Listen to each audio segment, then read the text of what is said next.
How's it going, everyone? Joe Basrawi here. Welcome to Election Night coverage with Vince Dow and Josh Amnov. How are you guys? I'm doing great. I'm a little bit nervous, but we got this, all right? This is going to be a marathon stream, ladies and gentlemen.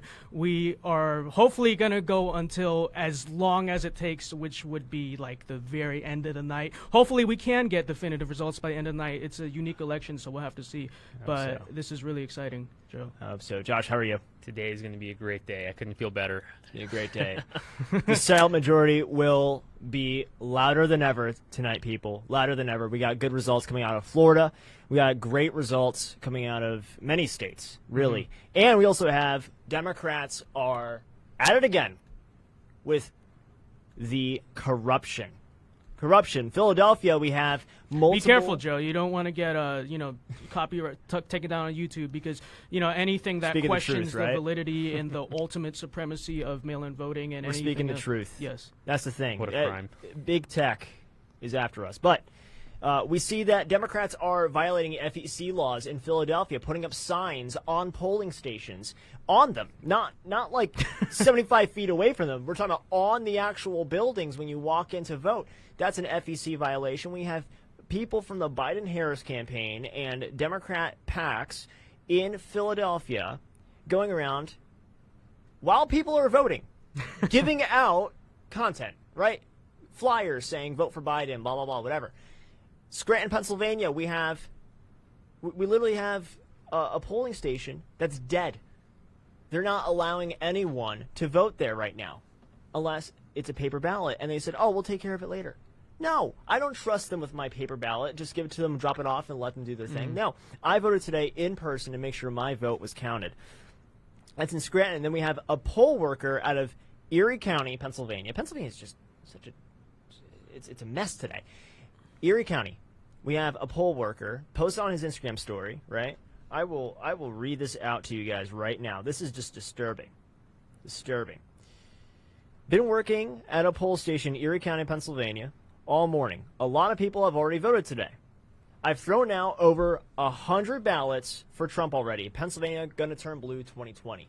This is what we're up against. This is not a fair election. This is not Trump versus Biden. This is not Trump versus the Democrat Party, Republican versus Democrat, whatever. This is Trump and the Republican Party, the silent majority, versus big tech, the media, the corrupt Democrats, China.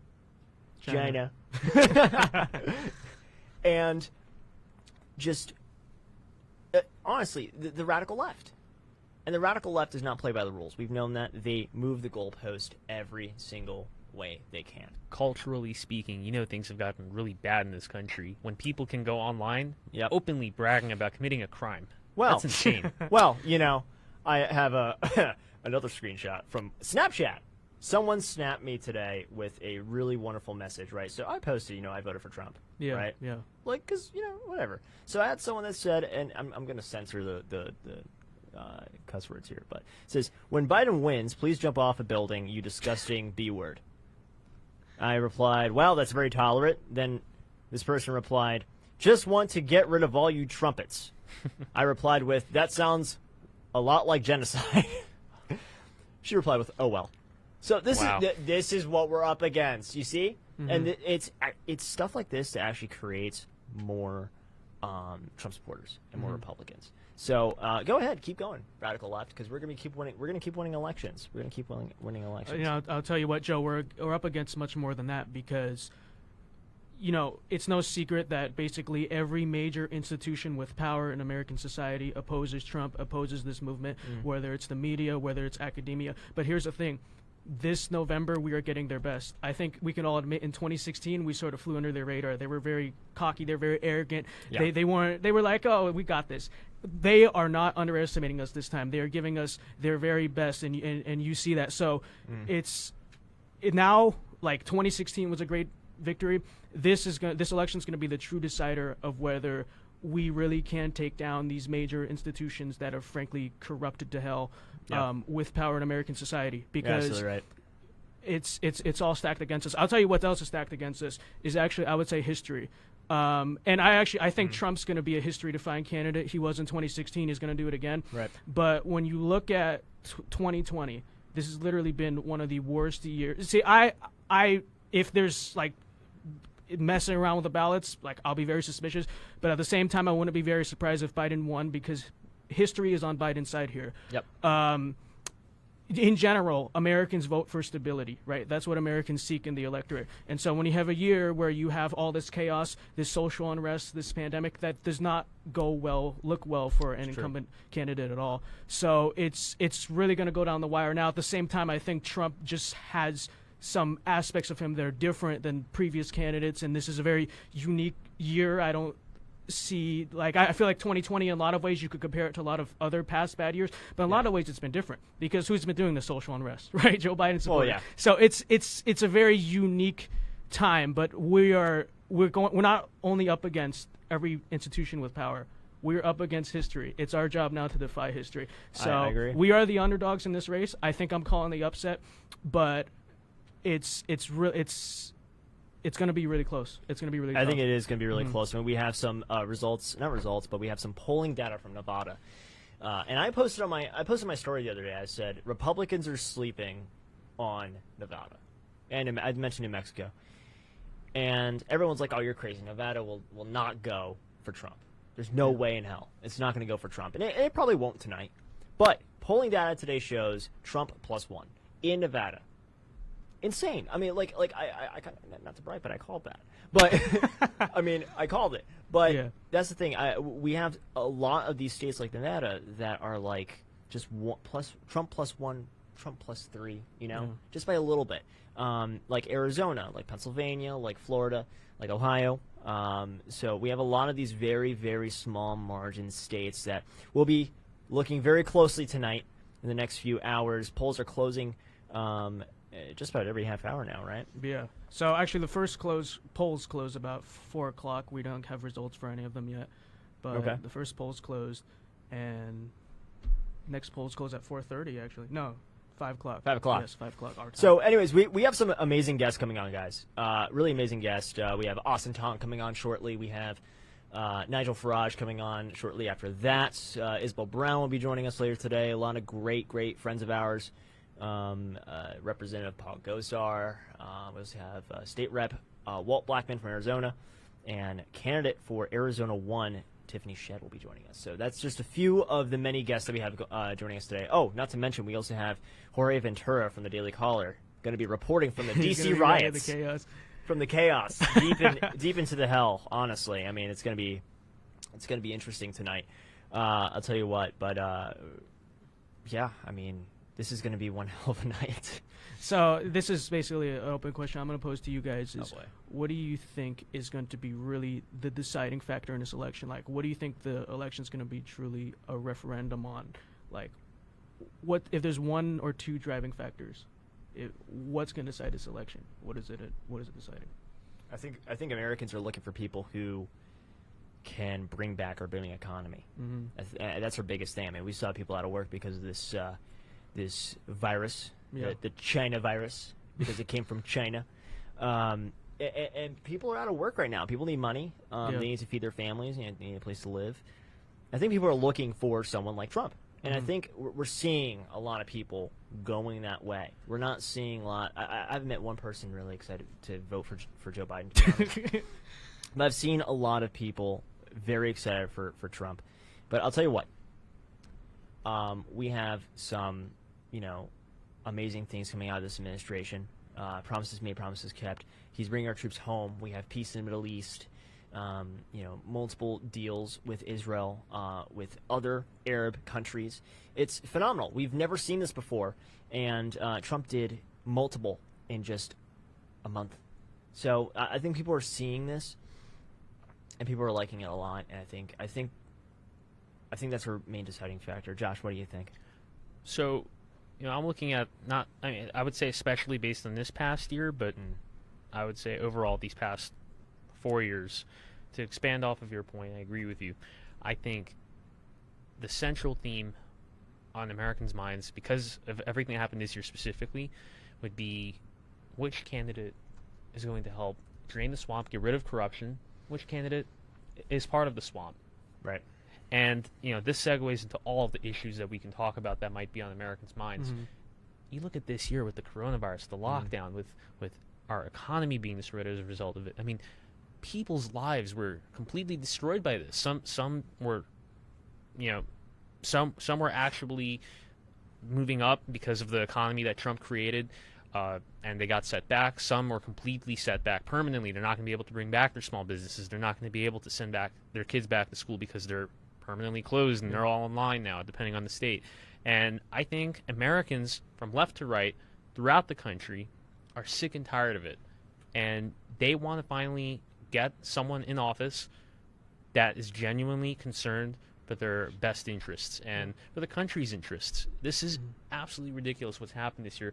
The Democrats were finally showing their true colors, and by doing this quarantine, among many other things, they were showing how far they are willing to go to stay in power. They literally messed with each and every single one of our lives, Republicans and Democrats, keeping us locked in our homes, pushing this hoax all year. Enough is enough. And I think Democrats are going to be very afraid. They are afraid, and they're going to be very upset tonight when they see that more Americans are going to support Trump than last time, because Americans have had it and they recognize that Democrats are at fault. Yeah. I think it's truly going to be a referendum on coronavirus. Not specifically so much like who would have handled it better, like that stupid debate. What it's a referendum on is how Americans are feeling about this pandemic. The two candidates cannot be polarly opposite, right? You have Joe Biden, who is basically trying to play into that April, March, early pandemic fear that he's banking on. A lot of Americans still have. They still fear this virus. They think it's too soon to open. They want to keep their kids out of school, keep their businesses closed. Whereas on the other hand, you have Trump saying, we're done. We're not done, but we're basically done with this thing. We're going to go back to our normal life. Let's do this. What this election is going to be deciding, especially if it's really decisive who won in this election, it's going to show how Americans really feel about this pandemic. Because if America wants to open and the general consensus is we're fed up with this crap, and I think it's a perfect time for us, because the longer this pandemic has dragged out, the more and more people have gotten over this. They're feeling pandemic fatigue. They're like, screw this. What the heck are we doing? Can we open now? I want to go back to my normal life, right? If that's true, which I feel like is true, maybe it wasn't true in June, April, July, but as we've gone longer and longer into these lockdowns, into this nonsense, I think more and more Americans are ready to go back to normal life and ready to, as Trump said, live with this virus. But on the flip side, I think if Biden wins decisively, that will really be something that we have to internalize and say, okay, a lot of Americans still really do take this thing seriously. But it'll be interesting to see. I think that's the number one deciding factor in this election. Take everything else out. Yeah. No, I mean, that's said perfectly. Yeah. Yeah, I know. You're absolutely right. I know I'm perfect. But, this is an election that, I mean, we were all expressing to each other in the past couple days. It's just, it's very stressful. Yeah. We have a lot of anxiety. I mean, you saw me all day today. I mean, I was very anxious. But I'm sure we're going to pull through, honestly. But we do have a guest with us who just got on, an amazing person. We've had him on the show before. We actually had him on both of our shows, right? Yes. Yeah, we've had him on both of our shows. Good friend of ours. That's Austin Tong. Austin, how are you today? Can't really hear him. Oh, I heard you for a second. I think he's figuring out his side there. All right, Austin, while we get that sorted out, we can hear you now. So Yes. Austin, actually, So Austin, there's a lot at stake in this election, but I think you know this better than anyone. So obviously, you came from communist China. You've seen a lot of things that are happening in our country right now basically play out in their entirety before. Obviously, for those of you who don't know this, Austin was censored, right, by his school for simply supporting freedom, supporting the Second Amendment, for posting a picture with his legally owned AR-15. He was punished by his school, right, severely disciplined. So, Austin, you know this better than anyone, and you've seen communist China. You've seen what could be the future of our country right now. What do you think is truly at stake in this election? Oh, we have too much at stake. First off, can you hear me? Yeah, we can hear you. Got you. We have a lot at stake, and it's not just about Trump or Biden. Mm-hmm. What you have is a radical socialist movement going on, and it's called Kamala Harris. And what you have is people who want to ban guns, and people who want to ban people like us, the four Yeah. gentlemen right here. Okay. Because we're too cool. They want, and that's what I mean. Worse, okay. What's even worse is the court dismissed my case. If people don't know about that, Yeah. and I'm not complaining about that. I'm just saying that's what happens when you have the radical left control the government and control the courts, and nobody wants that. When Biden wins, if that's ever going to happen, which I don't think so, I think we're going to have a huge Trump win, and because people are tired of this, you're going to have riots, okay? And as you mentioned, Vince, I'm from China. I'm Chinese American, and so are you. And people are going to loot the stores like never before, okay? And people have been looting it. Nobody cares about what's going on. And we need to restore order back to the streets because this cannot go on anymore. As Trump says, we don't have a country anymore, and we don't. And we have way too much at stake.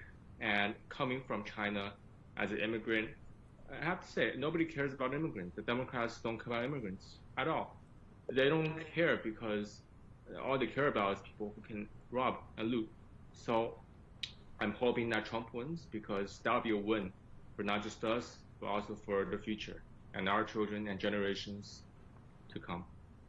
Amazing. I mean, well said. Wanna ask you actually real quick because it's been a while since we've had you on our show. Do you actually have any updates from your situation with your university that you can tell us? Yes. So right now the case got dismissed, Okay. and first of all, it's great to you if you didn't hear me say that. And it got dismissed for the worst of reasons. They said that I criticized Black Lives Matter, the court, and they said that by complying with the investigation on me by the school, I'm guilty. Because I complied, I'm guilty. Because I complied, I admit they do the wrong thing. They do the right thing. Okay, and we're appealing that, and then we filed the documents to appeal. But like I said, that just shows a very dark future. And I was very happy when Amy Barrett got nominated because you do not want these radicals running the courts. We are better lawyers and judges than they are. Okay, they are not qualified. And if I were their teacher, I'd give them a big fat F for what they did. Yeah, well said. I mean, I agree with you. I'm really happy that Justice now, Amy Coney Barrett, is on the bench, and I wish the best for you, Austin. I really do. I think we're gonna pull through with this. I really do. But you're right. This shows, right? What happened to you shows what sort of a dark future would look like if Biden were president. And to be quite honest, if Kamala was president, because that's really who will be president. It wouldn't be Sleepy Joe. It would be Kami Kamala. But you got this anti-free speech sentiment that is extremely prevalent in universities, and that's where these things start. You take them from the universities, and then all of a sudden, they're in our federal system. They're on our land. They are the law of the land at that point. So, we need to fight back. Everything is at stake. Our freedoms, our rights, and our family. The well-being of our family is at stake. So, but Austin, thank you so much for joining us today. We will see you next time. We'll have you on the show again soon. Thank you, Joe. Thank you all.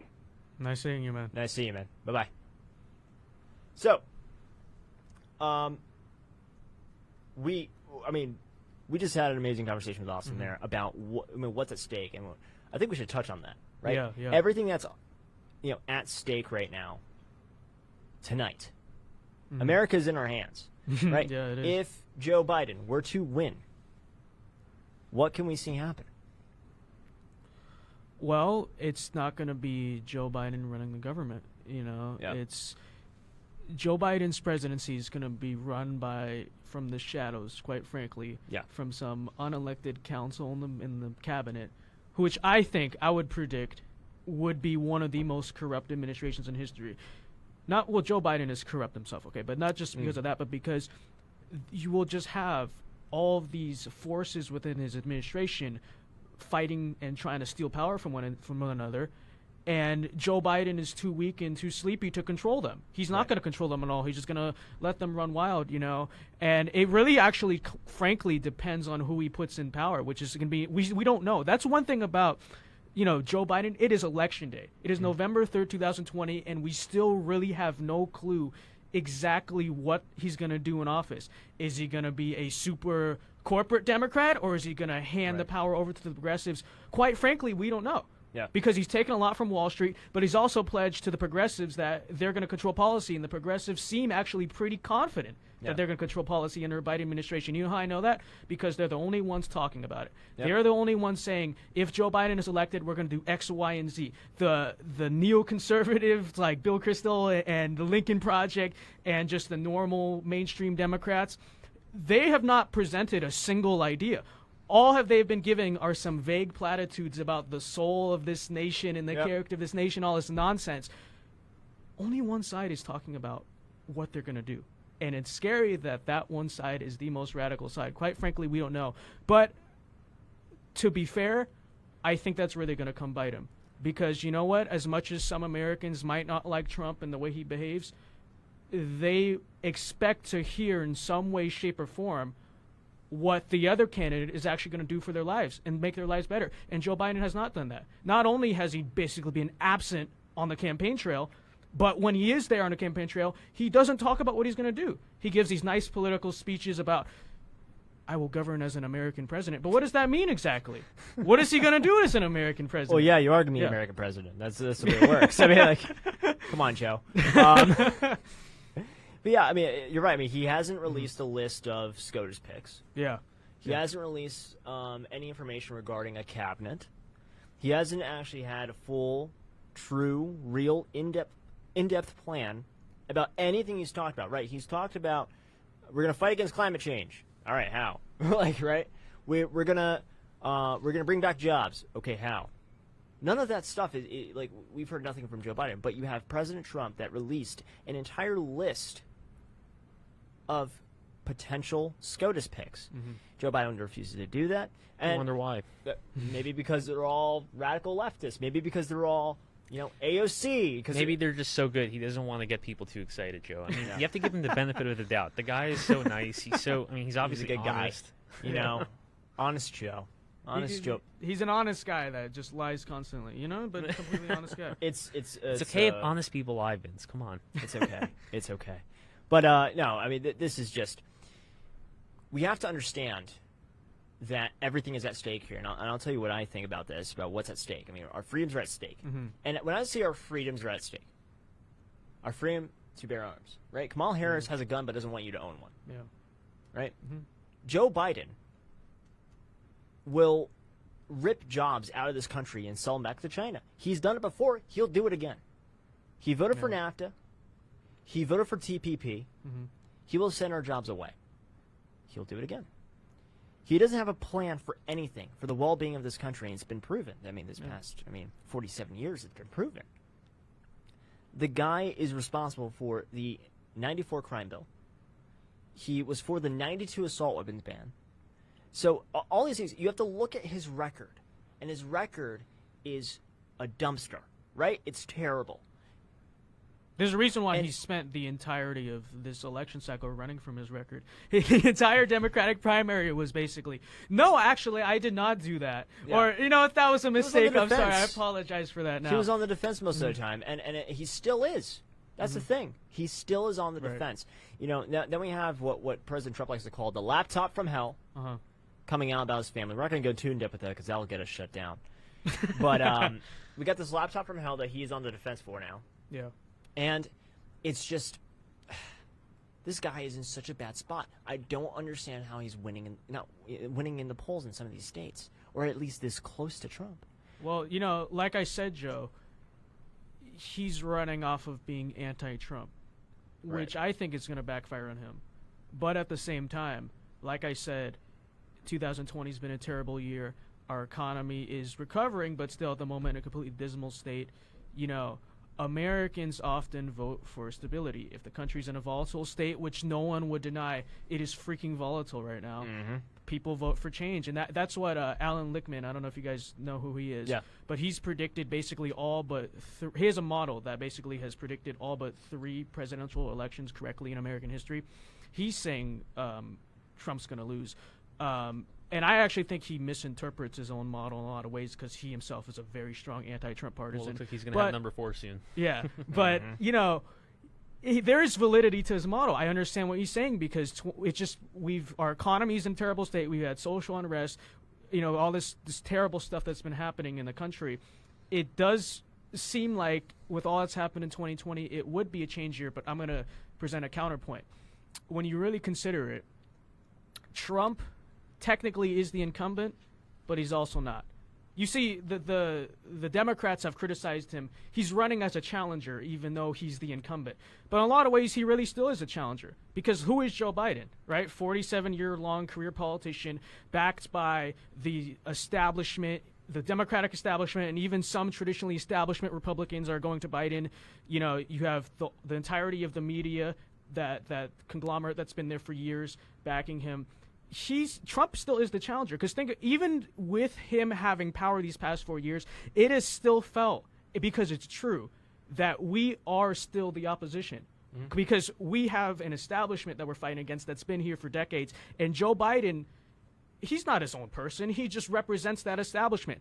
Now, there are a lot of people on the coast who were happy with that establishment. You know, the financial moguls, all those people, very happy with the establishment. But there were a lot of people in the middle of the country in 2016 that were fed up with it. And in a lot of ways, yes, Trump is the incumbent technically, but when you really break it down and consider it, he's still the challenger. He is the opposition. Joe Biden, in a lot of ways, is the incumbent. Yeah. No, you're right. I mean, 47 years of building up the swamp and being part of the swamp, and probably the biggest swamp monster there is in D.C. I mean, the guy is backed by every single deep state thing you can think of. Organization, agency, person. He's backed by all of them. Why? Because he's easily manipulated. He's been in the swamp for so long. He has been corrupted. No, he will legitimately say anything that just he thinks goes over well. If he remembers it, That's true, if he remembers it. But you know. And listen, it could very well work, unfortunately to say. You know, it could work. But I'm banking on the fact that Americans are a little bit smarter than these institutions in our society seem to think that they are, you know. No, I agree with you. I think, and this is only a gut feeling, of course, but I think most Americans are fed up with this. I mean, I'll give an example with some sort of statistical backing. You look at the seat in California that was flipped earlier this year. There was a special election. Mike Garcia, he ended up winning the congressional seat that used to be held by Katie Hill, who had that scandal with one of her staff members. I don't know if anyone remembers that. A little scandal. A little bit. And you know, that was a Democrat district. I believe Hillary won that district in the 2016 election. So that's a pretty big deal when a California special election that's, you know, for a congressional district that's held by Democrats traditionally went to the Republican. During the quarantine, by the way. During the quarantine. It was earlier on. I mean, this is just a small example of, I believe, the beginning of a new era for conservatism. This is we are starting to normalize putting Republicans, putting conservative individuals in power, not just in D.C., you know, in the halls of Congress, but hopefully allowing conservatives who are open about their views to rise up in businesses, becoming CEOs, being able to run something like a TV, like being an actor, maybe anything that has prominence for people to start feeling okay with being openly conservative. This is the era I believe we're entering slowly. Conservatism needs to be normalized, and I think we are entering that slowly. And that victory, I think, me personally, that reassured me a lot. When a state like California in a district that was won by Hillary voted for a Republican to enter Congress, I think that's the beginning of a pretty good future we have ahead of us. We'll see. Let's not be too hopeful. We have a long, long night ahead of us. Yeah. I mean, So- it's going to be pretty lengthy. But you So have the something? first statewide polls will close at 7 p.m. Eastern, which is like 24 minutes from now. Yeah. Yeah, in Georgia, Indiana, Kentucky, South Carolina, Vermont, and Virginia. So we pretty much know where all those states are going, I guess, except Georgia. So Georgia's going to be an interesting state to watch. If Pennsylvania, we're we not gonna lose know. Georgia, frankly, I mean, it's over. There's no way. We cannot basically lose that traditionally Republican Sun Belt and expect to win the election. But if we're winning up big in Georgia, a state that the Democrats were confident they could flip, every state is different, but that will be a positive sign. I'll tell you why they feel confident about flipping Georgia. Because they shut down the polls there. You hear about that today? This morning, they did the same thing. They did the same thing from Scranton. They did in Georgia, in a district in Georgia that was I believe 60% like pro-Trump district. Yeah. All of a sudden, the polls are broken, so no one can vote. And they're doing this in very strategic areas. I mean, you look at this in Erie County, like in Scranton. You look at it in this district in Georgia. I don't know why Philly. Philly is like, that's going to go down. Like, we all know that's going to go down. I don't understand why they have to rig Philadelphia. But, if I was a Democrat, I'd be more focused on other places. Well, to play devil's advocate, it could genuinely just be that the people making these voting systems are just incompetent. Because we've seen a lot of changes. I don't know the specifics, but we've seen a lot of changes to the way voting is being done this year, obviously, because of coronavirus. And something I've been warning is that, like, yes, some states do mass mail-in voting and it works, right? But they had to develop that process over years, over decades, 6 months from the pandemic. 6 months from the election. Michigan is like, okay, let's send out a ballot to every registered voter. Nevada, let's do it. Even California. At least California has been doing mass mail-in voting for many, many years. Okay, so I actually would have more confidence about the voting in California than Nevada, where they're also doing universal mail-in voting. You cannot just develop this system, especially with such an important election where so many ballots are being cast. You cannot just change the election system 6 months before the election, and I'm sure a lot of different states have, including Pennsylvania. Oh, yeah, Pennsylvania It did. just- Trump lost the lawsuit in Pennsylvania. We're going to get rid of that judge. Don't worry about it. But, here's the thing. We have here's the thing. This voter fraud that we're seeing so early on into this election day. I saw this stuff this morning when it comes to Scranton and Philly and Erie and Georgia, and we're going to see more probably later today. I'm on Twitter. I'm scrolling through. I'm making sure everything is good to go. It shows that Democrats know they're losing. They know they're losing. They know that the people are going to vote for Trump. They know how strong the silent majority is. And I'll tell you what, I really think that if we didn't have this rigging that's happening right now, this could well have been a landslide. Could well have been a landslide. Pennsylvania polling at 1 point for Trump. I don't know about that.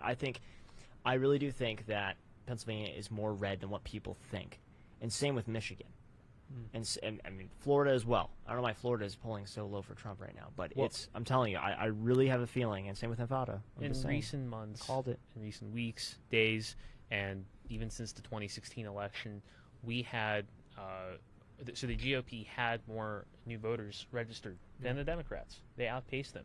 Yeah. And it's in many of these key states that this is happening. And I personally think, again, you said it yourself, we have to factor in the fraud, unfortunately. Yeah. But without that, there should be landslides. Trump should be able to win every state he won last time, With no if problem. not more states. And honestly, the ones he won last time, he should win in larger margins. Yeah. But again, we have to factor in the fraud. It's unfortunate. This is the reality that we live in with today's political system. The Democrats are going to go, as far as they need to keep their grip on power, and you're right. That is sad. Yeah, That's very sad. It's sad. I'm actually going to disagree with you guys here. Yeah. I think that there's really no guarantee of it being a landslide. Who says that? I support Trump, obviously, but you also have to admit that he has sort of this ceiling because they're just this percentage of Americans, which I don't understand why, because I've talked to a lot of them. They're pretty unreasonable when you really grill those on them. Just hate Trump. There's just unexplainable. I'll tell you why. I'll tell you why real quick before we have to go to a commercial break. Yeah. But we have more registrations. We're beating them. Republicans are beating them with registrations in almost every single state. That is why this should be a landslide. It should absolutely be a landslide victory. But I mean, I'll tell you what. Pennsylvania should be more red than what it's being polled as. Florida as well. Yeah. I'm just saying. It absolutely should, because we are kicking Democrats' butt right now in Pennsylvania when it comes to registrations, and in Florida. And the Latino vote in Florida is really good for Trump. So, I want to talk about our sponsor for a little bit, though. Today's America. It's had a really good relationship with them. Actually, the three of us have, right? I mean, you're a TIA as well. Today's America is our sponsor for tonight. Thank you so much for joining us and helping us with this. Go check them out. TodayIsAmerica.com. At Today's America on social media, Twitter, Facebook, Instagram, everything. Follow them. They have amazing shirts. And by the way, you'll see in the commercial break shortly, we have a giveaway. Yes, we have a giveaway. One of you can win some stuff from TIA and their store. It's an amazing store. They have great shirts, honestly. So definitely check them out. But they're an amazing organization. Just started, too, just a few months ago, and they've grown tremendously. I'm really happy to be working with them. But we are going to go ahead and get to that commercial break shortly. But, Josh, before we get to that, do you have any last words? 30 seconds. Well, I kind of echoed this earlier in the beginning of this episode. I'm super excited. I genuinely am. I think we're going to win big. And I know a lot of us in this room and outside this room, obviously, have worked very hard throughout the year trying to ensure President Trump's victory, his reelection. And I think we're going to get it. I think we deserve it. And I think God is on our side. That's the bottom line. The Democrats don't have God on their side. Amen. That's something they'll never be able to get over us, no matter how much fraud they utilize. All right. Well, we'll be right back, and we'll see you guys soon.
Welcome back.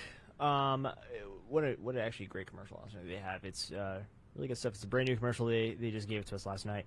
But honestly, really nice. But thank you, TIA, once again for sponsoring this amazing and very lengthy and tiring show. We're gonna have some Bang Energy. Bang should totally sponsor us, by the way. But but yeah, we're gonna get a lot of energy drinks throughout the night, and it's gonna be a good night. But soon, very very soon, we're gonna have Nigel Farage on, guys. The King of Europe will be on our show,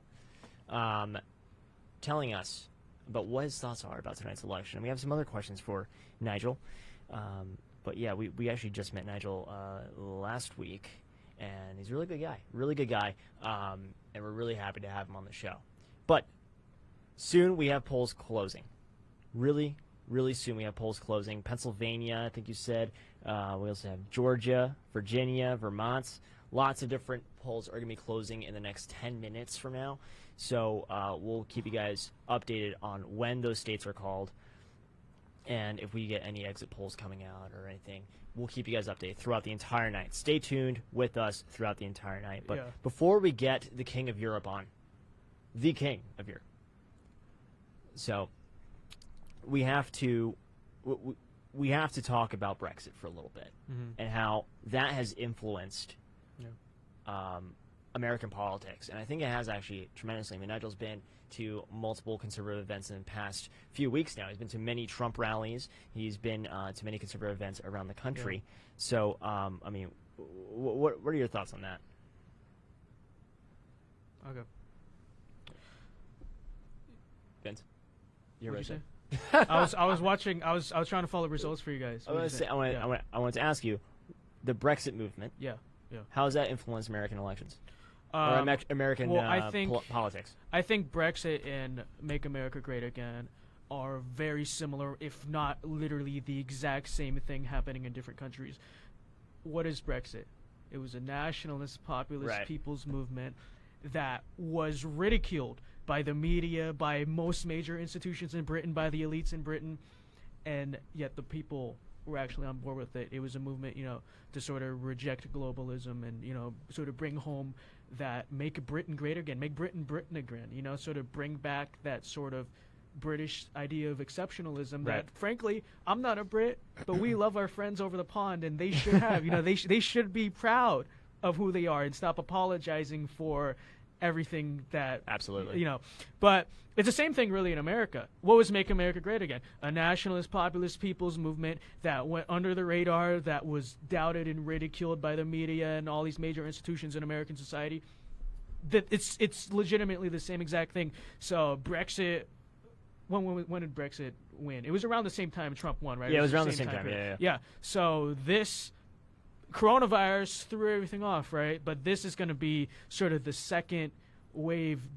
Is this, does this nationalism, this populism live, or did it get killed by coronavirus like a lot of other things? I mean, frankly, I think, especially since we've seen, global trade routes get, disrupted, and people are really waking up to the evil of China that was really brought up by coronavirus and never really talked about or discussed before.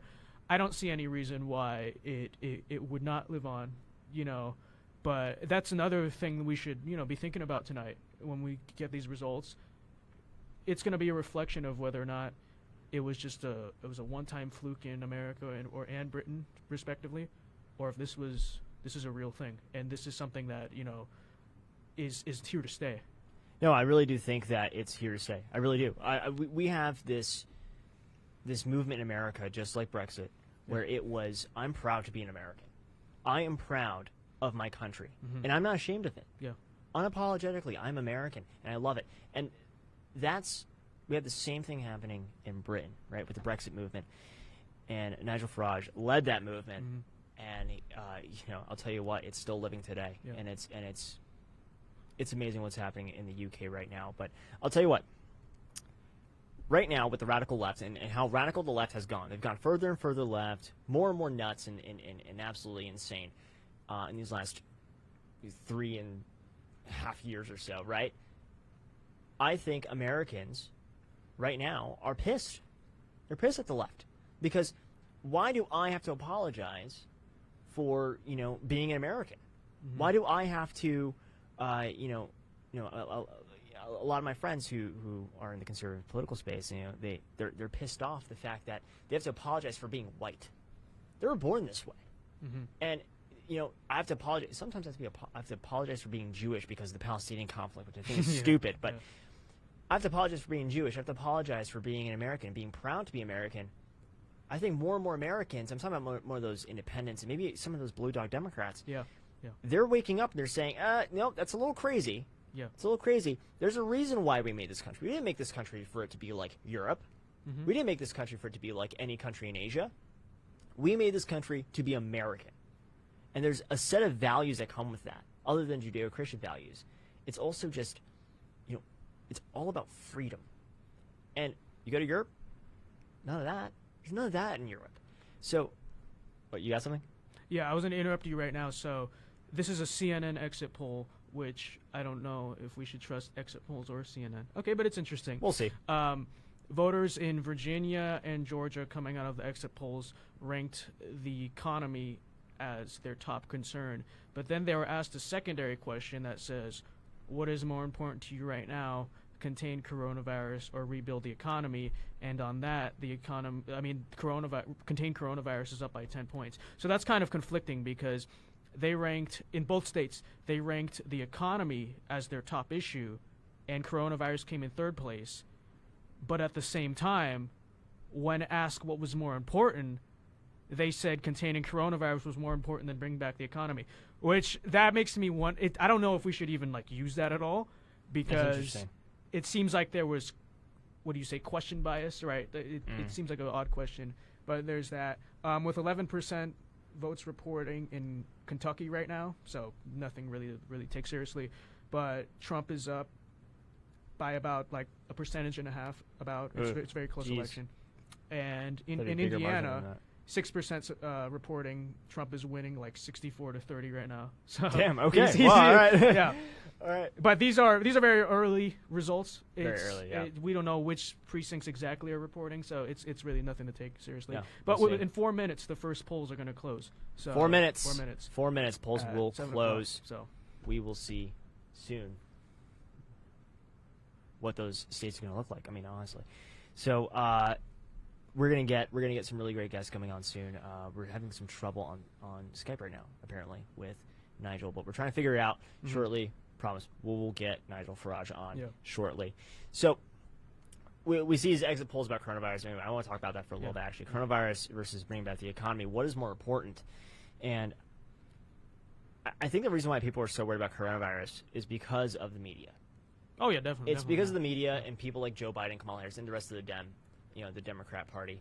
They have made this into a political game. Yeah, definitely. Where we want to instill fear onto Americans every single day to, show them that, oh, look, this is under Trump's America. Rather than who really is to blame about the economy fully shutting down isn't Trump, it's actually the governors, right? You go state by state, it's really governors that shut everything down. So they instill this fear, and that's why it's more important to contain coronavirus, which is actually, we're going to get shut down. Okay. Not as bad as what people think. The survival rate is extremely high. Yeah. But we have this fear in this country where people just want to contain it. They want to contain it first and then bring back the economy. When in reality, what's really happening is we have to bring back our economy, and we're going to have to deal with the virus. We're just going to have to deal with the virus. What do you think, Josh? I agree with you. I think, at the end of the day, the Democrats, they're constantly trying to make this about, they're trying to make this whole election, they're trying to activate people's emotions. And they do that by relating this election constantly back to the coronavirus and how people have died and how it's all President Trump's fault and how he's such an evil man. And I think that Americans are seeing through this facade. I just don't think they're buying it anymore. They see how their lives are being affected by this big, excessive government forcing them to stay in their homes, forcing them out of their jobs, forcing their business to close down. Enough is enough. Everyone agrees across the aisle that once this election ends, they can go back to normal, hopefully. We got to bring back our country. We got to bring back our economy, our jobs. This is this is another thing that's at stake right now: is our jobs, our economy. Joe Biden will run our country to the ground. It's just a fact at this point. We've seen his track record in the last 47 years, if that's what you want to call it, a track record. It's barely a track record. What it is just, like I said before, it's a dumpster. It's a dumpster fire is what it is. And, I think Americans are waking up. I think we're going to have more and more people coming out supporting President Trump. I really do think so. I really do think so. But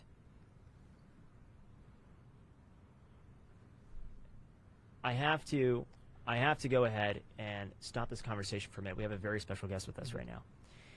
And I'll tell you what, I have looked up to this guy for many years now. I love what he has to say.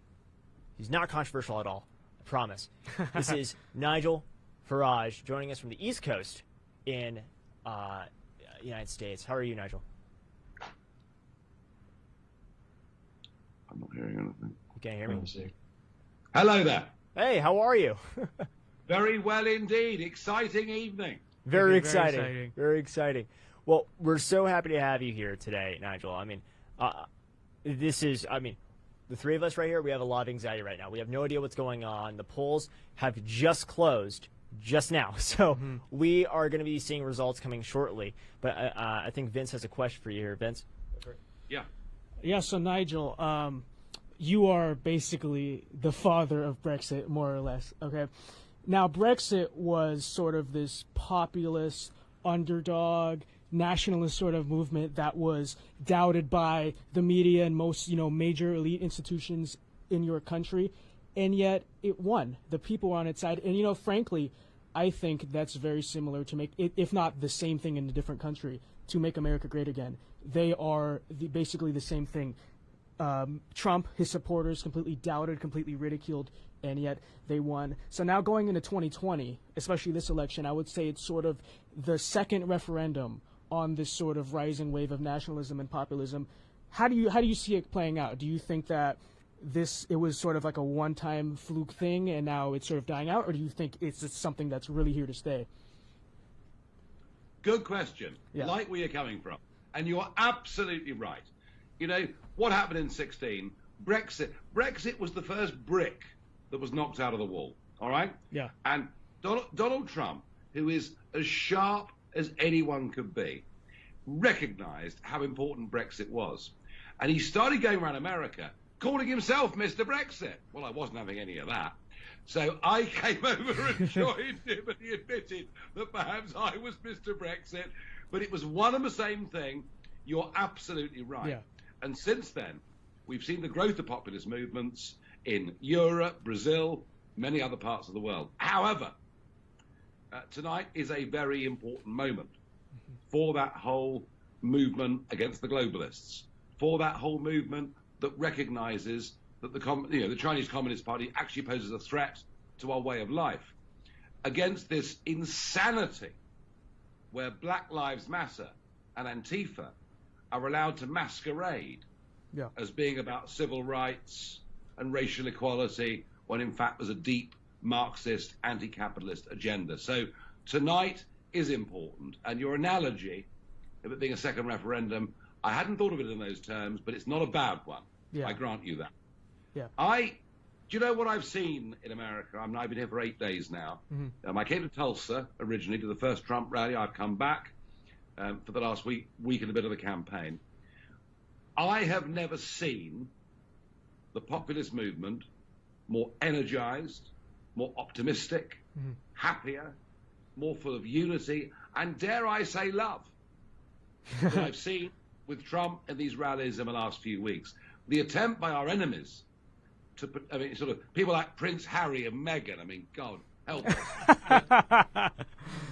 By the way, just a quick one. When Trump said at one of the rallies I was at, we're going to send the first woman to the moon, well, I hope it's Meghan and she doesn't come back. But the attempt to paint us that we're the purveyors of hate, the boots on the other foot, they're the ones purveying hate. They're the ones who refuse to accept democracy.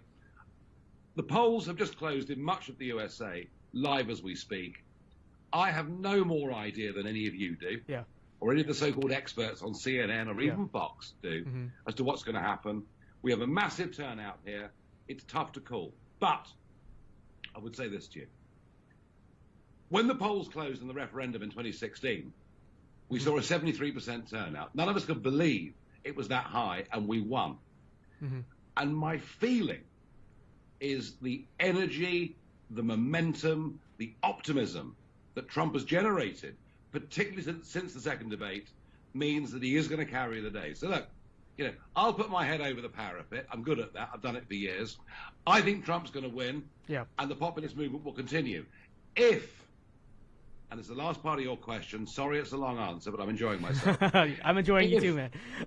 if Trump was to lose, he will have 65 to 70 million people out there who didn't just go out and tick a box, but believed in it almost like a religion and believed in him as like its leader. So a loss tonight, I mean, for me personally, would be horrific because 30 years of what I fought for, you know, would be dented very severely.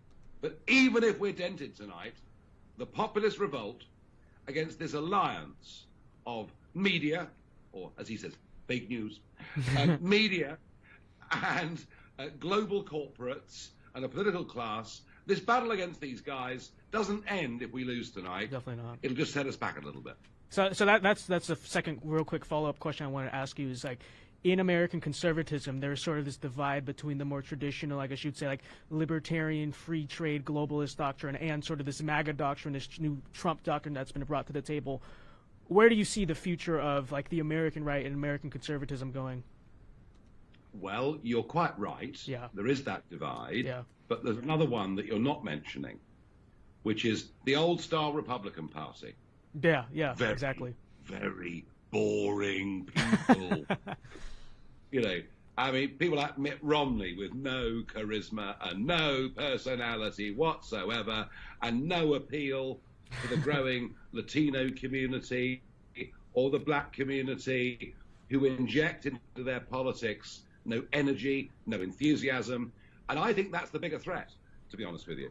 I think the bigger threat for the Republican conservative movement in America is if Trump was to lose and the old guard were to take over, because they will never, ever, ever win an election in modern day America.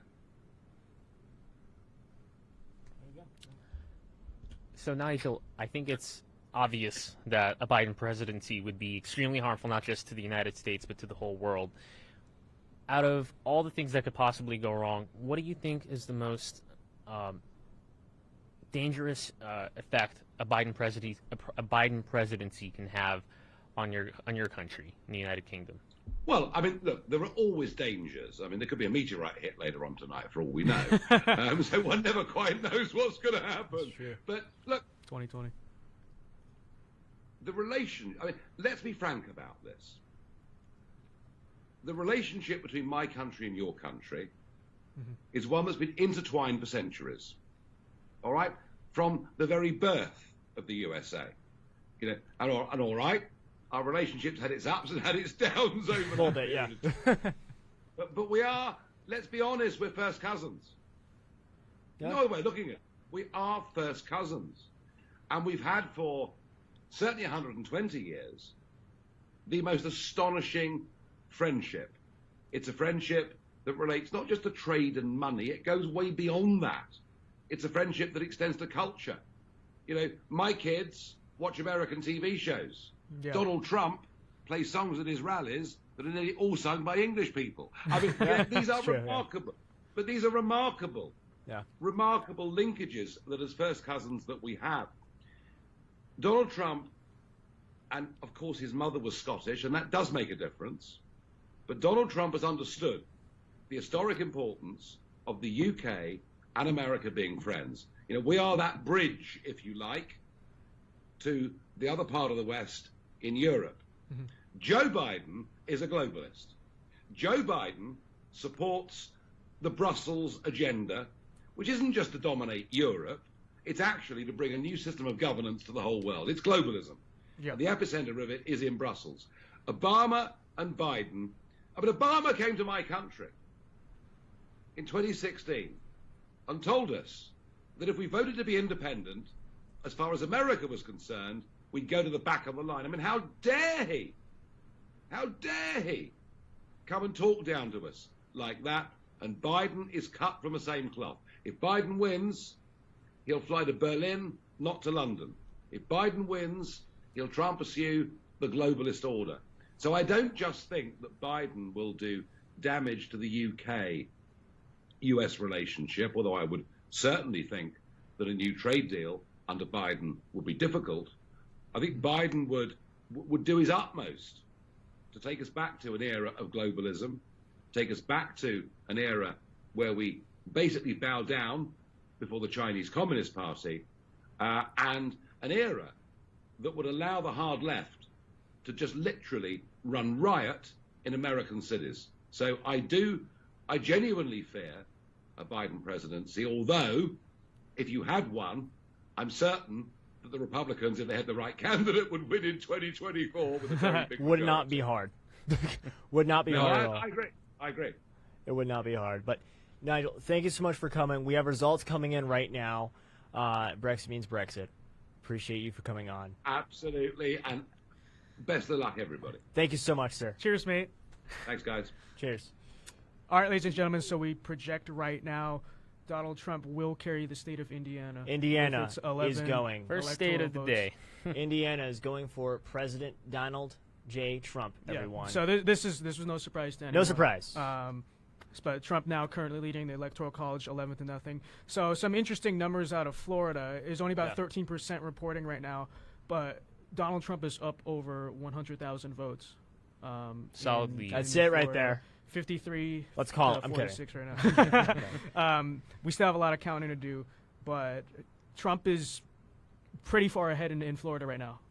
Which is interesting. I guess 1.5 million votes have already been counted in Florida. See, that is one thing I love about the state of Florida is that they are projecting that they genuinely will actually get all of their results in on election night. This is why we love Republican states, because they actually count their votes competently. They do things well. It's true. Trump with like over 100,000, about 114,000 lead right now in the state of Florida. It's phenomenal. So, there you go. That's phenomenal. It's truly a call in Georgia, Kentucky, South Carolina, Vermont. So, and I mean, this is looking really good so far. I mean, we expect Indiana. We love you. Thank you so much for your support, and we love it. So, but yeah, we're going to pay really close attention to Florida.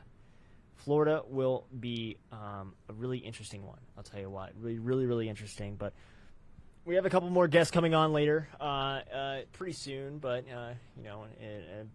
pretty soon. We have James Klug, as me talking about on TV, has been having a lot of interesting interactions with some BLM and Antifa rioting in New York City and Philadelphia and LA and everywhere. So we're going to get a really interesting look from his eyes regarding that. After that, we got Danielle Ray, one of my favorites. She's amazing. She'll be talking about why faith is at stake this election. So make sure you stay tuned for that. We have a lot to cover.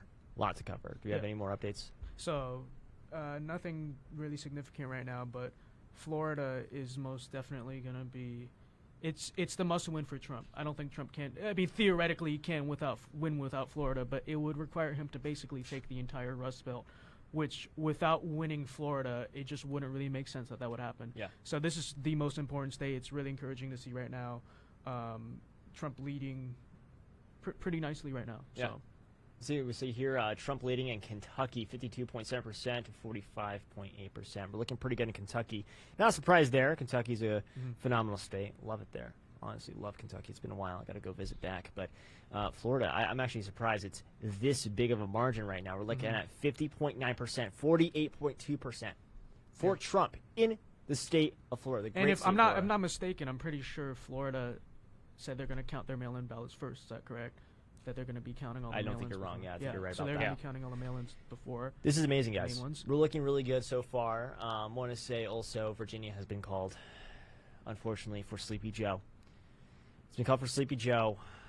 Sad face in the chat, please. Are we sure about that? It's been only called. like I think a it's few still in percentage process, reported. actually. Still in Yeah. process. Yeah, still in the process. I've seen from other sources it's Virginia is called, Mm-hmm.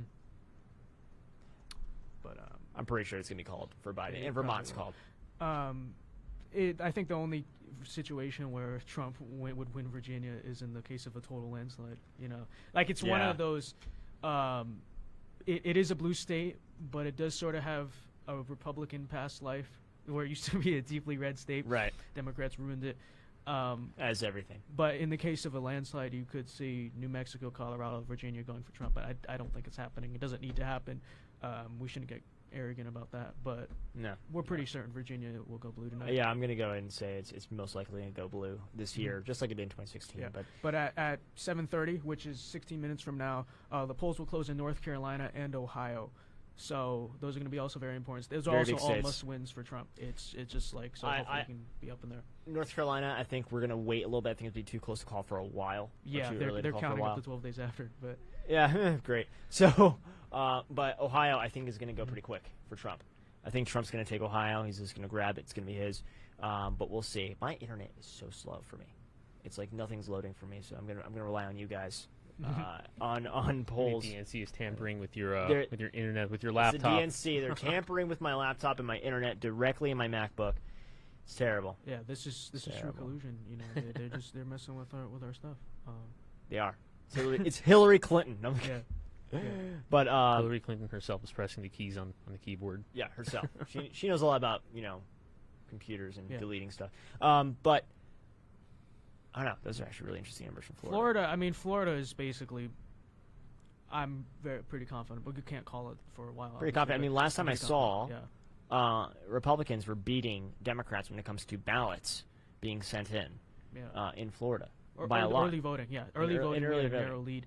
And they were saying that, Oh no, I'm talking about today. Today. Yeah. Like they were reporting on how many Republicans were voting today, Yeah. and it was by a lot. It was, but it was really good for Republicans in Florida. So, guys, I'm gonna say I soon I think we'll get some results from Florida. Hopefully within the next hour, Mhm. we will hopefully say Florida goes for President Donald J. Trump. But we'll see. We'll see. People in the chat are saying Florida's blue right now. Well, according to what the polls we're following, it is not. Yeah, you guys are wrong. The chat's the chat's fake news. You guys are fake news right now. Come on. Oh, are you guys watching Fox? Guys, Fox is not reliable with elections. Well, it's not that We actually love they Fox, play it but- safe. That's the one they play it safe. Extremely. So they don't want to call a state until like the very end. Yeah. Like that's why we're actually following CNN right now on the broadcast. Oh my God. Because Fox is just too slow. Unfortunately. CNN. Jeez. Watching the Communist News Network. The Clinton dare you. News Network. Yeah. How dare you? How dare you do that? Yeah, so Florida, we'll get results for that. But Ohio and North Carolina, hopefully, it's a very fast call in Very Ohio. soon. We need that. 13 minutes, Um, and then the polls will close in the great state of Ohio. And That's North Carolina. another state that is a must-win for Republicans. Like, Absolutely, there's it's a must-win. Virtually no path to victory without Ohio. So I'm going to say Uh-huh. Trump takes both, but it's going to be a very slight lean, maybe even just a tilt Yeah. in North Carolina. That's what I think no, is North gonna Carolina's go gonna be a very close state. Yeah. Yeah, it's going to be just a tilt red. Mhm. Ohio's going to be a lean red. Mhm. But I'll tell you what, it's going to be close in both those states. But Ohio, I think we got it in the bag. Virginia, Virginia's kind of gone to that point where it's a point of no return. The Democrats have just taken it and just ruined the entire state. But this is the thing. I mean, I've said this before, and I'll say it again. The Republicans have an issue with outreach, and in Virginia, it's showing this issue right now. Right? We have people moving into Virginia, and they're not registering as Republicans. They're just not. And the reason why is because we suck at outreach. We just do. We're a party run. We're ran by, I mean, no offense, but boomers. And they don't have a real true grasp on what people like the you chat. and I- We were just behind. Yeah, the chat. chat. So with 35% reporting now, Biden is up by 96,000. So it 96,000. just looks like certain precincts are going to be That's fine. reporting. So we're going to Florida's close. We're going to grab it, guys. Once we get back up to like 60-70%, then we'll have a better idea of where the state's headed. Yeah. Biden also ahead in Georgia, but that's only 2% reporting. But he's ahead by 31,000 right now. New Hampshire, less than 1% reporting. Joe is up very big, but that's only like a total of 6,000 votes total. Jeez. So that's again, we will just have 1% reporting is fine. Yeah, 1% reporting is fine. Vermont, not a state that we expected to win at all, but Joe is ahead by 610 votes. So that's also less than 1%. So those are not really numbers to take seriously. Too early to call. In Virginia right now, Trump is up? Trump is up, yeah. Wait, what? But 69%. Nice. 69%. Nice. It's not telling me how much is Nice in the chat. reporting, Nice in the chat. but not very much. It's only a few thousand. Trump ahead in South Carolina. They've only counted about like a total of almost 3,000 votes, so nothing bad. big there. Trump now ahead in Kentucky with 15% reporting. He's up 54 to 43, so 193,000 votes for Trump, 158,000 votes for Biden. Looking good. That's looking good. It should be a safe red. Although 2018 or was it the 2019 special election, the governor's race there, that had some issues, but it was mainly just because the Republican governor was very unpopular. But let's see. Let's take a look. Yeah, we'll see here. We'll keep you guys updated right now with what's going on. Hold on one second. Just gotta. Yeah. So Georgia, I don't know if I mentioned this. Biden is up by about 30,000 votes, 2% reporting. Fox so, News yeah. just called Kentucky for Trump. Yeah, Georgia and South Carolina too early to call. Yeah, I know Kentucky's called for Trump. So, but yeah, we're looking at some pretty interesting data right now. I did not expect Virginia to be that much of a lead for President Trump this early on. I expected it's it only to a be, few thousand votes reporting. It's yeah, but still, I mean, like typically it'd just be blue. Well, it depends on know. what precincts. There are a lot We'll of see. red parts of Virginia. Yeah, I mean, but I don't know. Look They at have like the best pro-gun rallies out of any state. There are a lot of Republicans in Virginia. It was a historically very Republican state. It's just a lot of the D.C. capital specifically. You know, D.C. It's a capital. I love D.C., everything. but it's sort of a swamp. Okay, a lot of the capitals moved outwards and ruined the state a lot. But there's still plenty of Republican base in Virginia For sure. We're going to see some really good results coming in. 9 minutes until the next polls close in Ohio and South Carolina. We're going to be. Okay, here's important. In Miami-Dade County right now, Biden is up 54 to 45 in Miami-Dade, which is a county he's supposed to win. But it's not it's a very close margin, It's very which close. is something that Biden should be concerned Yeah, about. we're still we're still going to wait. It's too early to really tell if any of these trends are going to continue. So we're going to go ahead and Okay, in 2016, Hillary Clinton actually had a much bigger win. So 84% is reporting Miami-Dade right now, which is a lot. Biden is struggling. He's running far behind, Hillary's margins in Miami-Dade. If Trump loses Miami-Dade even very narrowly, that basically ensures he wins the state. Because there's a lot the northern parts of the state, what they call the Panhandle, very very red. But if he's very competitive in Miami-Dade, which is the part that Democrats need to win in order to carry, it's looking pretty good. And we know that Cuban support, which was in Florida, which was mostly for Hillary in 2016, is now mostly for Trump. For a lot of reasons why.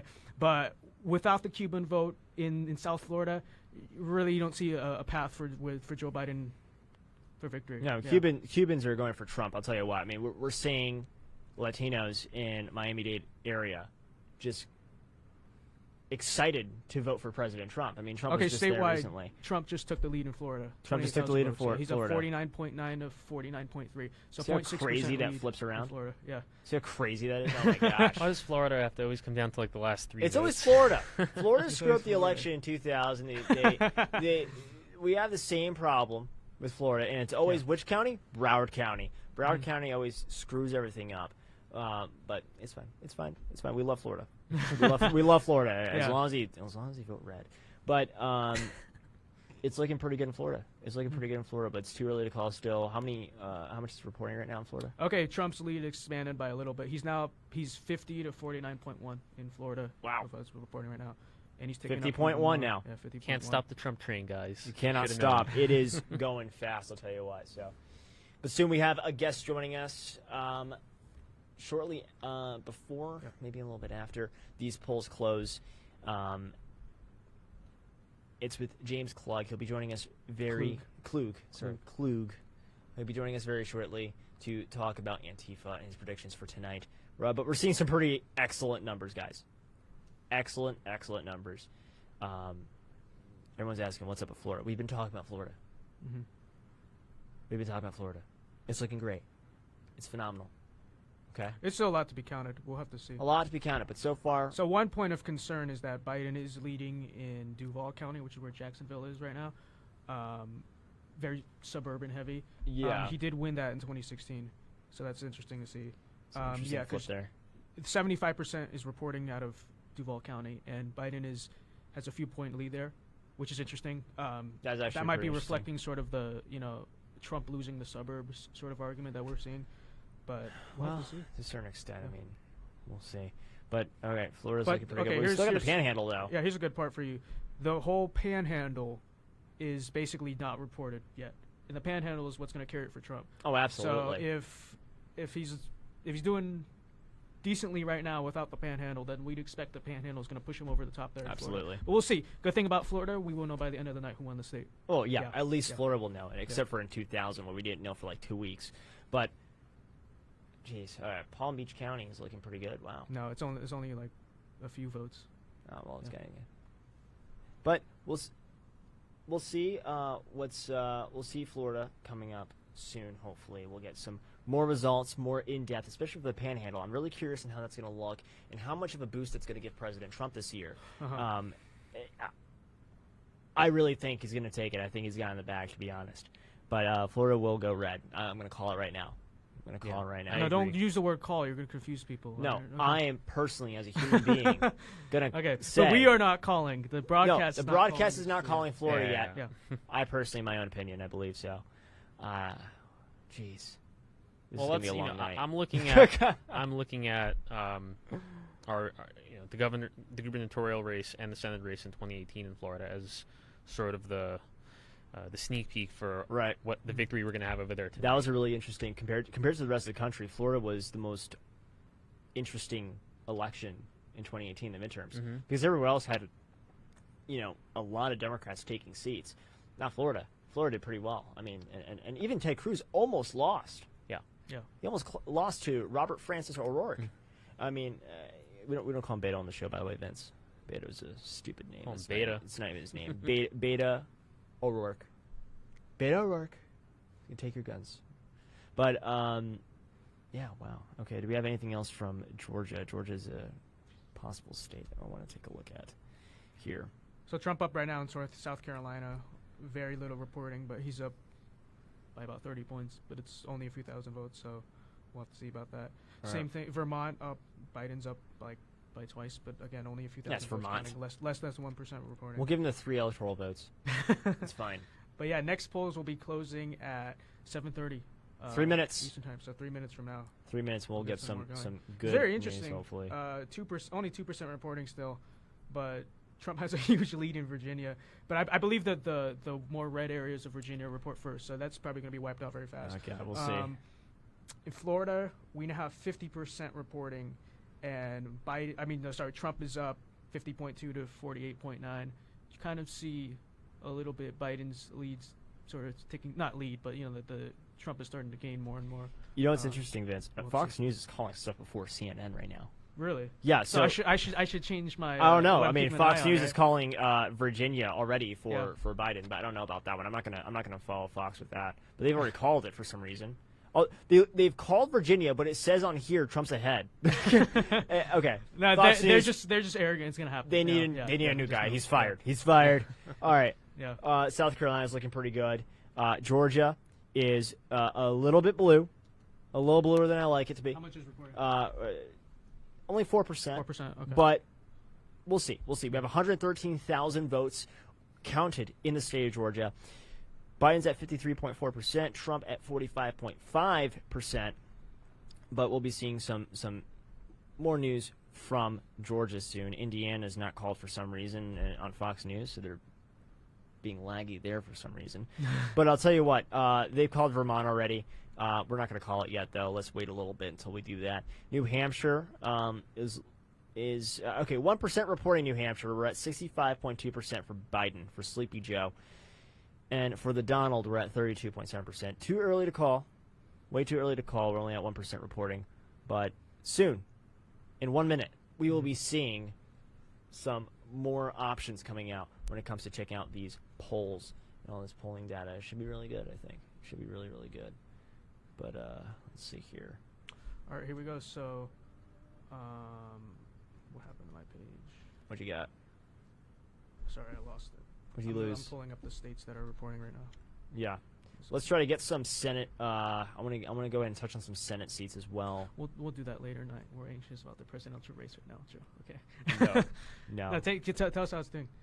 Yeah. Well, I'm gonna go ahead and find it right now. I don't think they're probably fastest trying to report the presidential numbers. Well, I mean, apparently, Okay. Democrats already got a seat.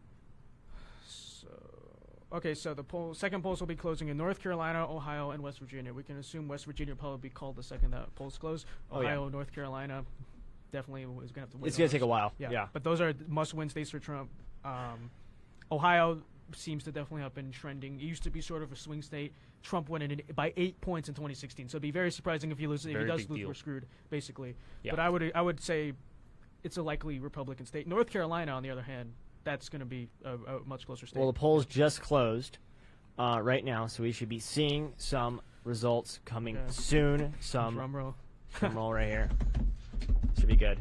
Our producer's going to be like, stop doing that. All right, ladies and gentlemen. We're sorry. All right. 38 electoral votes at state, and that's all. What? Oh, in this next. Okay, great. Oh, jeez.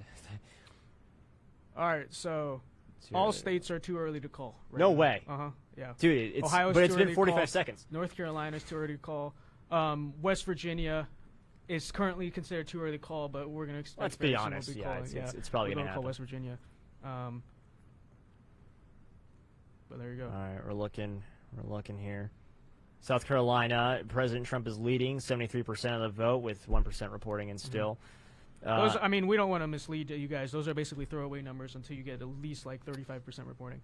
But let's get on to this. Let's go on CNN here and try to figure out. I want to see Florida again. Florida is at Okay, in Florida, with 59% reporting, Trump's lead has narrowed down to 24,000 votes. Down to the hair right now, just like 2016. 59% reporting. Trump is up by 0.3%.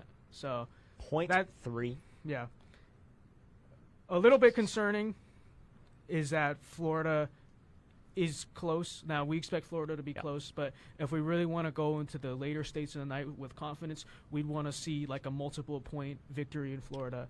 And so far, that it seems to be pretty close. But we still have to wait on the Panhandle. A lot of the states in the Panhandle have not are not reporting yet. Sorry, not states, counties in the Panhandle have not reported yet, and those are going to be very, very important because those are be the ones that carry for Trump. So long as Trump maintains sort of this narrow lead when the Panhandle reports, we would expect that we can get this in.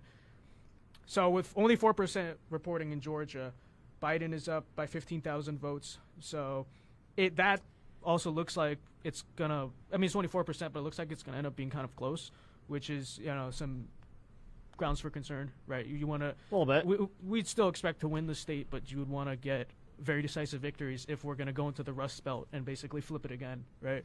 Well, so Florida is reporting. I'm getting different results from you on TV right now. We're about 0.9% ahead in Florida right now. 0.9%. Yeah, All there's right. 59% reporting so far. Right, so he's doubled his lead now. He's about 56,000 ahead, right? Right. So Trump is sort of maintaining this little lead in Florida, right? Hopefully it just stays that way, but we're Panhandle is still 59% reporting. We're still waiting on the Panhandle though, so we will see. So Pensacola, basically all the counties west of Tallahassee are yet to report anything. So well, we'd expect, so long as Trump holds sort of this narrow lead now, the Panhandle should secure him the state. So, got some interesting news coming out of Virginia right now in the Senate race. Gade, the Republican, is actually winning right now. It's not too many, not too many votes are being counted right now, but we are looking at a 71% lead right now. But I believe the red counties in Virginia sort of report first, and then they just get wiped Think out so? by the Yeah, by probably. the- Who knows? We'll see. Democrats. Mitch McConnell is winning so far, but we're still waiting. That's 15% in Kentucky, and Lindsey Graham is winning 66.4% right now in South Carolina. Georgia is not looking so good for the incumbents, which are 2 Republicans. So we'll keep you guys updated with that. But I'm going to go ahead and bring on a guest of ours that it's his first time he's going to be on our show. All right.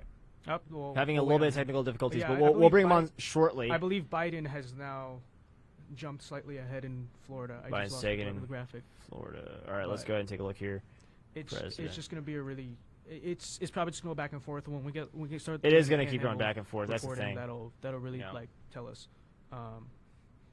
But yeah, Biden is. It's interesting. Biden is overperforming, it seems, in Broward County, but underperforming in Miami-Dade. So, All right. anyways. Well, let's bring on our guest as James Klug reporting right now. How are you, James? Can't hear you. Appreciate it. Yeah, There you we go. got you, There you got go. you. Now we can hear you. I still can't hear him. What's going on, you guys? Thank you so much for having me on. Appreciate it. Dude, thanks for coming on. I want to get some of your insight. We follow each other on Instagram. I've seen your story. You've been around some pretty dangerous places in the country, and they're called Democrat-ran cities. And how is it looking over there? I mean, well, first off, wait, are you still in New York right now? So I'm in Washington, D.C. right now. I actually just Okay. got back from a protest, literally Oh, wow. at right out front of the White House. So, Yeah. sorry if I'm late, you guys, but You're good. A lot of craziness going on around the nation right now. Yeah. Well, so what are you seeing when it comes to the protests in D.C., New York, and all these other Democrat-run cities?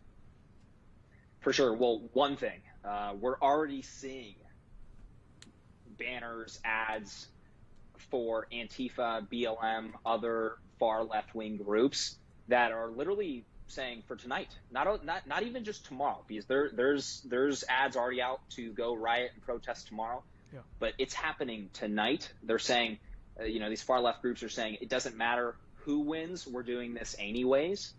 I would imagine, if Trump takes it tonight, it'll be quite a bit worse. But they don't even care. These people do not care. It doesn't matter who wins for them. They're going to go out. They're going to go break stuff. And they're going to go, attack police, attack maybe Trump supporters, etc. I mean, there was already a brawl today in D.C.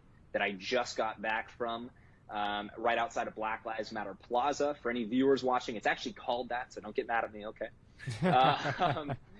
There was an illegally parked vehicle owned by the demonstrators playing loud music. Officers came in to obviously move it, and anytime officers come around, I mean, these people cannot handle police presence. And there was maybe at least one arrest made, and it was a tense situation over there, man. Things are tense right now. Wow. Well, please be safe you're going back out there tonight. Maybe. Well, let us know. Let us know. We'll Skype you again if you maybe. want. But here you go. For sure.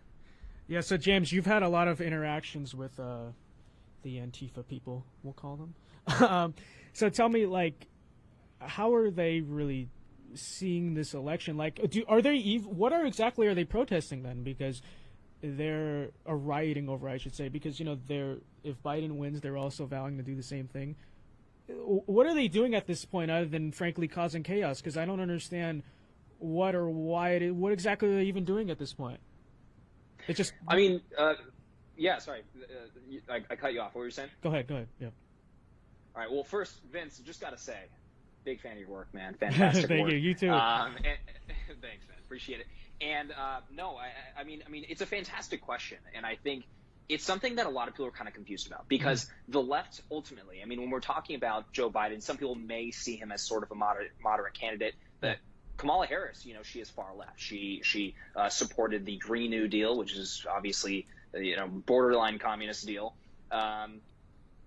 borderline communist policy. And you would think that these people, being kind of anarcho-communists, revolutionary communists, they would kind of be happy with that. And it's true. They are happier going in that direction. That's why there's the Trump-Pence out now RevCom group. Yeah. And it does go with what they want, but ultimately, these people hate a lot of these folks on the far left just hate the United States. It doesn't matter who is in office. They want to cause trouble. They want to cause anarchy. They want to make people afraid. These are mobs, and they're dangerous. And you hear people out in the street. I heard some media was doing interviews. I was not doing interviews tonight. I was just reporting, or recording and stuff like that. And I would overhear some of the people. They were asking, "Hey, why are you out here?" Because nothing's been decided. And that was a fantastic question that this lady was asking tonight. I don't know who she was. I just walked by. I was kind of listening. And it was a fantastic question because why are they out there? People think that they're super partisan, and they are. Don't get me wrong. They hate Republicans more than anything in the world. They hate conservatism. They hate American values. But they ultimately just hate the system. They ultimately just hate the country. And both parties do, fall under that, right? Yeah. So do that's you pretty think? much it, man. So what exactly has been the point of the Biden campaign and the Democrats bailing these people out, and sort of, because I think it's sort of an unholy alliance in a lot of ways, because yes, at the voting polls, maybe they will vote for Biden just to get Trump out. But ultimately, when it comes down to the revolution, Joe Biden is getting guillotined alongside Trump. They are just as angry at the Democratic Party as they are at the Republican Party. I think the only reason why a lot of them are sort of behind Joe Biden just to get Trump out of office, but then what happens next? So I don't understand what the political strategy, frankly, by the Biden campaign has been to constantly, and maybe they figured this out because later on they were saying, no, actually I condemn violence, when before that Joe Biden staffers and Kamala Harris was promoting, let's bail these people out of jail, and then all of a sudden they're like, no, let's do this. For sure. What do you see in that? Yeah, well, I mean, and I'm so glad that you brought that up, man, because that's so true. I mean, Biden staffers were donating to groups that were bailing people out. Kamala Harris had that one tweet with the link to bail rioters out, aggressive protesters out, people that are being arrested for breaking the law. And, you also had a good point there. They did kind of change their tone on it. They still didn't go super hard on it. I mean, when it comes to Biden talking about Antifa being an idea. Okay, well, they've killed multiple people, caused millions, hundreds, probably tens of millions at the very least of dollars in damages. And, they are they're kind of taking that stance of just ignoring it. And you would think that they would get a little bit more credit from these groups. And they do. And I think these people hate Trump and Pence so much. They hate the Republicans so much because we do bring that sort of patriotism. We are that group of patriots that love this country. That's what makes them hate us even more. But they just hate the whole system, man. I want to ask you a question. So you mentioned earlier that Antifa is going to riot and loot and burn down these cities no matter the outcome. So, I mean, this begs the question. I mean, are Antifa Biden supporters? It's a good question. I mean, I don't know that they necessarily. I don't know that they necessarily are Antifa specifically. These other far left wing groups. Keep in mind, you guys, it's not just Antifa here now. In fact, a lot of these posts that are being shared around are just far left wing groups that are actually coming together. That's what kind of one interesting thing that we've seen the last few months is a lot of Biden and a lot of BLM and Antifa joining, but it's also these other groups that are joining in as well. Antifa specifically, I would not say is necessarily Biden supporters, but they definitely do, of course, align themselves more with Biden. They would prefer Biden all day, I'm sure, but they're not necessarily going to tell you that they're total Biden supporters. Also, one more thing, Joe, that you were mentioning. We don't know what level, to what extent the damage will be done tonight, but we do know that there are gatherings. We do know that there is going to be criminal behavior, and we also do know that, they are not going to tolerate reporters or journalists being on the ground filming them. And the reason for that is because they expect to be breaking the law. Yeah. Do you know anything about the Stand Up DC thing? No, actually, is that the going to the White House, trying to get to the White House, or okay. Yeah. So I did hear a little bit about that. What were you going to ask about it? Well, I want to see if you see any of that, even trying to happen tonight when you're out there just now in D.C. I mean, do you see any of those people actually saying, like, we're going to the White House, we will drag Trump out of that White House, And they've also threatened the same, Stand Up DC has threatened to shut down Amazon distribution centers, to take over state capitals around the country, and really, create true and real havoc around the country. I mean, have you seen much of that around in DC today? So I was only out for maybe a few hours. I did not quite hear or see that. Now, I'm sure you guys have seen the fencing that's been placed around the White House, or at least heard of it. Yeah. And I mean, these are unscalable fences, and it's not just it's not just one or two. I mean, they have multiple layers. So as for that, I mean, there's no chance they're getting close to the White House. Absolutely no chance. Of course, DC has invested, the local police departments, MPD has invested, I believe, around $100,000 of tear gas. There's National Guard. Yeah, there's National Guard ready to go. I'm not sure if it'll get to that extent tonight because, again, keep in mind, Trump winning would certainly energize them. Biden winning would maybe, I think it would be a little bit to a lesser extent for sure. I mean, but as for seeing them do that, I don't think it would be even possible. I didn't hear it.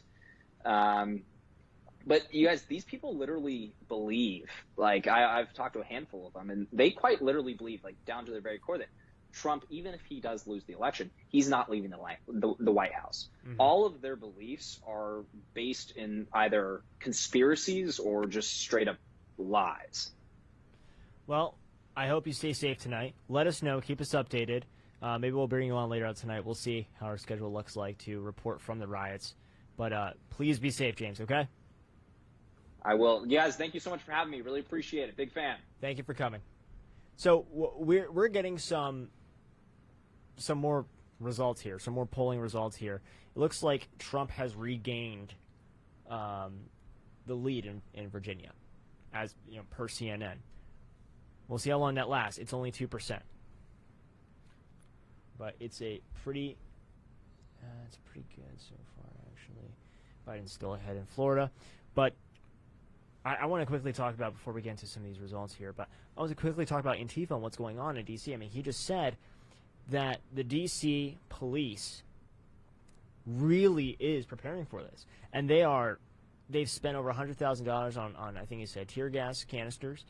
The National Guard has been deployed. They fenced up. They built a wall around the White House, a big, beautiful, strong wall with no door, no big, beautiful door, but just a big, beautiful, strong door wall around the White House to protect the president. The president is reported to actually be in the East Wing tonight, watching the election results.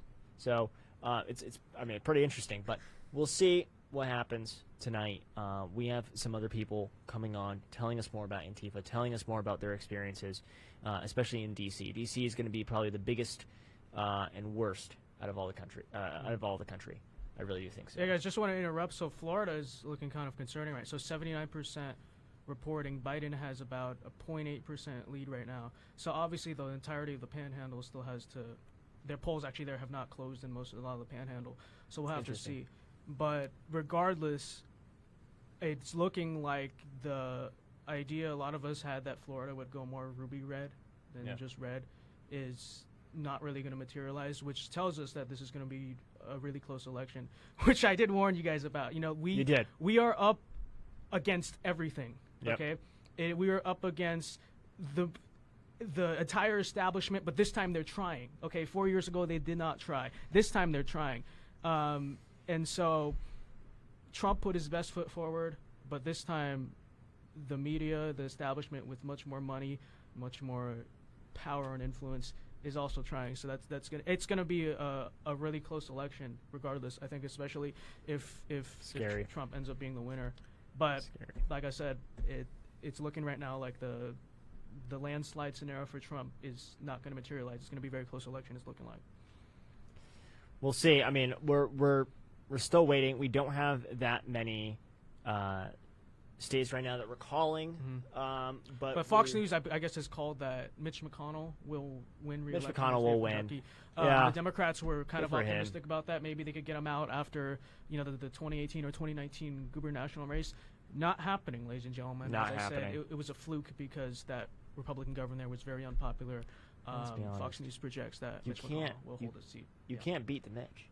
You can't beat the Mitch. You can't beat the Mitch. The guy is a tank. The guy's a tank. You can't beat Cocaine Mitch. I'll tell you what. Cocaine Mitch. Love the guy. But terrible nickname. You got to rebrand. But we have we're going to be getting some more results coming in pretty shortly. I mean, we've only really called Indiana. Yeah. Can we call West Virginia right now?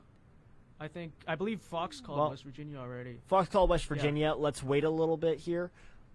And we'll call. Blue band. Just call. Who knows? Who Call knows? Call Who the knows? state, dude. After Didn't Florida, go to Trump by like 30 points in 20. after Florida, I'm a little stressed out. Yeah. A little stressed out. Plus, I mean, let's just wait. Okay. All right, okay. just a little bit longer. Right. I mean, we got a lot of results we have to go through. So, but it's looking pretty good. I think.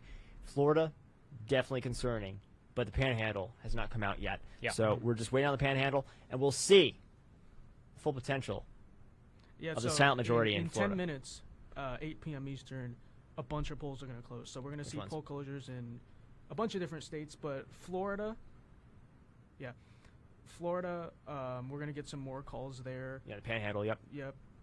Out of Pennsylvania, actually, the polls will close. We don't expect to My get home very state. conclusive numbers just yet out of Pennsylvania, but polls will close in Pennsylvania. And that's basically all of the swing states that are closing. We have a bunch of other states, but... Which other states? Well, we're gonna be getting to those pretty shortly. But joining us today is a very special guest, great friend of mine, and that is Danielle Ray. Danielle, how are you? I'm doing well. How are you guys doing? We're doing great. So happy to have you here. It's good to be here with you guys. It is quite a stressful evening, Danielle. I'll tell you what. Yeah, quite the stressful. I definitely have felt that. I literally just got done. I'm actually at an old campus that I used to go to school at, and like a couple hours ago, actually, we had a whole prayer session where I went live stream on Instagram, and a whole bunch of us just sat and we prayed. Well, we do need plenty of that. Yeah. Trust me, we really do. But that's actually interesting you mentioned that, because I want to talk to you about why faith is at stake tonight, in America as we know it. So what are your thoughts on that? Yeah, absolutely. Oh my gosh. So, I think a lot of people on the left will be like, no, faith isn't at stake. Joe Biden's a devout Catholic. Kamala Harris has talked about it. But everything that the left supports is anti-God. It's anti-faith. It's, everything we stand for as a country, our right to worship God the way, we think that we're supposed to worship him, the right to, look, here's an example of what's at stake with our faith. When a country is so at war with each other that you have an Amish parade for Trump, that should tell you how much is at how much is at stake, because Amish don't get involved in politics. That's like literally against their religion to get involved with politics.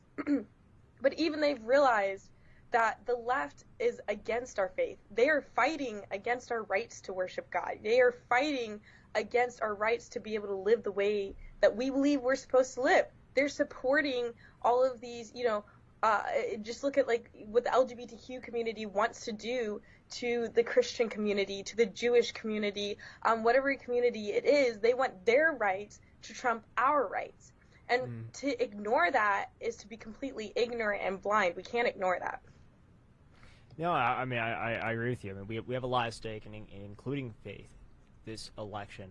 But yeah, I've heard that argument about, Joe Biden is a devout Catholic, therefore no, faith is not at stake. But I tend to disagree with that as well, because, I mean, what has Joe Biden even shown to truly have faith and to have these values, these Christian values? I mean, I'm not Christian, but, we're very similar when it comes to values. But when it comes to these values, what has he shown? I mean, absolutely nothing. He's pro-choice. Absolutely. Well, and if you look at his record, he was previously under an administration that actually diminished the Christian faith. Obama made no. He didn't hide his disdain for Christianity. So he was under that administration. You look at what he supports, his vocal support of abortion, his support of denying people's rights and denying people's rights to worship God, and wanting to take down those constitutional rights, defending the riots that are causing chaos and murder. Those are not Christian principles. Those are not constitutional principles. Those are not biblical principles. Absolutely. And what do you think? What do you think the outcome would be out of a Joe Biden, Kamala Harris presidency? Right, when it comes to the Christians and Jews and even Catholics. I think a lot of people are afraid. I think actually we need to change the way we phrase that.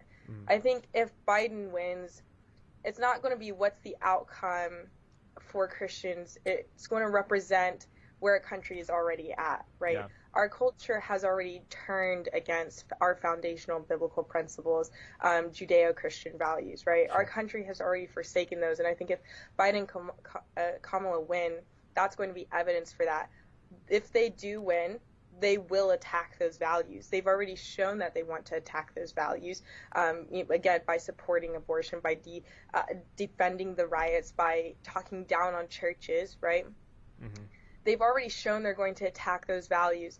And when if they win, they're going to enable the left to have a whole new stronghold on what churches are allowed to do as 501c3s, what charities that are Christian, Judeo-Christian charities with Judeo-Christian values are allowed to do.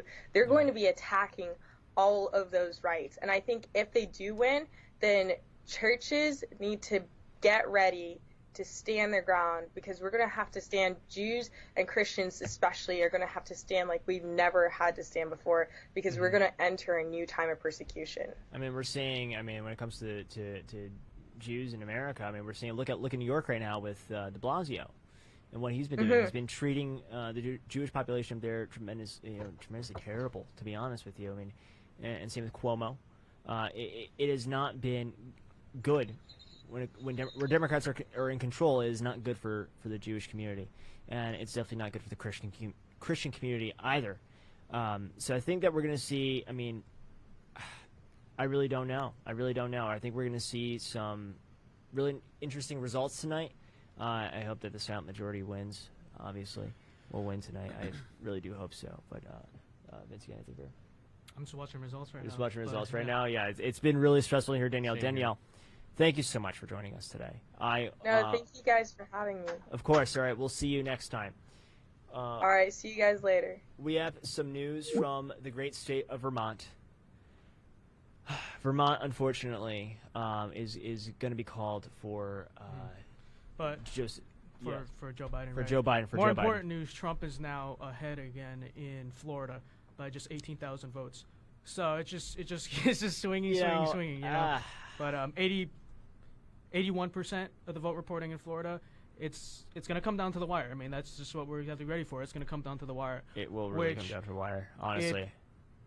It like I said, if Florida is coming down to the wire, we'd expect that the rest of the country, it's going to be a very close election at the very least, right? Yeah. In Ohio, pretty interesting. I believe only 18% of their vote is reporting, but Joe Biden is up by quite a few points in Ohio right now.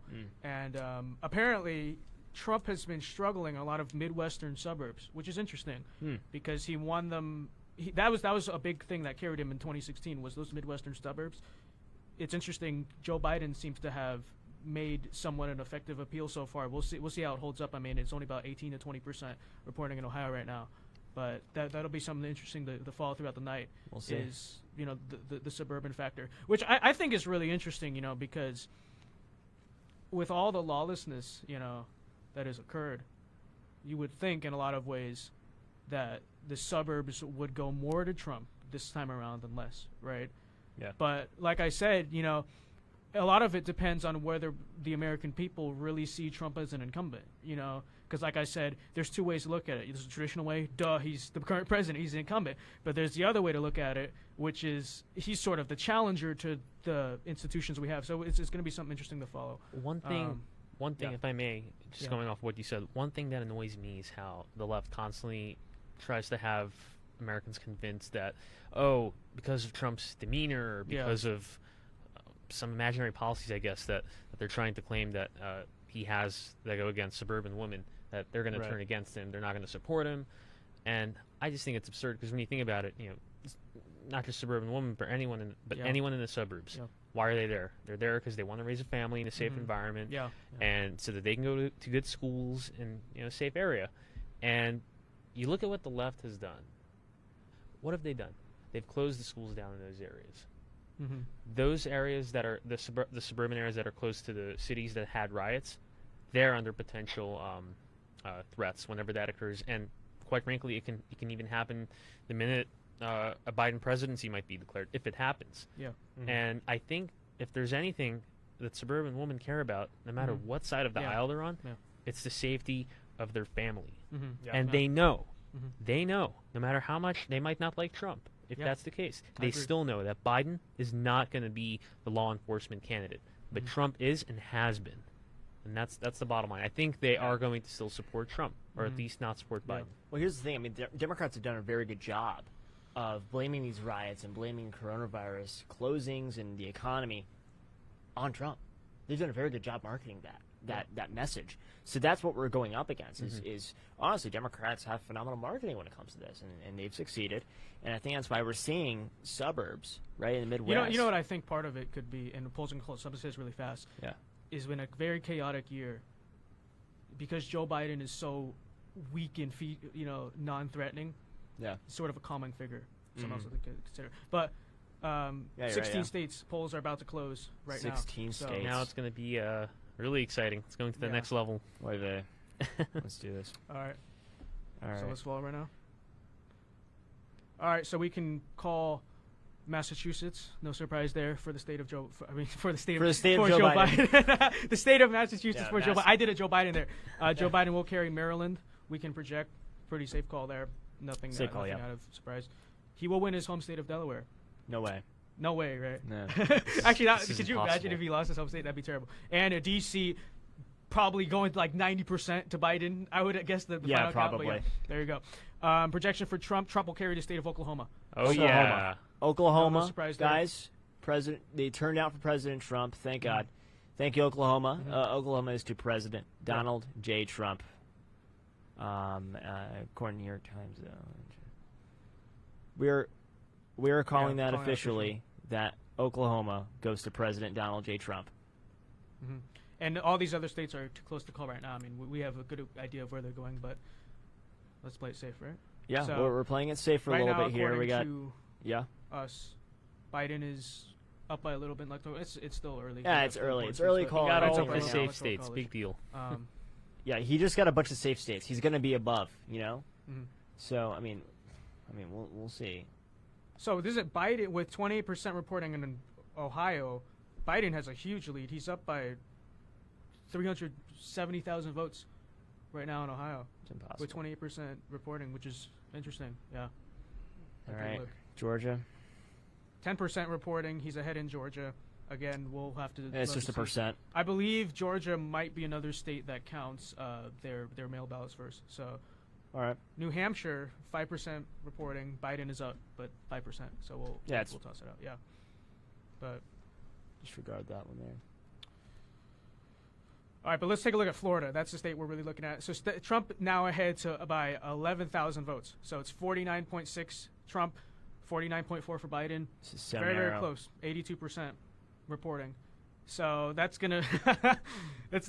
Actually, if it keeps up like this, they might be whoever loses might be demanding a recount. But with a panhandle, more of that coming in, we'd expect that if Trump just keeps his lead by just a little bit, he can. Hold on, we got some big news from Virginia. 18-point lead for President Donald J. Trump so far. Yeah. 18% 18% reporting. reporting, but we got an 18-point lead for President Trump. That's pretty good, but we'll see. Like you said earlier, we are, we're gonna wait for a little bit for that right now. So, oh God, guys, this is stressful. This is stressful. You guys are just at home, nice and comfy, watching us struggle and try to retain our sanity right now. But we'll see. We have a couple different news stations are calling certain states. I mean, Fox News called Virginia for Joe Biden, but Trump is currently at the lead, so we're actually playing it safe here, guys. If you're here online, I'm seeing some people in the chat right now. They're saying, oh, yeah, but this is called, that's called, whatever. We're not sure yet. Some people are jumping the gun. Some people are, playing it safe, and we like to be the people that play it safe. So we're playing it safe, guys. I know some people are saying they're calling. So Joe Biden is up ones. right now in Texas, but we are basically the only major county we have reporting right now is Dallas. But it's definitely, we've seen changes in that state, right? Yeah. Because it's pretty solidly Democrat now, the Dallas area and the suburbs around it.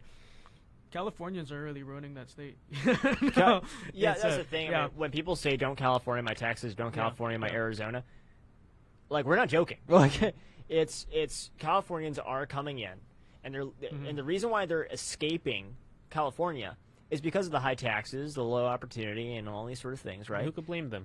I mean, they're escaping it, and it's horrendous. And then they come to a great state like Arizona, or the great state of Texas.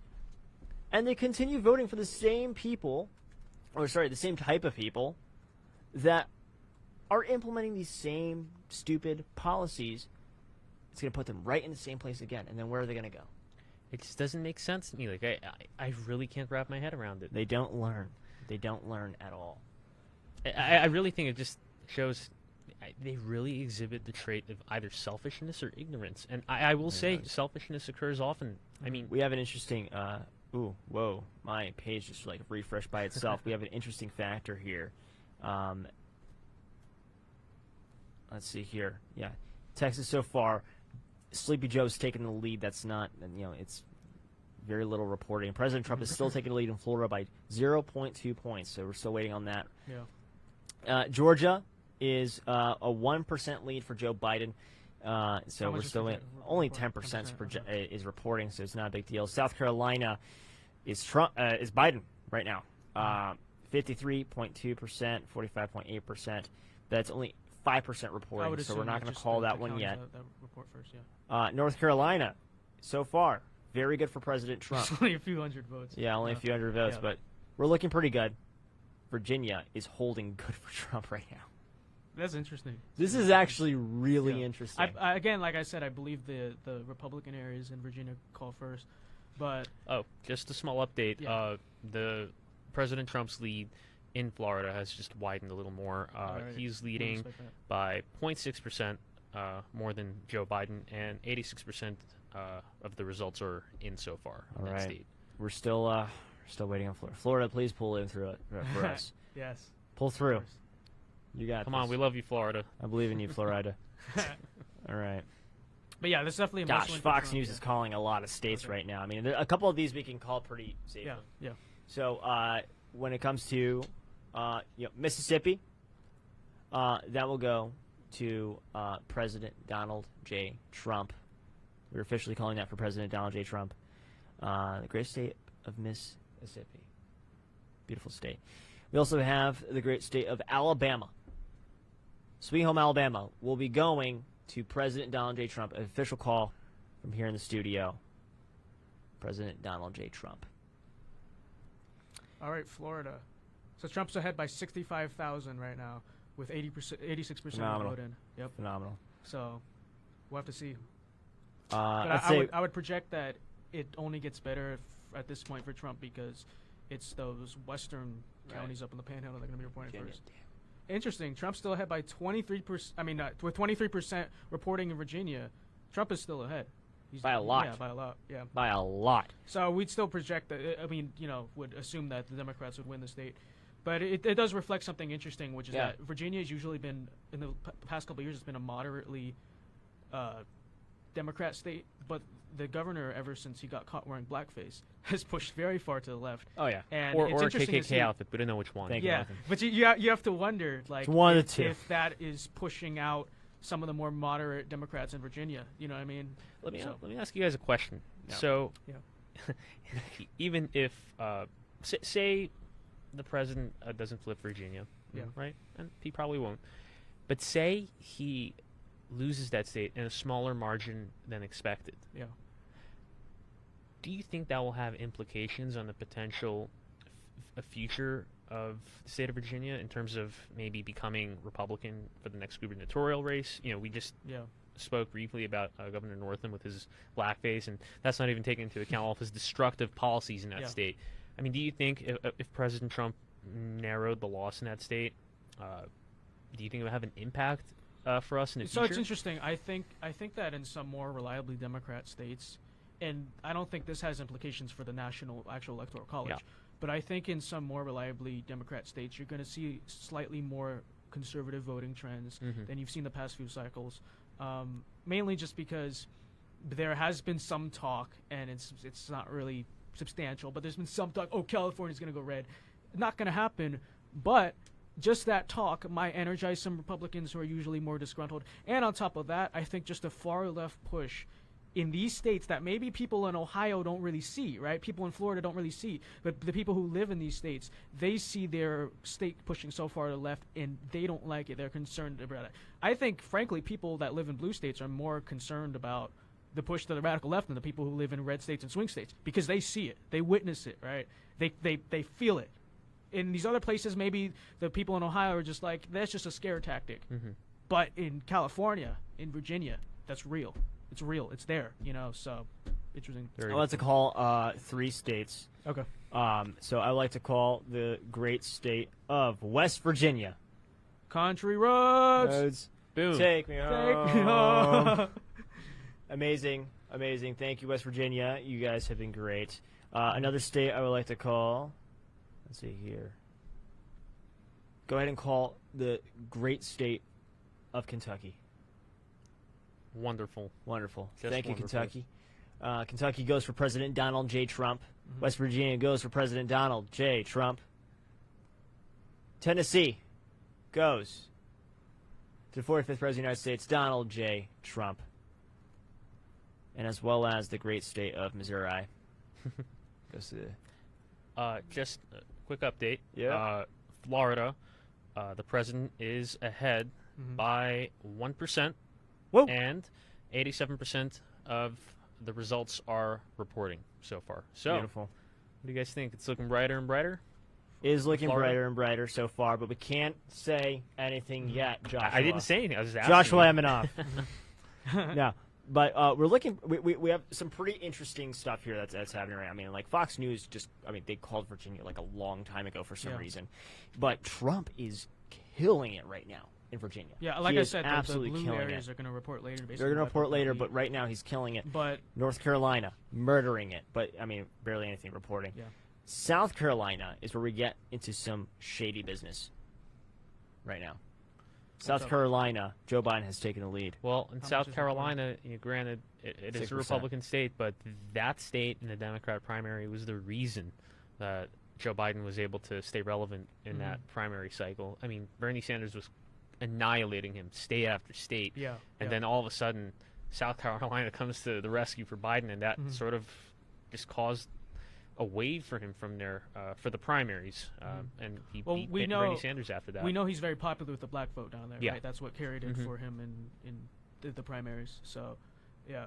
Definitely, you know, we have seen South Carolina, still probably a solidly Republican state, have seen some push a little bit where the Democrats are doing progressively better and better in South Carolina. If you were to ask me, it's mainly because the Republican leadership in South Carolina, quite frankly, is kind of lackluster. You know, who's their star senator? Lindsey Graham. Oh, okay. You know what I mean? So it's... I feel like we wouldn't even have this talk about South Carolina if Republican leadership did better there, which they didn't. It's kind of lackluster. Yeah. Yeah.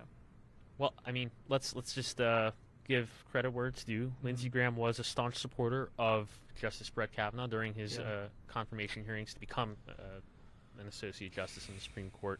And I don't know, if you ask me, I kind of like Lindsey Graham 2.0. I mean, what do you think?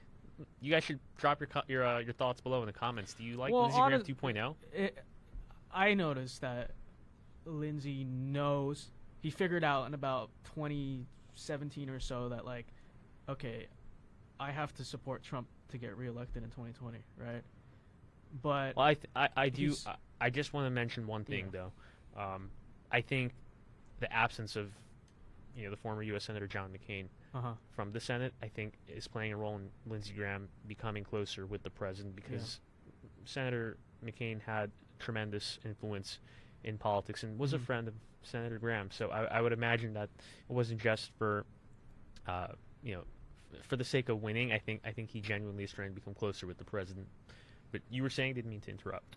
Yeah, I mean, we're looking at some pretty interesting results here. Pennsylvania has now been reporting pretty heavy for Sleepy Joe, but it's only 1% reporting. Michigan as well, pretty heavy for Sleepy Joe, but again, 1% reporting.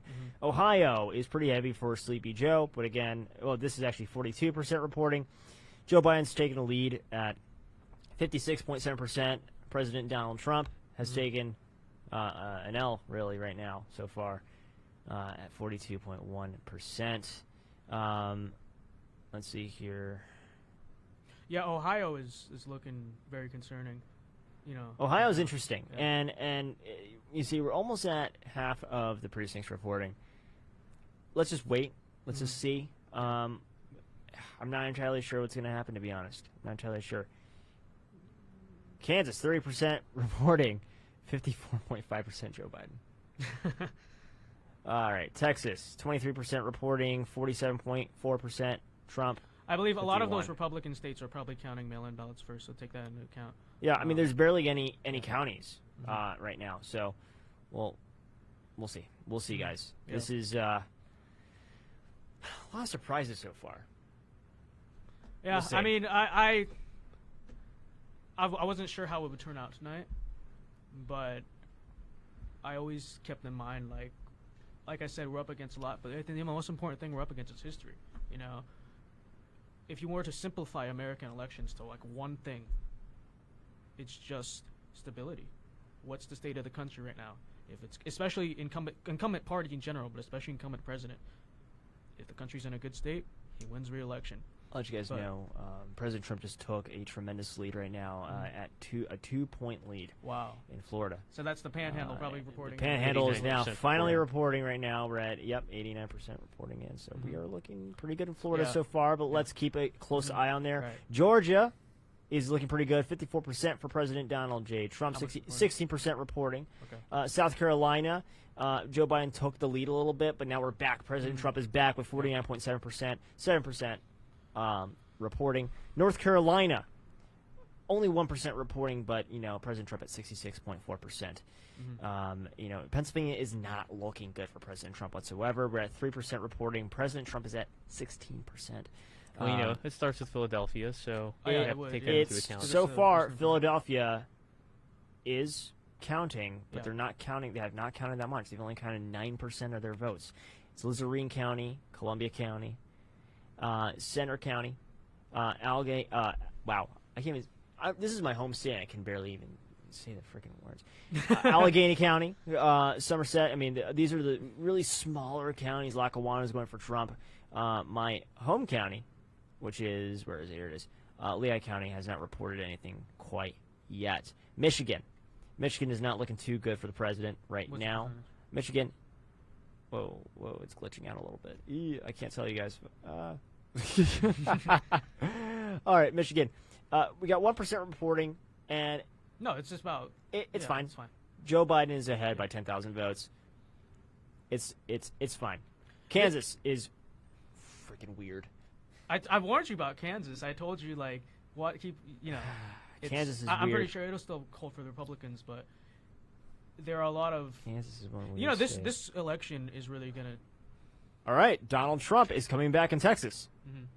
We expected that, right? Now, Joe Biden is at 49.5%. President Trump is at 49.1%, but that's a really big change from just a couple minutes ago. President Trump is still in the lead in Florida. He's still in the lead in Georgia. He's still in the lead in South Carolina. He's still in the lead in North Carolina. So this is really interesting. Yeah. In Virginia, he's still in the lead. We're just gonna have to give it more time, quite frankly. I think in like half an hour to an hour. Half an we'll hour, have we'll a better hopefully idea see. of where this race is going. Yeah. We'll hopefully see what's going to happen. I mean, But with Ohio is Trump looking really leading weird. right now in Florida, that's encouraging because it's going to be the panhandle that reports their votes last, and so that should push it over the head. I'm going to message for CNN to fix your website because it's not working. I've been on Fox News the entire time. There's another reason why Fox News is better than the fake CNN, fake news, the China News Network. Anyways, Joe, it looks they're like a scholarly source, and you're just gonna attack them like Yeah, that. shut They up. work hard, oh shut Give us up. the facts. We got Maine reporting 0.18%. We took a look That at is- the second district. That right? is Yeah. huge. 87% for Donald Trump. That's 35 votes, guys. I mean, come on. Like it's fine. Yeah. But we're looking pretty good. Kansas again. What a weird state. What are you doing? What Figure it out. percentage is reporting right now? Kansas? Dude, I mean 30%. Like Yeah, it'll. I'm sure it'll be fine. why is Fox News not There are a calling lot Indiana of like yet? blue dog Democrats in Kansas that can, Yeah. it's not as deep a red of state as a lot of people think, but Yeah, well, we're going to go ahead and take a break Mhm. in a minute. Yeah. Stay tuned. We're going to bring you some more results from Florida, more results from Pennsylvania, and as well as Michigan and Ohio. These are big swing states, so come on back in just a few minutes and after this break.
Welcome back, guys. We have some interesting news here I'll go through really quickly because we have a guest joining us very shortly. So out of Michigan, we got 3% reporting.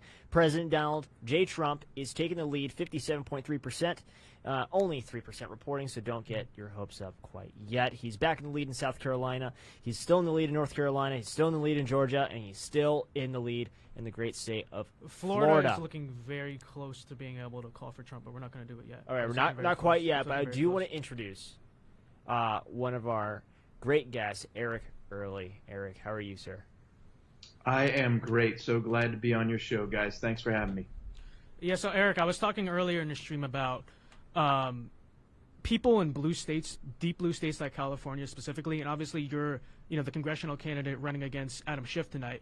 People in deep blue states specifically, regardless of how the national election turns out, I think you're going to see more conservative voting patterns in these deep blue states because, as liberal as we might say California is, there is still a limit with a lot of people. And I think a lot of frankly, the Democrats have crossed the line in the state, like by a big extent. So tell me, what do you see in California, right, in the 28th district, Southern California, and do you think that we're going to see more conservative voting trends in my home state, your home state, right now, tonight? Vince, great question, and the answer is yes, I do, and I'll get into it more in a second. But I just want to say, first of all, Emerald and I are very proud of you. We never had any doubt about you, man.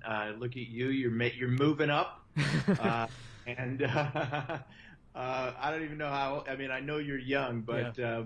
We had Vince, for you other folks on there and whoever's watching, Vince spoke at a impeach Schiff rally we had before the primary, the March primary, and Vince blew away the crowd. And Vince, Emerald's been telling me you're going to be a star for a long time. So I think I'm going to start believing her. So anyhow, there is something happening in California here. Yeah. The great electorate out here. I've been seeing this for years, frankly, for several years now. There are so many conservatives in this state. There's so many people who support the president in this state. And but in the last few months in particular, with all of this rioting and looting and, defunding police garbage, and in our city, 66,000 homeless, and COVID, of course, and this really the failure of these fools running this state to handle COVID properly. The lockdown of so many people. Mm-hmm. Right. It's now coming out of the cracks. The conservatives, the great conservatives, more and more moderate Democrats and independents are coming our way. So I see great things coming in the state of California. I've been saying for a while now, we will be taking back the state of California. I can't predict exactly when, but I think it's going to be a lot sooner than people think. What made you specifically want to run in such like a deep blue district as a Republican candidate, and not just like sort of independent, like you're a proud Trump-supporting Republican? Tell me.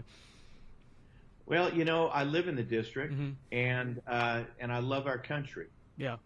And I do support our president. Mm-hmm. So you put together, really boil it down to the following. I watched this reprobate, Adam Schiff, like the rest of America, get on TV every time he could, telling us that the president, he had evidence that the president colluded with Russia to get elected. And, people with common sense, like us, don't have access to classified information, knew that Adam Schiff was completely full of it from the minute he opened his mouth. Mm-hmm. And so I took it personally, watching him lie to me, watching him lie to all of America, watching the mainstream media enable those lies. And between that and the fact that I've said for a long time that we're in a battle of good versus evil in America. Yeah. And these evil forces are taking over that Democrat Party. Between the two of those, I spoke to my family, I spoke to my political friends, and I jumped in, and we got in this race in July 2019. It was even before the impeachment sham, and it's been just been an incredible race. It's we're honored to be doing this. Yeah, Eric, I appreciate it very much. Joe, did you have anything? Yeah, I want to say, thank you so much for coming on, but like the fight that you are putting out in the great state of California, we got to take California back, honestly. And going against Shifty Schiff is, I'll tell you what, it's amazing what you're doing. We need more of that, and we do appreciate it. Do you have anything for? Yeah, you do. Go for it, man. Where are you guys beaming in from? Where are you located? We're actually coming from Phoenix, Arizona. Yeah. Awesome. Vince, man, So, we're proud of you, boy. We are proud of Vince Dow. Keep going, brother. You other guys are great too, but we know Vince. Okay, so what's your question, sir? So, as you know, Ronald Reagan was the governor of California. It was a very important state, and it still is an important state, but it's unfortunately gone blue.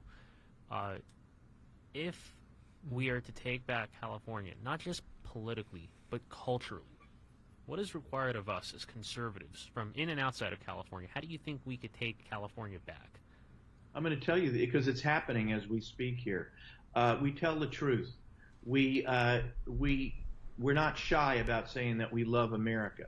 We're not shy about saying we support and we defend our brave men and women of law enforcement.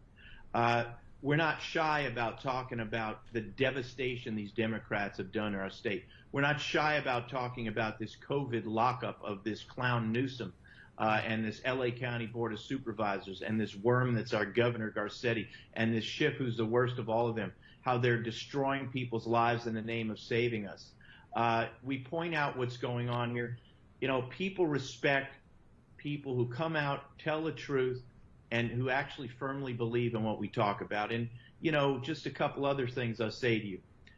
Just like the president, I fight for every American citizen of every race, creed, color, sexual orientation. All right? We're fighting for everybody. And we're increasing the great voting blocks of African Americans, of Latino Americans, Jewish Americans, Asian Americans. These numbers are growing. And as we've said in the state for so long, you start flipping those numbers by a few percentage points, we take back this state. And I have no doubt we will take back this state. And as I say, it's going to be sooner than a lot of people think. And we're going to take back this state. We're going to have to rebuild it from the ground up because what these Democrats have done has destroyed the greatness and the majesty of California. And we're going to bring it back. And I can tell you one thing on my campaign, in my great district, which is Burbank, Glendale, Sunland, Tujunga, parts of Pasadena, La Cañada, Flint Ridge, Silver Lake, Echo Park, Los Feliz, Hollywood, West Hollywood, great large chunk of Southern California. This campaign has lit a spark. The energy, the enthusiasm, the support we're getting from all sides in our race, we see it happening. We've been feeling it for months. We've been watching it grow, and this spark is going to spread throughout the state of California. I have no doubt about it. I'm seeing in other parts of the state as well. So for the rest of America out there who looks at California and looks at it like really a Democrat wasteland, I can tell you firmly and with conviction, there are so many great conservatives coming back and working hard to bring back this state. You combine that with this complete overstepping, this arrogance of this other party here that's been in power, and we're going to take them out. And so it's not an if, it's just a when. Well, I sure hope you're right. I do agree with you. I think California... It's going to happen, buddy. You don't have to hope. It's going to happen. It's going to happen. I believe you. Yeah. I really do. I think California is going to come back. I really do think so. Eric, thank you so much for joining us. Good luck in your endeavors. We will always support it. We love it. Thank you so much, okay? Be safe. Guys. Thanks very much. You too. All right, so Trump currently right now in Florida is up by around 200,000 votes with not bad reporting. So it does look like he's going to carry Florida. I mean, we're not going to call it yet, but it does look like he's going to carry Florida. 91% reporting for Florida so far. 91%. So in Georgia with 22%, Trump has now jumped out to 154,000 vote lead. Ohio is odd. It just seemed really weird right now. Biden is still up in Ohio. By 30% reporting in Virginia, but Trump is up 260,000 votes. He's up by about almost 20 points. And again, I'd assume that there's going to be blue precincts that are going to be called that are going to wipe it out. But that's a pretty impressive performance by Trump in Virginia. Well, we still got a lead in Michigan, which is 6% reporting in, but we did lose the lead in North Carolina. 51% reporting. Joe Biden's at 54.1%. Yeah, North Carolina is looking scary right now. Yeah. North Carolina's pretty scary, but we'll make it. We have about half of the votes in. Kansas is looking really weird. 32% reporting in. Donald Trump is They might be counting trailing their mail-in behind votes first, so right that's now. something to consider. We'll see. We'll see. Texas, we got 46% reporting. Donald Trump is behind at 48.5% now. Just updated as I was talking. But we are going to call a state, and that is the great state of Arkansas, also known as Arkansas. Arkansas. You know, I'll be honest, the English language is pretty interesting. But I'll tell you what, Arkansas going for President Donald J. Trump. That's an official call from here in Phoenix, Arizona, in our studio, our wonderful studio here. Did we call West Virginia yet? I told you we should have just done it. We did call West Virginia. We did? Yeah. Okay, we did. We sung the West Virginia song. Oh, that's right. Come okay. on, man. But you blacking out like Biden. So let's do a quick recap. Can we look at the map by any chance? Is that possible? I pulled it for the guys who can't show me. Okay, that's not a problem. Some of the states we've called, obviously, for Trump. Here's just for Trump. We have Arkansas, West Virginia, Kentucky, Tennessee, Missouri, Mississippi, Alabama, all going for President Donald J. Trump. For Sleepy Joe, for Beijing Biden, we got Illinois, Vermont, Rhode Island, Connecticut, New Jersey, Delaware, Maryland, Washington, D.C. Virginia, not Virginia quite yet, actually, and Vermont. Vermont is for Sleepy Joe. So it's very early tonight, guys. It's only 6:36 here in the wonderful state of Arizona. But we are still waiting on results from the Sunshine State, Florida. We'll be seeing that very shortly, I hope. We're looking pretty good so far. 88% reporting in the great state of Florida, 50.8% for Donald J. Trump. Sleepy Joe, 48.3%. So looking pretty good. 200,000 votes plus in the advantage for Donald Trump. Pennsylvania is looking horrendous right now, but we're only 5% reporting, so I'm pretty hopeful. I mean, back in 2016, it was kind of like this, where Pennsylvania was blue the entire time until towards the end. So we're going to hold off on Pennsylvania, but gosh, Pennsylvania, my home state, please pull through. By the way, I just want to point something out. So say the race stopped right here, just for example, say it stopped right here. The popular vote right now, 16,658,000 for Donald Trump. For Joe Biden, 16,093,000. Okay. Yeah. Obviously, Biden is currently leading with the electoral vote. I'm just trying to wonder to myself, if the cards, if the table was reversed and somehow Biden won, and he won without the popular vote, but he won the electoral vote, what do you think? This is a very interesting hypothetical. What do you think the left's reaction would be? Do you think they would say, "Oh, it's our turn"? No, that's okay Trump now? should be president. Yeah, Trump should be. No, they won't. They won't. Look what they did. Look what they did. Let's see. They're hypocrites. You know this. They're hypocrites. They will say, but wait, we have to preserve the current system we have. That's the thing. They're not. They don't play by any rules. They don't have their own rules. They just kind of do their own thing, and that's what Democrats are notorious for. Let's be honest. But it is an interesting hypothetical, right? It makes you wonder. Not that I want to ever find out. See, I'm looking at my chat right now. It's instead of Arkansas, we can call it our Kansas now because we just got Arkansas, so we call it our Kansas. Our Kansas. Thank you, Anna, from college. Here's a good number out of North Carolina. So obviously we're down quite a bit right now, right? But 90% of the current vote counted in North Carolina right now is early voting. Okay, so that's a good clarification to make. So it's reporting about almost like half the state right now is reporting, right, in North Carolina. But yeah, so over time, right, Trump is just going to be making this up because Republicans are expected to outvote Democrats like 2-1 on election day. So keep that in mind. North Carolina is not quite ground. Again, this is something to keep in mind, right? How do states count their vote? Well, right now, North Carolina is almost entirely counting their early votes. And we are down, which is not good, but it's early. It's early voting. We know Democrats are expected to do better there, so we still have a lot of room there. Well, we're hoping to get some results soon. Let's see here.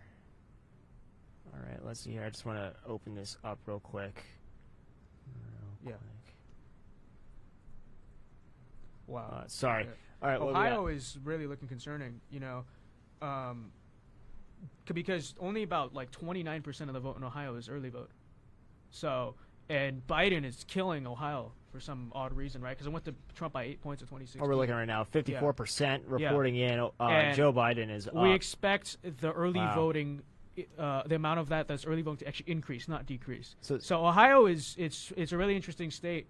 But it's actually looking really good for Biden right now. That's interesting. Which is odd, right? That's very interesting. Because it was sort of the one Midwestern state that a lot of Republicans were confident, like, we got it, you know. But then again, you know, Trump did not spend a lot of time in Ohio, right? Like, I think the last time he did a rally in Ohio was September, right? Something like that. It was quite a while ago. So, and Biden did not spend a lot of time in Ohio either, though, which is kind of interesting. But that is interesting. It's a state that you have to wonder if Biden not spend a lot of time anywhere. Right. Biden not spend a lot of time anywhere. Yeah, that's right. Hold on, wait. He's going to win all the electoral votes in his basement. Yeah, in his basement, right. So I believe there's since the World War II, right? There's been no Republican to win the election without Ohio, right? I believe so. Yeah. So Ohio is a very important. Or any state. president, I believe it is actually. Yeah. Any president, period. Yeah. So coming out of Texas, right? We have 47% reporting in. Donald Trump is trailing behind Joe Biden by just a couple, like about a little bit, right? 92,000 votes. Not too bad. We can still pull through. Kansas, 33% reporting in. Joe Biden is taking the lead at 54%. Michigan, 8% reporting. Donald Trump has taken the lead, 58%. We talked about that. Okay. North Carolina, again, pretty concerning. It says 68% here. Actually, can we make a call? I realize we'd never called this, but official call out of the state of Tennessee, right? Prediction. We're not Tennessee. We weren't exactly concerned about Tennessee, but we can now project officially that President Trump will carry the state of Tennessee with its 11 electoral votes. So add that in.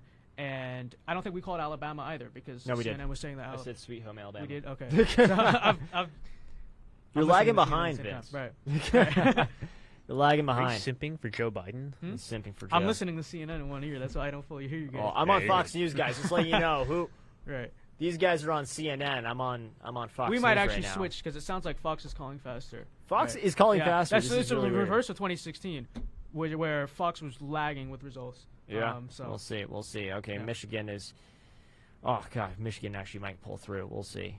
How much is reporting right now? It's only 8%, but it's I don't know. That's a pretty large lead. I we saw the same thing in Virginia. I am switching to Fox News. Okay, you switch. I'll now, stay here. I do want to go ahead and give everyone an update about the great state of Virginia. Virginia is at 34% reporting in. Donald Trump has taken the lead at 58.9%. Fox News still has Joe Biden winning, though. Not winning, sorry. They've called Virginia for Joe Biden. Yeah. Which is, come on, Fox, come on. Listen, they got experts there counting all of the... Experts. They have a lot of math and statistics that go into this in advance. Did you hear that math is racist? Yes, I have heard, unfortunately. I went to school. Well, you went to school. I'm a dropout, guys. Yeah, if you're in college, drop out. Just drop out. Well, then you wouldn't know. Math is racist. I should remind you. Math is extremely racist, guys. Okay, so 24% only reporting in Georgia, but Trump's jumped up to about like almost 200,000 vote lead. So sorry, where was that? Trump has jumped up to about like almost a 200,000 vote lead in the state of Georgia. Yeah, Georgia's looking pretty good. 25% reporting President Donald J. Trump at 56.7%, looking pretty good for Trump. Yeah. Illinois, I thought it'd be worse. So let's touch on Illinois real quick. That's called for Joe Biden.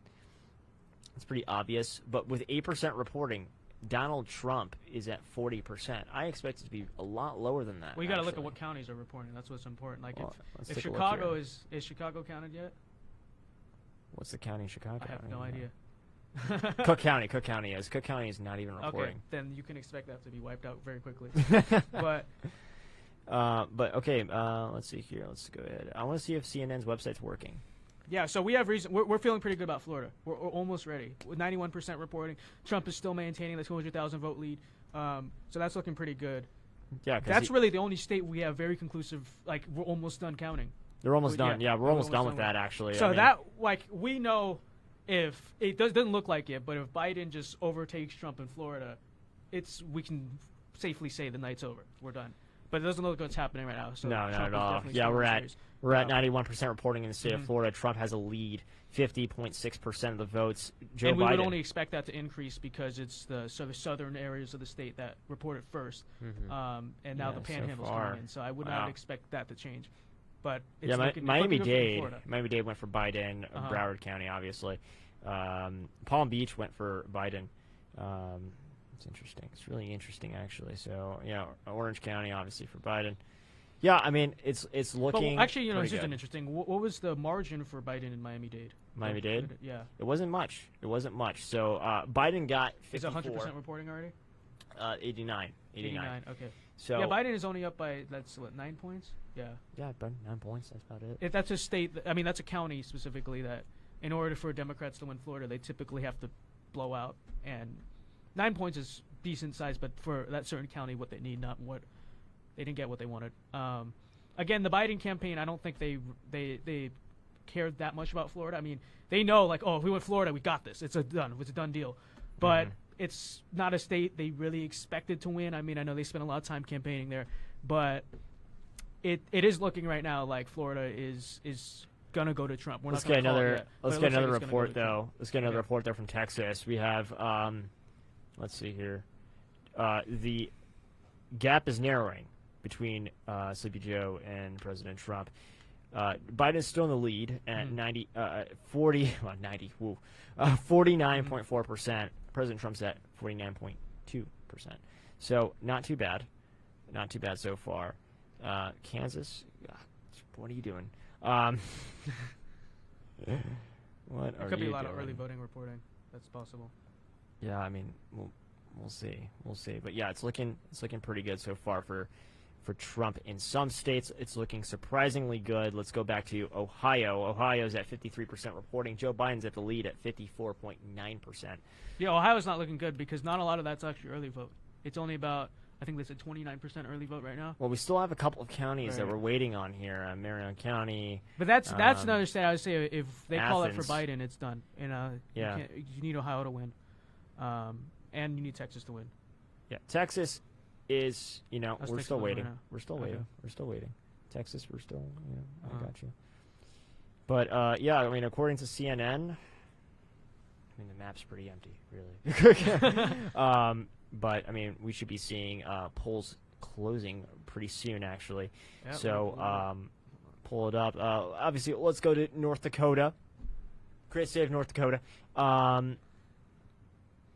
President Trump is obviously winning at 7% in. I mean, but he's going to win this state. We're not going to call it quite yet because, I mean, I don't know. Ohio's blue. That's why we're not going to call anything yet because we didn't expect that to happen. But President Trump is at 53.8% in North Dakota. So that's looking pretty damn good. So I want to give another update just because we've been focusing a lot on the presidential race. Yeah, give us some Senate stuff or whatever. So the Georgia Senate race right now, it's reporting 25% of the votes, and Purdue is leading by about 15%, roughly 15%. And, it's still early, but it's looking good so far, and we sure as hell don't want to lose any safe seats. So, so far, so good. No, not at all. So at 9 o'clock Eastern, right? So at 9 o'clock Eastern, which is 12 minutes from now, polls are going to be closing in, we'll mention the major swing states, Arizona, many counties in Michigan, not all, but some counties in Michigan, Minnesota, and actually Texas. Most of the eastern part of Texas is going to be closing at then, yeah. Well, we're hoping and the Wisconsin, best. and Wisconsin. We're going to be hoping the best right now. So let's go ahead and I'm looking at different sources now. I'm going to take a look at some of the local ones. I'm looking at AZ Central right now, reporting that Joe Biden only has a 0.7 lead currently in Texas. But I mean, let's be honest here.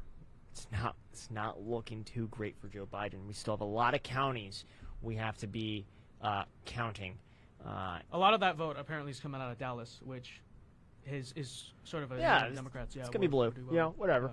Florida's looking phenomenal for President Trump. Come on, look at this: 50.9% for President Trump. Biden's only at 40. 58.2%. Yeah, it's great. For Florida standards, that's a pretty decent victory, right? It's at 300,000 votes, right? So if that holds, I mean, that's obviously it's not a landslide. It's not ruby red Florida, but it's good. It's a good margin. Tell me how Fox News and AZ Central both called Virginia for President Trump, but President Trump just reached 1 million votes in Virginia. Well, you have Sleepy Joe still lagging behind at 689,000 votes. Come on, people. This is amazing. Okay. But I want to go to an amazing guest we have here. One of, I'd say, my favorite congressmen ever. We've had him on the show before. This is Congressman Paul Gosar. Congressman, how are you? I'm doing good this evening. How about you guys? Oh, we're hanging out. We're doing good. We're doing good. A little bit of anxiety, but we're good. I promise. Wanted to ask you. Huh? Go ahead. Well, I wanted to ask you about. I mean, your election. You are running right now. How's it looking so far for you? I'm assuming it's going to be pretty good. I should be pretty fine. You know, our district is very Republican, and they're proud of it. What we were doing is trying to run up the score in the rural areas like mine and Andy Biggs and Debbie Lesko's to help out the president and Martha McSally. Absolutely, and we need more people in Congress like you that are going to support the president, support America First policies, and hopefully we will do that tonight with some other seats that are up for grabs, really, for Republicans around the country. Such as AZ1, Tiffany Shedd. She'll be joining us later on today. I believe that she has a pretty damn good chance of actually grabbing that seat. What do you think about that? I do. I really see Tiffany actually taking that seat. You know, Tom O'Halloran was a former cop from the south side of Chicago, and he voted for Nancy Pelosi on do-overs with the police departments. So I don't see that being helpful to Tom. Yeah, I don't think so either. I mean, you know, I was there doing a couple of events where Tiffany Shedd was involved, and I saw the momentum, I saw the enthusiasm for Tiffany Shedd, and I really think she's going to win it. And obviously, I just know you're going to win it tonight. It's going to be great, and we're going to send you back to the swamp to fight the swamp creatures for us. But I want to ask you about. There's a bunch of them. Oh yeah, I want to ask you quickly about your predictions for tonight when it comes to the presidential election. We got Sleepy Joe that's surprising us in a couple of states right now, such as Ohio. He is winning by a few 100,000 votes right now. And in Ohio, we're still waiting. It's only 53% reporting, but you know, we have a couple of surprises here. What do you think is really affecting Americans today when they went out and sent in their ballot? We set records, is what I'm under the influence of. I think states like Ohio, big cities have already chimed in. So now you're going to get the rural vote chiming back in. So don't fret. Ohio's going to go big for Donald Trump. So will Texas. You're seeing it in Florida already. So from that standpoint, I think it's going to be a very good night for the president, and I don't think it will be close. Yeah, I sure hope you're right. I'm having trust me, we're having a lot of anxiety about this election right now. I mean, everything's at stake, and I want to ask you, if Joe Biden were to become president tonight, God forbid, what is at stake? Everything. Our freedoms, our liberties. We should take the Democrats or the progressives at their word about what they're going to do. Stack the Supreme Court, bring in 2 new states, D.C. and Puerto Rico. Yeah. They're going to bring in the Green New Deal. They're going to. I mean, think about the people they've actually talked about.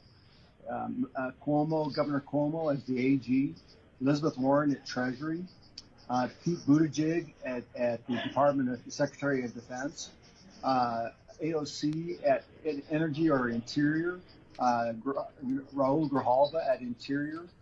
If AOC doesn't go there, that's a nightmare, folks. That's an absolute nightmare. And then everything goes away.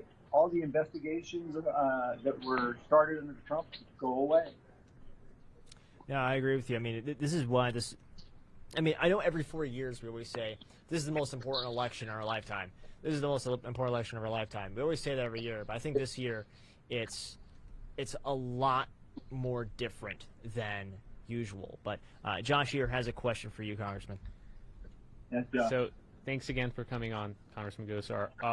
As you know, China is a very dangerous adversary of ours, and you are one of the most supportive congressmen currently of the state of Taiwan, which is constantly being threatened by China with military invasion. They're just a civilized, normal democracy.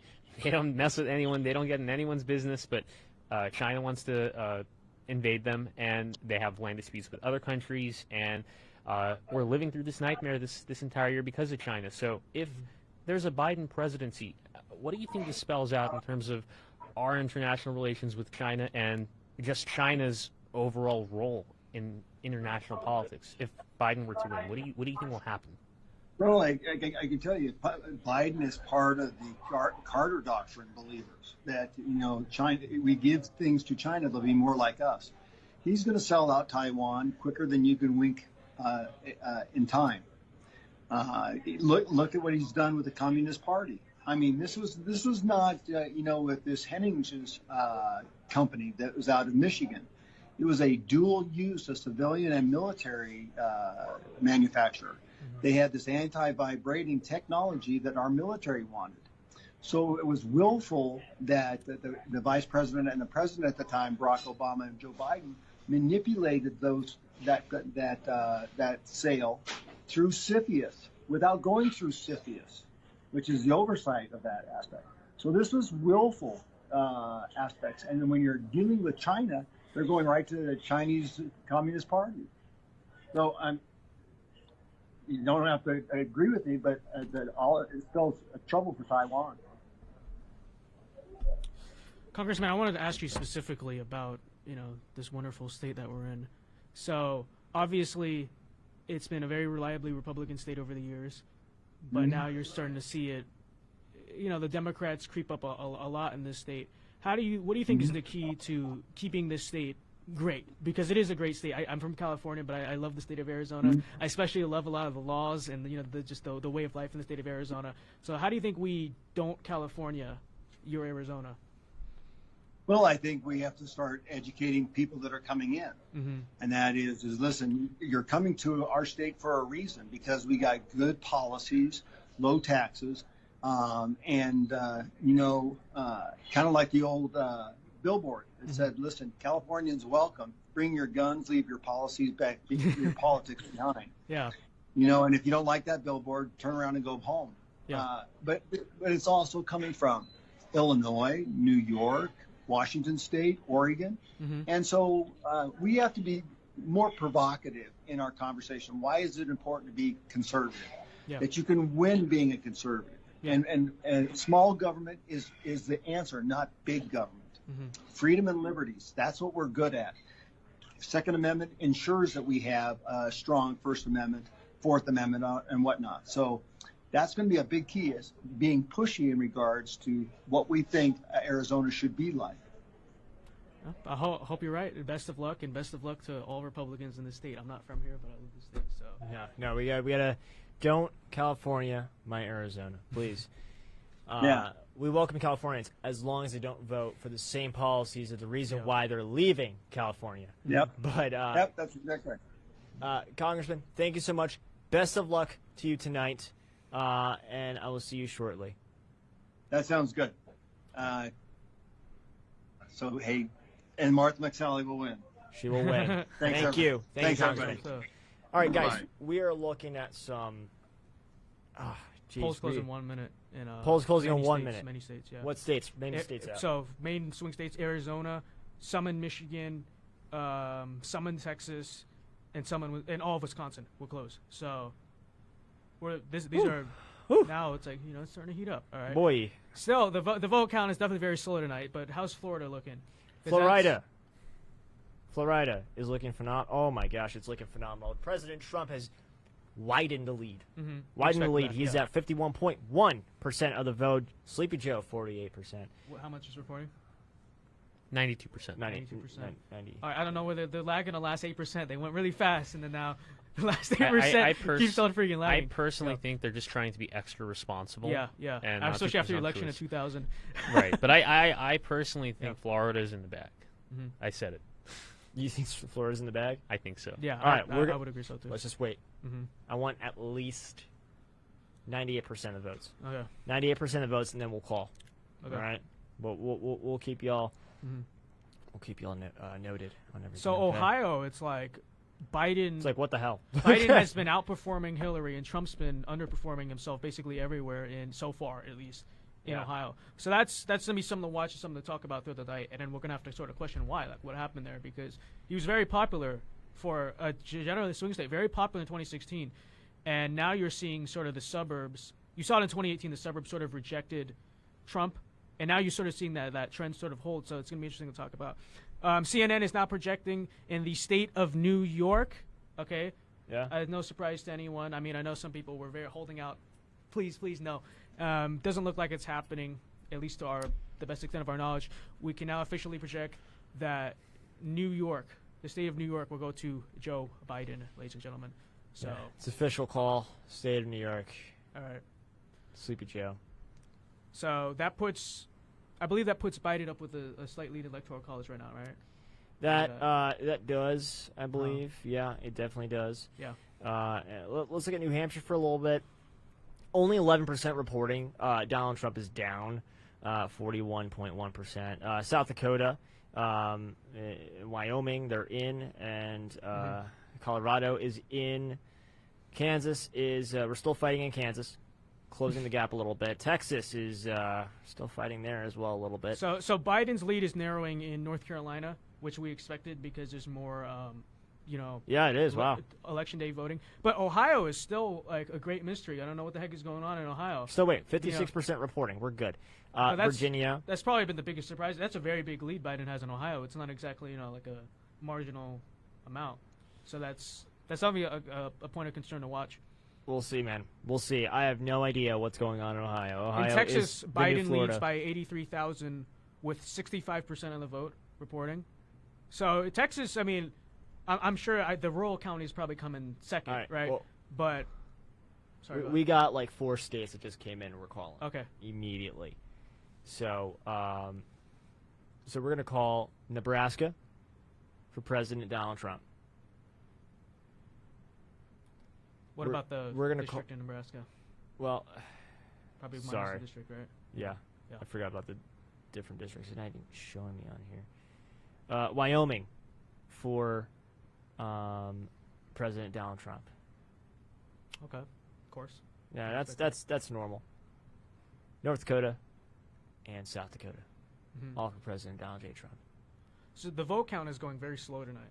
It's extremely slow. Except for Florida. Lovely Florida is like, we're almost done there. But in Virginia, with more than a third of the vote in, Trump has a almost 300,000 vote lead. Trump's chilling. It's interesting. Yeah, he's doing very well in Virginia. So this is a really interesting election because there's some states where it's like we're like, what the hell is going on with Biden? And then there's some states where it's like, what the hell is going on with Trump? So Trump is gaining a little bit of traction in Pennsylvania. It's very slow. We're only at 9% reporting. Pennsylvania won't be called tonight. I can guarantee you that. I guarantee it because they got 12 days to count the votes anyways. 3 days. But they take a long time. Guys, get this. Hold on. My old county, which is a very blue county, is 79% Trump right now. What's it reporting? 0. You had us hopeful there. Yeah, I know. Well, that's actually, it says 0% reporting. It's a pretty big county when it comes to population. But, it says 1,200 votes for Trump, 300 for Sleepy Joe. But we're looking pretty good, guys. We're looking pretty good. It's early, but we got some electoral votes. We're catching up. We're doing pretty good. And, guys, get this. Right now, as of now, Donald Trump has a popular vote by 1 million votes. Trump. California's not in yet. New York has not reported a lot of their votes yet. Well, hold on. Okay. I'm just saying, if it ended here, what are they going to say? What are they going to say? All right, so we are. Let's see here. We're going to go ahead and I'm going to touch on Florida a little bit more. Oh God, I just want to call it, but I don't. Because I just have that feeling this is gonna become another 2000, but I feel like now it's gonna be Ohio instead of Florida. Yeah, instead of Florida. So I mean, we'll see. We'll see. Oh God, massive lead right so now. So Virginia, we barely have anything out of Fairfax County, which is the that's the problem. But here we go. Okay, so we have not called New Jersey yet, correct? So Nueva Jersey. Okay, so we can now make an official projection out of New Jersey, ladies and gentlemen. The state of New Jersey will go to Joe Biden. So Biden. Great. 14 electoral votes in New Jersey now for Joe Biden. Let's take a look here. I want to go on Fox News and check out the. Let's see here, Surrey County. I'm trying to check out some of these counties here, because honestly, I mean, I don't know, dude. A lot of this rural stuff, it's not even counted yet. Yeah, you see that? That's true. You see that? A lot Fairfax of these rural is the population center, but there's also a lot of rural. Yeah, but like some of these counties are a light red right now, and they still need to be counted. You know what? I think we're seeing right now is it's just sort of the nature of our divided country, because you would expect. It's just so weird to see like Trump massively underperforming in Ohio, and then Biden massively underperforming in Virginia. Like, it's indignant, insane. I think, because I sort of went into this election thinking that a lot of states would go together, just because, like, okay, the Midwestern states are similar, they're probably going to vote together. The Sun Belt states are similar, they're all going to vote together. Right. It's looking now like this election might just be on a completely state-by-state basis. Like, we can't look at one result in one state and think, okay, the other state's going to go with it. Like, it's a total mess, like, so I think it's really indignant of just our divided country, which is a concern. It's like the country, there's a total disconnect between the people of this country, how they're thinking. Weird, huh? I mean, I'll tell you what. I mean, we're looking at Texas right now too, where President Trump is again narrowing and narrowing the gap. He's at 49.1%, trailing behind Joe Biden at 49.6%. So we're looking pretty good. We're looking pretty good in Texas.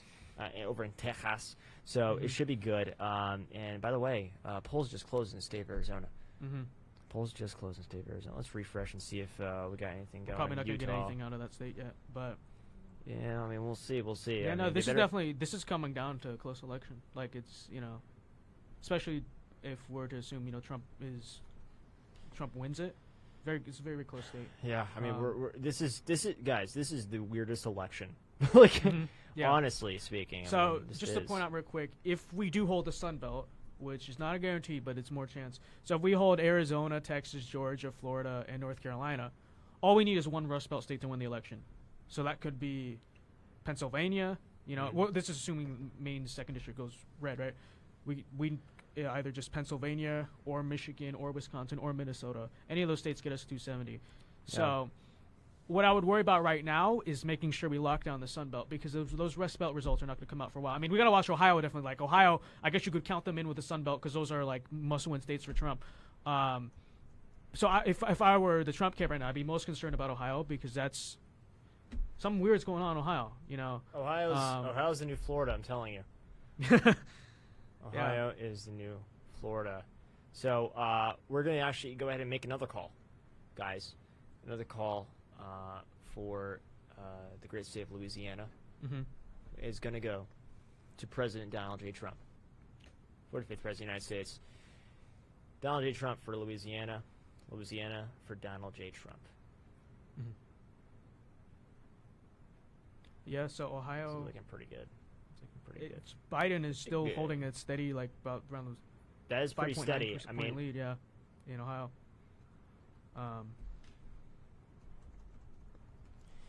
AP called Colorado, but we're not going to call it quite yet. I think it's a little bit too early for Colorado. Yeah. So, but in Ohio, it's it's really looking like Biden is doing much better than Hillary in the suburbs. Oh, significantly. Yeah, I mean, if we open up the county map, we're seeing these suburban areas are just taking over in blue. We're back. So that's something. The question is why Trump did so well in the suburbs in 2016. But 2018, he got wiped in the suburbs. Oh, yeah, he got wiped. And we sort of waved it off like, it's a blue wave year. It's the incumbent party in the White House. That's not going to be the same way it is in 2020. But right now it's looking like that trend is more or less holding, that the suburbs are rejecting Trump. Trump needs some of the suburbs to win. You know, he can't go without this. He has some leeway, but he still needs to perform pretty well in the suburbs, and he's not doing that right now, which is really interesting. And you sort of have to ask yourself why, because Trump is kind of the same guy since 2016, right? Relatively, I think he's toned down a little bit, though. Actually toned down a little bit. Yeah, exactly. Yeah, he is toned down a little bit. Wisconsin, I just want to go ahead and report, Wisconsin is looking pretty good for Donald Trump at 1% reporting. But no, I mean, what I'm saying, I mean, I honestly, personally think that Wisconsin's going to be like another Florida, where it's going to be like kind of in and out, in and out. Minnesota, this is the state I can't wait for, is Minnesota, because there has not been a Republican elected from Minnesota in a very long time. So with 77% report, 77%. Can you speak English? So with 77% English, you speak reporting in North Carolina, Joe Biden still holds a pretty steady lead over Trump. You want to take a look at it? Where is it? North Carolina? Yeah. Yeah, I mean it's a pretty. I got 78% here. Yeah. We're at 51% for Joe Biden. For Donald Trump, we're at 47.9. I mean, here's the thing. I mean, we're at 78%. I mean, remember Florida, right? That just happened. Yeah. Florida has been kind of all over the place. But it's a pretty steady lead for Joe Biden. It's a lot to. How many votes total is that? For what? For North Carolina, Biden is up by. Let's see here. Biden's up by 200,000 votes. Actually, less than that. Okay. 77% of that state's votes are being reported right now. Mm-hmm. Yeah. Yeah. So I mean, we're looking pretty good. Most of the rest is going to be election day voting, which is good. Which is Republican. That's still a lot for Trump to make up. Which is, President Trump is gaining traction in Pennsylvania once again. Minnesota just closed, and we're looking. Whoa, big jump for President Trump. 1% reporting in, but let's just say it started pretty good. Nebraska, again, I mean, both districts are red. That's what it's looking like right now. Okay. Colorado was called for Joe Biden, but I'm not sure if I'm going to call that quite yet, to be honest with you. I really don't. All right. So, I mean, this is... would you guys discount landslide yet? Well, you see, I'm making my own map as we go, right? And this is like, these are states. I mean, you guys can't see this, but you know, Vince can see this here. I mean, I'm taking states that I'm like, that's totally going to go Republican. Yeah. Right? Yeah. That's not bad. You know what I mean? I'm not even done yet. I mean, we also got Montana up here is going to go Republican. Wyoming's going to go Republican, you know. Wait, we haven't checked on Kansas. Kansas, what are you doing, bro? 46% reporting. President Trump is still trailing behind. The vote counts are going to be very slow tonight, so I wouldn't keep too much in mind, but... I'm freaking out. Well, do you guys think, again, we're still early, but do you think we are going to have the results by the end of this stream? Dude. Like for the official results of the presidential race. Because seeing how slow we are counting right now, doesn't look like it, right? Because a lot of these vote margins have just been stuck. It's stuck at, like, what's Georgia at right now? Is it still like 30%? Georgia is at a whopping 36%. Yeah, counting very slow. I think they're taking a coffee break. Taking a quick coffee break, just drinking some coffee and just sitting down, relaxing a little bit. We'll count the votes tomorrow, you know. That's what they do in Pennsylvania, I guarantee you. I mean, 10%. Pennsylvania, I would not. No, Pennsylvania. Actually, there's a reason why I left the state. I'm just saying. Yeah. So 538 says that. So there's 3 tiers on 538 for how many votes are going to be on an election night, or how many votes are going to be counted. So the bottom tier is only some. Okay. The second tier is most but not all. The final tier is nearly all. Pennsylvania, it says only some. So it's at the very bottom tier of the amount of votes we expect to be counted. Meanwhile, Michigan, and Ohio and Minnesota are saying most but not all. So there's just an idea. Pennsylvania is going to lag behind. Probably it probably will be one of the last states called, because it is massively lagging.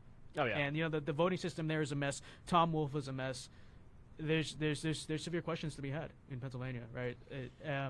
Hopefully we can get a decisive winner in Pennsylvania, so that way it doesn't leave room for suspicion. But just knowing the nature of the state, knowing how competitive it is, whoever loses in Pennsylvania is probably going to be coming with a lawsuit. You could get ready for that. So yeah, I mean, here's the thing. I mean, I'm just reading the chat a little bit here. You said there's no way we're going to have a result tonight, right? honestly, dude, it's a toss-up. I mean, Christopher's saying this right here. Christopher, it's a toss-up. I don't know.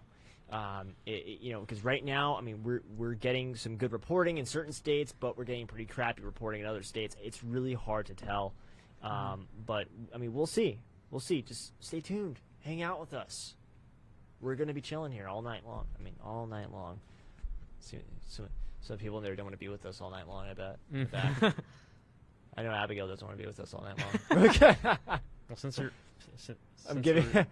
I'm giving her a hard time. It's all good. It's all good. Okay, ladies and gentlemen, 2 calls. So, in the state of South Dakota. Already called that, dude. Oh. Are you paying attention? Oh, I'm listening here. Already called South Dakota for President Trump. Woo! You need to have a central map that we can all look at. Did you call Connecticut? It's up there, bro. Oh, I can't see. It's so small, dude. Yes, I called. Okay. I call it Connecticut. It's also chat. it's in the chat. It's in everything, guys. It's our first live stream like this, guys. All right, we're doing great. I think we're doing really good. I think we're doing good. I think we're doing pretty good.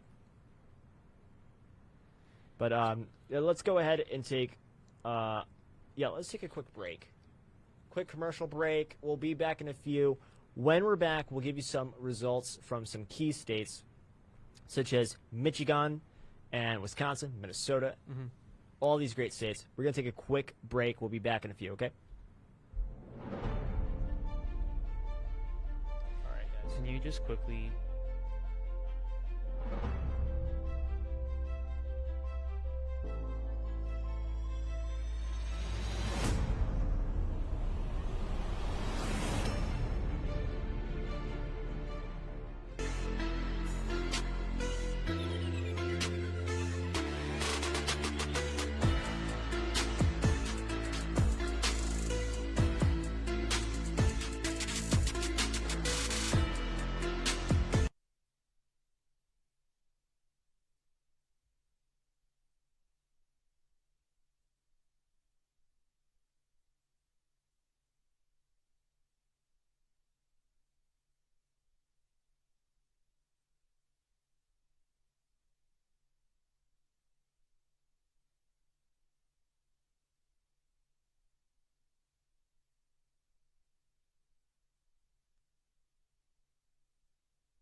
Welcome back, guys. Had a quick, short break there. Josh will be joining us again shortly. But we have some interesting news from the great state of Wisconsin. Wisconsin's pulling pretty good for Donald Trump. Donald Trump's at 54.7%. Joe Biden, 43.8%. I think Fox News is a little laggy because I just went around the corner and I saw Newsmax reporting a lot more votes for Trump and very few votes for Joe Biden. One thing I also want to actually call real quick, I just got a notification about this. Madison Cawthorn just won his election, so congratulations to Madison Cawthorn, the youngest serving person in Congress. Amazing. Get wrecked, AOC. Get wrecked, AOC. So with 18% reporting in Michigan, Trump is up pretty good. Almost like 17 points, bro. Yeah, 17 points up. Obviously only 18% reporting. And let's see, I'm trying to look right now if they counting their mail-in ballots first or their in-person. Ohio's narrowing. Yeah, Ohio is also Ohio is narrowing. We expected that, but Ohio, the Biden's lead in Ohio is now around about 120,000 votes. Earlier it was about 200,000. So it is narrowing. We expect it to narrow throughout the night. But it's still going to look kind of difficult for Trump to win Ohio by his 2016 margin. But obviously, there's still a lot of outstanding votes, and we're just going to have to see. This is going to be a really unique election in the sense that the results are just going to bounce all over the place because you have counting mail-in voting. Every state has a different election system, so no two states are going to report their votes in the same way. Virginia, ladies and gentlemen, has been called by virtually every major news source for Joe Biden. But they're going to recall it. That's the thing. They said that we might recall Virginia. CNN just said that recently. Yeah. So, I mean, guys, this is insane. It's just such a weird election, though. Because why are we doing so well in Virginia? And why are we doing so badly in Ohio? Like I said, this country is becoming... We thought this country was divided in 2016. This is something else. Guys, right? I'm looking at my map. That I created. I'm putting my predictions on the map while going with what's going on right now with polling data and whatnot. Honestly, guys, it's not looking bad. It's not looking bad at all. North Carolina is still kind of scary. 80% reporting. Trump is still down by almost 100,000 votes. Almost 100,000 votes. If I were to give North Carolina over to the Dems, right? Now, I don't know if Minnesota's going to go right for Trump, but we'll see. I think Iowa's going to go for Trump. Yeah. Kansas, again, what the hell are you guys doing? But anyways, yeah. So the nice thing about North Carolina though is we expect that that's only going to narrow, right? Because most of the early votes have already been counted in North Carolina. So right now they're counting the election day votes. So we would expect that Trump's going to get very close in North Carolina. Hopefully, with 80% still outstanding, hopefully he still has enough to actually flip the margin right now. But that is narrowing. We definitely see that narrowing. We see Ohio narrowing a little bit. So Biden is now up 104,000 votes. Yeah. What was he before? It was like 114,000. Right? Yeah. It's slowly narrowing over there. Trump is slowly eating at that margin. And by the way, I don't know why Fox News. Why you guys are calling all these states for no damn reason. Maine is called for some reason for Joe Biden, but we're not going to call it. You know why? Because Trump is winning Maine right now. Trump is winning Maine right now. I mean, listen. After Virginia, I would be cautious of just calling states based off. We're not calling it. Yeah. That's why we haven't called Florida yet, guys. We haven't called Florida. We should. We get an idea. I think we should at least see some votes before we call any state. I want to see more votes. This is just a wild election. Georgia, we have a tremendous lead for President Trump. We have a tremendous lead for President Trump in South Carolina. North Carolina is narrowing here and there. Virginia is looking, Virginia is looking really good for Trump, dude. Fairfax, really that's the thing. We're waiting for Fairfax, but we still have a lot of counties, a lot of rural counties that we're relying on. This is why we need you guys to go out and VOTE. Well, most of the polls are probably closed, but if your polls are still open, this is why we needed you to vote. Yeah. So Michigan, 18% reporting. President Trump has over 100,000 vote lead right now. Wisconsin, same thing. He's winning. Minnesota, we have 8% reporting. Donald Trump is at 29%. Joe Biden's at 69.1%. That's not nice. I'm still at 0% in Minnesota. Well, you're on New York Times, bro. Well, you're on the China Times. What are you doing? All right. Well, Colorado, it's looking pretty good for Joe Biden. But New Mexico, that's looking good for Joe Biden. But that's 32% reporting. Okay. And it's not a lot of votes. I'm still waiting. But we will see. Oh, wait. Texas now with 73% reporting. Trump has retaken the lead in Texas. Trump has He's taken up by the about lead. 8,000 votes right now, which is nothing. But with 73% of the vote in. Remember earlier in the night, Biden had sort of this impressive little lead going on in Texas that has been wiped out. And hopefully we can see like which counties specifically are left to be counted. But let's go. So we're not going to know. I'm not sure exactly whether it's going to be just upward for Trump or downward for Trump. That gap that Biden had over Trump, gone. It's virtually tied right now with Trump with a slight lead. So again, Texas is even more than Florida. Texas is a state where if the Democrats win it, we're done. We're done. We're done. Yeah, no, that's we're it. That's it. The night's over. So that's going to be very important. Definitely keep that. See, guys, I'm looking at my map right now. Okay. And this is a really dirty map. Look at this, right? You guys can't look at this. This is terrible. So this is a dirty map right here we're looking at because these are states I'm like, yeah, that's safe. Arizona, I'm like gambling on right now. Yeah. I think Arizona's going to go good for El Presidente, but we'll see. We'll see. New Hampshire, I want to take a look at New Hampshire. We can't forget our good friends in New Hampshire. 19% reporting. Joe Biden's taking the lead at 54.9%. President Trump's taking is taking an L right now, but it's only 19% reporting. So let's just wait a little longer until we start jumping the gun here. Let's go back to North Carolina. North Carolina is still the same, but we are narrowing that gap. It's only less than 2-point lead right now for Joe Biden. Yeah, so we can Trump easily has now cut the gap to under 100,000 votes. Under so you can see slowly eating up. Again, in North Carolina, that's the state that's counting mostly its early ballots first. Yeah. So Trump is going to creep up. The question is Trump going to creep up enough to win the state? But he's at a decent pace right now. He's not doing too badly to do it. It's probably going to be closer to 2016. I think in 2016, Trump won North Carolina by 4. Yeah, it doesn't look like he's winning it by 4, but it's looked like he will probably creep up just enough, hopefully. Yeah, I mean, guys, this is a really dirty map. We're looking at some really crazy stuff right now. I mean, this is tough, guys. This is very tough.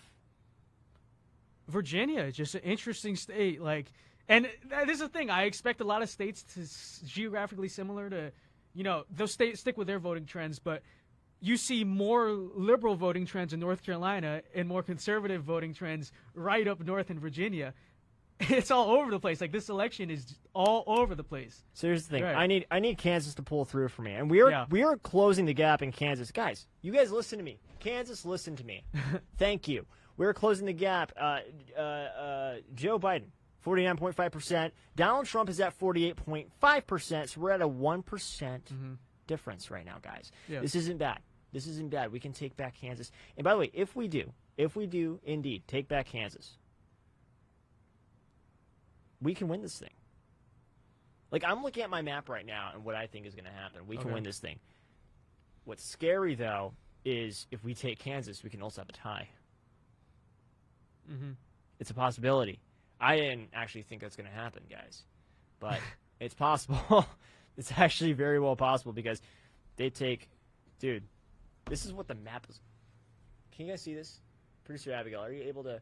By the way, guys, vote for Producer Abigail. Hold on, let me do this real quick before she kills me. Guys, do you watch... Let me look at this camera. Can I look at this camera, Abigail? Okay. All right.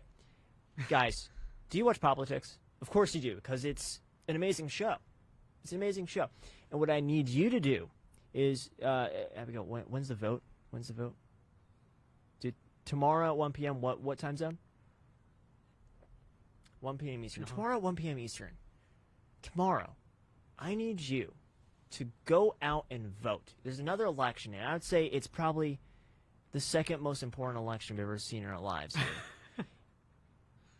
And you got to vote beforehand. It expires at 1 p.m. Eastern Standard Time tomorrow, but I need you to vote on politics for Producer Abigail. It's on the Instagram story, Politics Instagram story. Go vote for Producer Abigail, right? Hey, Abigail, something that Alex is against. Wasn't it she wants to get rid of what? She hates dogs and she hates cheese. She wants to get rid of the cheese industry. She wants to turn the White House pink. It will no longer be called the White House. I need you to go out and vote for Producer Abigail. I endorse Producer Abigail wholeheartedly. You have my vote. You know what? I'm gonna vote right now.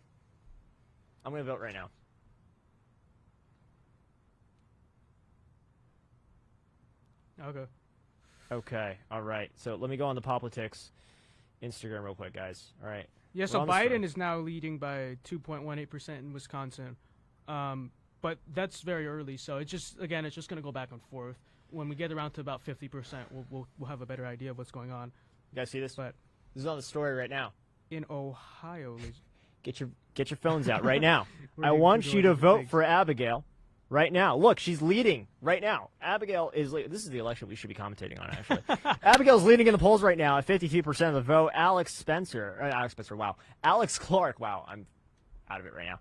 Alex Clark is trailing behind at 48%. Guys, go out and vote. This is the second most important election of our lifetime, is the politics election. So go out and vote for Producer Abigail. All right, did I plug your campaign enough?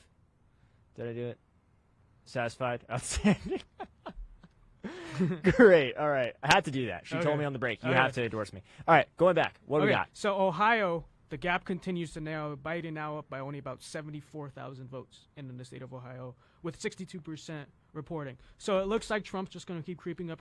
I have not seen, once the entire night. In the rural areas are going to report later on. So we got creeping up right now. Let's see, North Carolina. Biden is still holding on to that lead, but still actually a lot of that apparently is still early vote. So, but his lead is now down to about 84,000. So you can see it's slowly creeping up. Trump will definitely close that gap. The question is going to be, will he close the gap enough? So that means that Republicans on Election Day specifically had to have turned out in huge numbers. Huge numbers. Okay? Yeah. Probably the biggest numbers. I'm not going to be like Lance. Okay. Lance is watching, Lance Videos is watching. I love you, Lance. All right. So in Pennsylvania, 19% reporting. I believe most of that is probably in the eastern area of the state. So like it's fake the votes. Philadelphia area. Not kidding. Right. But Biden is up 12 points right now. He's narrowing the gap, though. Yeah. Tremendously. Holy crap. Wow. Okay. We're looking at Michigan. Michigan's looking tremendous for President Trump. Wisconsin, according to Fox News, 22% recording. We're looking pretty good for President Trump. Okay, you're ahead. Yours is ahead. Whatever you're looking. I'm ahead. All right, so we're good. We're good there. Nebraska, looking pretty good. We're looking pretty good for Nebraska. Yeah. Is Iowa? Iowa's closed. Why we got nothing for Iowa? Where's Iowa? Let me see. Let's see about why Iowa's not counting. Officials have said they will have timely, unofficial results. What does that even mean? We'll see. What does that mean? I don't know what that means. I have no idea. All right. But I do want to introduce. I want to first off. I want to say, guys, we can actually still win this without Pennsylvania or North Carolina. Yeah. We can actually still win this. What would we need? So we will get what we need, as long as everything goes. So you're looking like we would have to win Michigan and Wisconsin. We'd have to win Michigan and Wisconsin. Yeah. We don't need Minnesota. We don't need Pennsylvania. You have Virginia as red. Take that out. That's not. I'm not calling it yet. Man. I'm not. Yeah. Look at that though. I know, but it's look Fairfax, at that though. Fairfax County is still probably go blue. I wouldn't count on Virginia. We'll see. We will see. I want to recount. Anyways. Okay.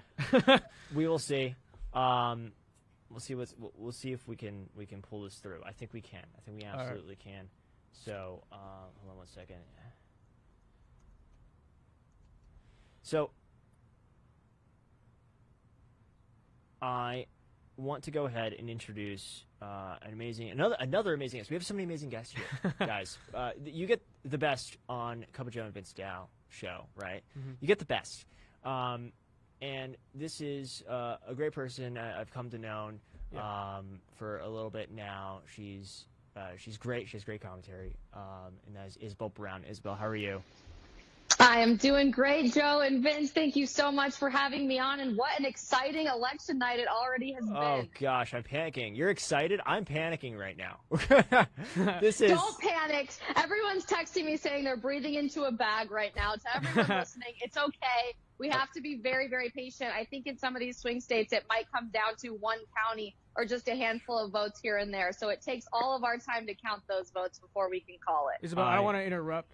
but Ohio is now down to only a 13,000-point lead for Biden. Wow. So if this trend holds, Trump, and that's what 64% reporting. So if this holds, Trump's going to win. But anyways, as you were saying. But Isabel, I want to get your perspective on a couple of things here with this election, right? Mm-hmm.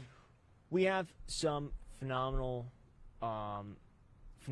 numbers coming out of Florida and South Carolina and North Carolina, Virginia, and all these sort of states. But I want to talk to you mostly about the younger vote. Do you think that we're seeing a trend of younger people, such as the three of us here, voting more conservatively? Absolutely, and that may not overwhelmingly show a landslide victory for a Republican or conservative candidate for the youth vote. But the important thing to keep into perspective is that young voter was basically a euphemism for leftist historically in American history, and especially throughout the last few decades. What's happening culturally right now in the United States is a fundamental shift away from leftism, away from the indoctrination young people are experiencing on their college campuses, in media, on our phones, on social media, and towards this idea of limited government, of free speech, of embracing individual responsibility. Gen Z is Gen free, we always like to say in the conservative movement, and that's very exciting, but it's also true because several national studies have found that Generation Z, voters aged 23 and younger, are the most conservative generation this country has seen since World War II. That may not translate into an overwhelming Gen Z conservative victory tonight, but I'm predicting that there will be a substantial shift away from candidates who advocate for socialism, away from candidates who advocate for complete government control, and towards limited government conservatives. Couldn't say it better myself. Wow. I mean, I have to say, we have some really great organizations. Especially some organizations you're involved in that are actually spreading conservative values on campus.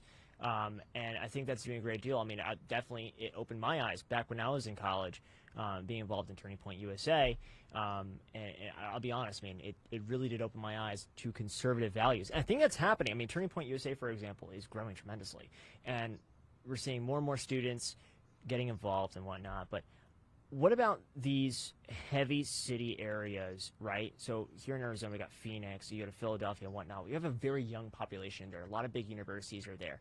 Do you think that we can see I don't think it's ever going to go red, but do you think it's going to slowly get lower when it comes to the blue vote? I do, and I think a lot of that has to do with the trending between Gen Z and millennial voters. Millennials do still lean significantly to the left. The majority of them would accept a socialist candidate for higher office here in the United States. Many of them want to completely rewrite the First Amendment, get rid of this idea of free speech, whereas Gen Z's political attitudes are dramatically different. So that back and forth between conservative ideas and leftist ideas, I think, is going to continue happening within the next couple of election cycles. But I'm excited to see what happens as we sort of come into our own as Gen Z. Think about it this way. Most Gen Zers in America actually cannot vote for president yet. They're still in high school. They're still getting to that age. So I think there's going to be a lot of change in the electorate in the next few years. No, absolutely. I think so too. Vince, you got some? Yeah. So you guys are probably a lot more optimistic than I am, because I've noticed what I've been concerned about is not necessarily that our generation is becoming more left-wing, but that they're becoming more involved in leftist politics. Like Black Lives Matter, that was a youth-led movement. Young people were basically apolitical for a while. I noticed that not since March for Our Lives had my generation sort of cared. But then when that came around, they were really out. They were out voting. And then look at social media. You go on every single social media site right now. It's like, have you registered to vote? Have you registered to vote? Right, the majority of people using Instagram are not 45-year-olds, right? The majority of people using Instagram are under the age of 30. So does that concern you that not necessarily that it's becoming more left-wing, but that young people who are generally, as a demographic throughout history, are not that involved in politics, does it concern you that with big tech and with Black Lives Matter that, those young leftists are sort of showing up more to the polls this time than in past years? Actually, it doesn't concern me. It inspires me because Generation Z understands, regardless of what side of the political spectrum you fall on, that politics is always downstream from culture. And if we can attack these cultural issues head on, that's where we reach people in terms of getting them involved in the process and passionate about the ideas that make this country great. look, whether you're involved in Turning Point USA or the March for Our Lives, Gen Zers understand the need to be a part of that process and the need to take action now rather than waiting until we're our parents' or grandparents' age to start getting involved in the political sphere. I also want to draw your attention to a very stark difference between conservative and leftist ideas when it comes to this election specifically. Students for Trump is a massive grassroots organization that's gaining support all across this country. They just recently hit 700,000 followers on Instagram, and for the last several months have been hosting Super Saturday events across the country, drawing hundreds, if not thousands, of volunteers to knock doors and get involved in that process. It took me over half an hour to even find a Students for Biden Instagram account, which, by the way, only has about 2,000 followers. And that social media piece is so crucial when it comes to reaching Gen Zers because the majority of our generation gets our primary news from social media. Last piece of information that I'll give to everybody listening, just to give you a bit of hope about social media, even in the age of big tech and the dawn of tech censorship. The reality is conservatives are doing a phenomenal job with messaging, reaching young Americans where they're at, right here on social media, on sites like Instagram, Twitter, Snapchat, and even TikTok. The combined audience for all of Turning Point USA's ambassadors and contributors, which makes up about 200 people, dwarfs that on a daily basis of the monthly viewership of Fox News, CNN, MSNBC, the New York Times combined. So this idea of traditional media driving how people get their news is completely going out the window. And instead, you have people who are independent contact creators like you guys, taking it upon yourself to get the information out there in new and exciting ways without media filters, without media bias, and instead just connecting with people one-on-one. I think social media is a great tool for that reason, and conservatives are doing a great job leading in that area. All right, well, we will see. That is a good point you bring up, that there are less conservative teens than left-wing teens, but the conservative teens are much more energized and much more organized than the other side. So, Joe, I'll take it back to you. Absolutely. Hey, Isabel, thank you so much for joining us. We'll catch you later, and I'll try not to panic, I promise. We'll see. We're in for a long night, but just hang tight. Be patient, everybody. I'm still very confident about this election. Will do. Thank you so much. Thank you. So, guys, during our conversation with Isabel, we've got, oh my gosh, Ohio has come back to save the day. President Trump at 72% reporting right now. President Trump takes the lead at 50.2%. Joe Doesn't Biden. Look like that's changing either. He just keeps trending upwards. Oh, he's just trending up, whereas Joe Biden, Sleepy Joe, is at 48.5%. Texas, 66% reporting, 50.1% for President Trump, 48.6% for Joe Biden. Florida, might as well call it, right? No, don't call we'll Florida. What was it? Is it still at 93%? It's Florida's been. What are they doing? I don't know, man. I don't know. Don't call it. We don't want an election of 2000. Michigan. Michigan, you guys are looking beautiful. Keep it up. We're at 55.5% for President Trump, 42.7% for Sleepy Joe at 21% reporting. Wisconsin, we are looking a little narrow for President Trump at 29% reporting. Minnesota, President Trump is kind of, he's getting a little bit of momentum here, but, we're getting there. We are getting there. One thing that I said on my story, and everyone laughed. All you guys laughed. We are sleeping on New Mexico. New Mexico, President Trump is gaining momentum. He is absolutely getting some momentum on there. Yeah. So we're looking pretty good. North Carolina, we're narrowing the gap, people. 86% reporting. We're about 60,000 votes down. That's it. That's it. Actually, during the interview, we were 80,000 votes down. Now it's 60,000 votes down. We're closing in. All right. So it looks, especially considering a lot of the vote is still early vote, it does look like we're closing in and are probably on track to take North Carolina by a very narrow margin, but we'll still have to see. And I have to say, Virginia, we're still having a lead. We're at 49% reporting. And North Carolina, we just talked about that one. Not no biggie. Yeah. Nebraska's obviously called. Colorado, you guys are killing me in Colorado. New Mexico, we still believe in you. Colorado, I mean, you guys are just lost, aren't you? Like, it hasn't. When was the last time I voted Republican? I have no idea. 2000, 2004. Maybe. All the California. Reagan. The Californians. Okay, let me tell you. I'm a Californian. Everything. You ruin everything. Yeah, I ruin everything. I'm very sorry, sir. I'm very sorry. I will pay you reparations now. I need reparations. Okay. So, 26% reporting in Minnesota. Joe Biden is killing Trump right now in that state. What's the percentage right now? 66 to 32. Oh, reporting. Oh, reporting. Yeah. It's 26% reporting right now. Okay. So we'll have to see. That's probably early voting because Still waiting. Minnesota processes its absentee ballots pretty early. So we'll have to see. I think Trump is going to close. So what the trend that we seem to be seeing across the country is a lot of these early voting areas and the cities. A lot of cities are reporting first. So Biden is jumping out to lead, and then the rural areas and the election day Trump voters are sort of, guys, I mean, jumping we look in at and then closing the gap. We look at the Commonwealth of Pennsylvania, guys. Commonwealth of Pennsylvania is looking. It's President Trump is gaining so much momentum right now. We're at 17% reporting according to AZ Central, and Biden's only winning by just a few. He's closing in. Yeah. You know, like that's it. Like he's closing in, guys. But Pennsylvania, I would expect. By the end of the night, maybe we'll have like 40%, 50% if we're lucky in Pennsylvania. I know, but dude, Pennsylvania, I feel like it's gonna get to a point where Donald Trump is just like that close to Biden. They're gonna be like, oh, we're done counting. We're done counting. We're not gonna count anymore. Like they're just gonna call it. They just don't want. I don't think the media wants an election to give you perspective. We don't need Pennsylvania tonight, guys, to win.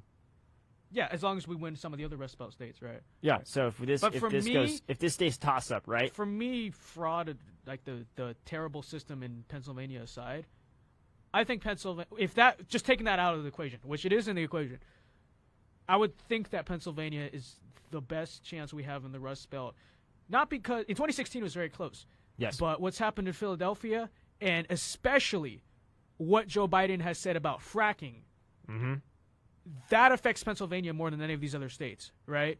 Whereas like Michigan, where you have a lot of auto workers, right, Detroit and all that, Joe Biden is more popular with the auto workers because of apparently, a lot of the United Auto Workers unions actually endorsed Joe Biden because of that auto bailout that he claims to have gotten done in 2009, 2010, which he did. He didn't do it. He didn't do a single thing. He didn't do anything. He was busy in Ukraine. Getting his, making jobs for his son in Ukraine, and in China, comes from China. Vote for producer Abigail, guys. Vote for producer Abigail. That's another election that is narrow. All right, here we go, ladies. 84% now in North Carolina. We're at 30,000 votes down only. So we were at 40,000 earlier. No, 60,000 earlier, right? We're at 60,000 earlier. So we just cut that in half. 84. So we still have 16% of the vote to go. And continuing at this trend, where it's only going up for Trump, we might be winning the state of North Carolina. We were nervous about this, but we might be winning the state of North Carolina by 2 points or so. Damn. If this keeps going up. Damn. Now we have to see if this does keep. But if Trump keeps gaining at this rate, 16% left to go. It might not be just super close. Trump might actually win by, two, maybe 3 percentage points. We'll have to see. But trending upwards in North Carolina. I don't have any new results out of Ohio yet.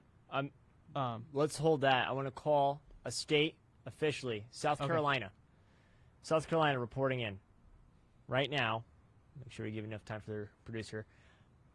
President Donald J. Trump for South Carolina reporting in. We are calling that officially on the stream.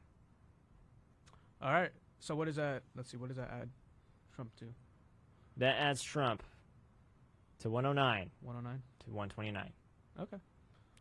So that, again. I think so. I don't know. I can't do math. I don't know. The guy back there is probably like, what the hell is this guy talking about?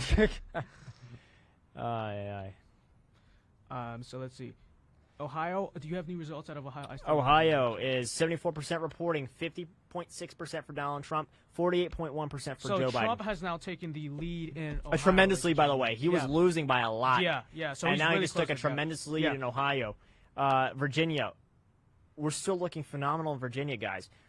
53% reporting, 53% for President Trump, 45% for Sleepy Joe. What's the vote totals? How many votes is that? I don't know, man. You can't do the math. I can't do the math. This is why you dropped out of college. Oh, is this why I dropped out of college? Dropped out of college because college is a scam, people. All right. Wisconsin. We're looking good in Wisconsin. 32% reporting. President Trump at 51%. Joe Biden, 47.5%. Michigan still looking phenomenal for President Donald J. Trump, 55.5%. We're looking really good there. So it's trending upward for Trump. Like about an hour ago, we had a lot of grounds of concern. Yes. But now, I mean, it's way too early to get an idea of who's going to win. But Trump is 100% in this race. And I would say right now, 100%. Assuming that, in North Carolina and Ohio, that keeps trending upward, we might be, hopefully, we'll have to see how Arizona goes. But again, as I mentioned, if we sweep the whole Sun Belt, all we would need is 1, maybe 2, depending on the main second district, 1, maybe 2 Rust Belt states to win to get the 270. Absolutely. And we have all we need is 1 out of 4, and I like our chances there. Hopefully, right? By the way, guys, I want to congratulate Bill Hagerty for winning Tennessee Senator. Congratulations, Bill. All right. Ambassador Hagerty, if you guys know him as that. He's a really good guy. Really good guy. I like him a lot.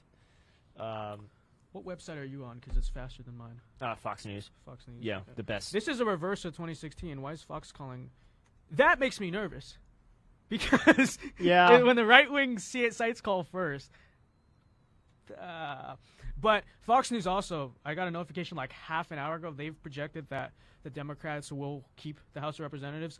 That's not really a surprise to me. I say we get to 206 or 209, and that's it. Yeah. We're going to gain. Like, we just gained right. Cawthorn. We just gained Cawthorn. We're gaining. But we'll see. Actually, let's take a look. Let's take a quick break. I'm going to look at House seats right now. Okay, why don't you... Let's do this. I'll stay on. You stay on presidential. Yeah. I'll hit the House seats real quick. So I want to I want to go to Florida. I want to take a look at a couple. I want to look at Florida 13 right now. That's Anna Paulina Luna, someone I've known for a few years now. She is amazing. I love her. She is running in Florida 13, and what's the consensus? Is it a typically blue district? I don't know, actually. Unfortunately, Anna Paulina did lose tonight.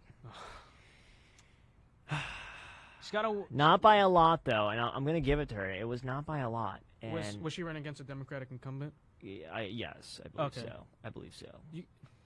She did well, though. She did very well. She did extremely well. That tells you. Now, that was sort of a test run. Run her in a really competitive district. She'll win. She's a really strong candidate. She's very strong. One thing about House races, especially close House races, it's all about energy. I've noticed. If you just are like an enthusing candidate, you just kick charisma. We did win a seat, guys. We did win a seat in Florida, though. Florida 27, Maria Elvira Salazar. I'm calling that one. That's 99% reporting, and she has a tremendous lead. Now, I want to see if Trump's lead, from when I last looked, has extended by a little bit in Florida.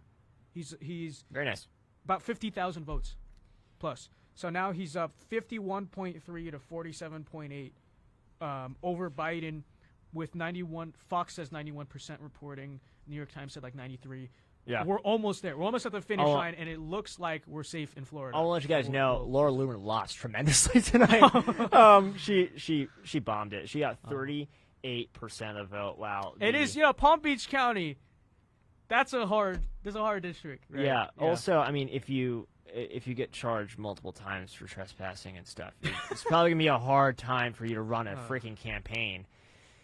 Jeez, Laura. All right. Well, I actually I want to introduce our next guest. By the way, it's 8:00. More polls are closing. Yeah. I want to introduce our next guest. Really good guy. I like this guy a lot. All right, and last time I was with him, it was here in Arizona. We had a really good conversation. I was trying to get him on the show for the longest time, and finally he's here today. Finally, right? Amir, how are you? How are you, brother? How's it going? Dude, I'm hanging in there, man. We are looking great, I think. Yeah. We've been watching it all night. Yeah. I know. Texas was like, what's happening right now? So was Ohio. Ohio was like, what the hell is going on? Yeah, Trump is now up by 100,000 in Ohio.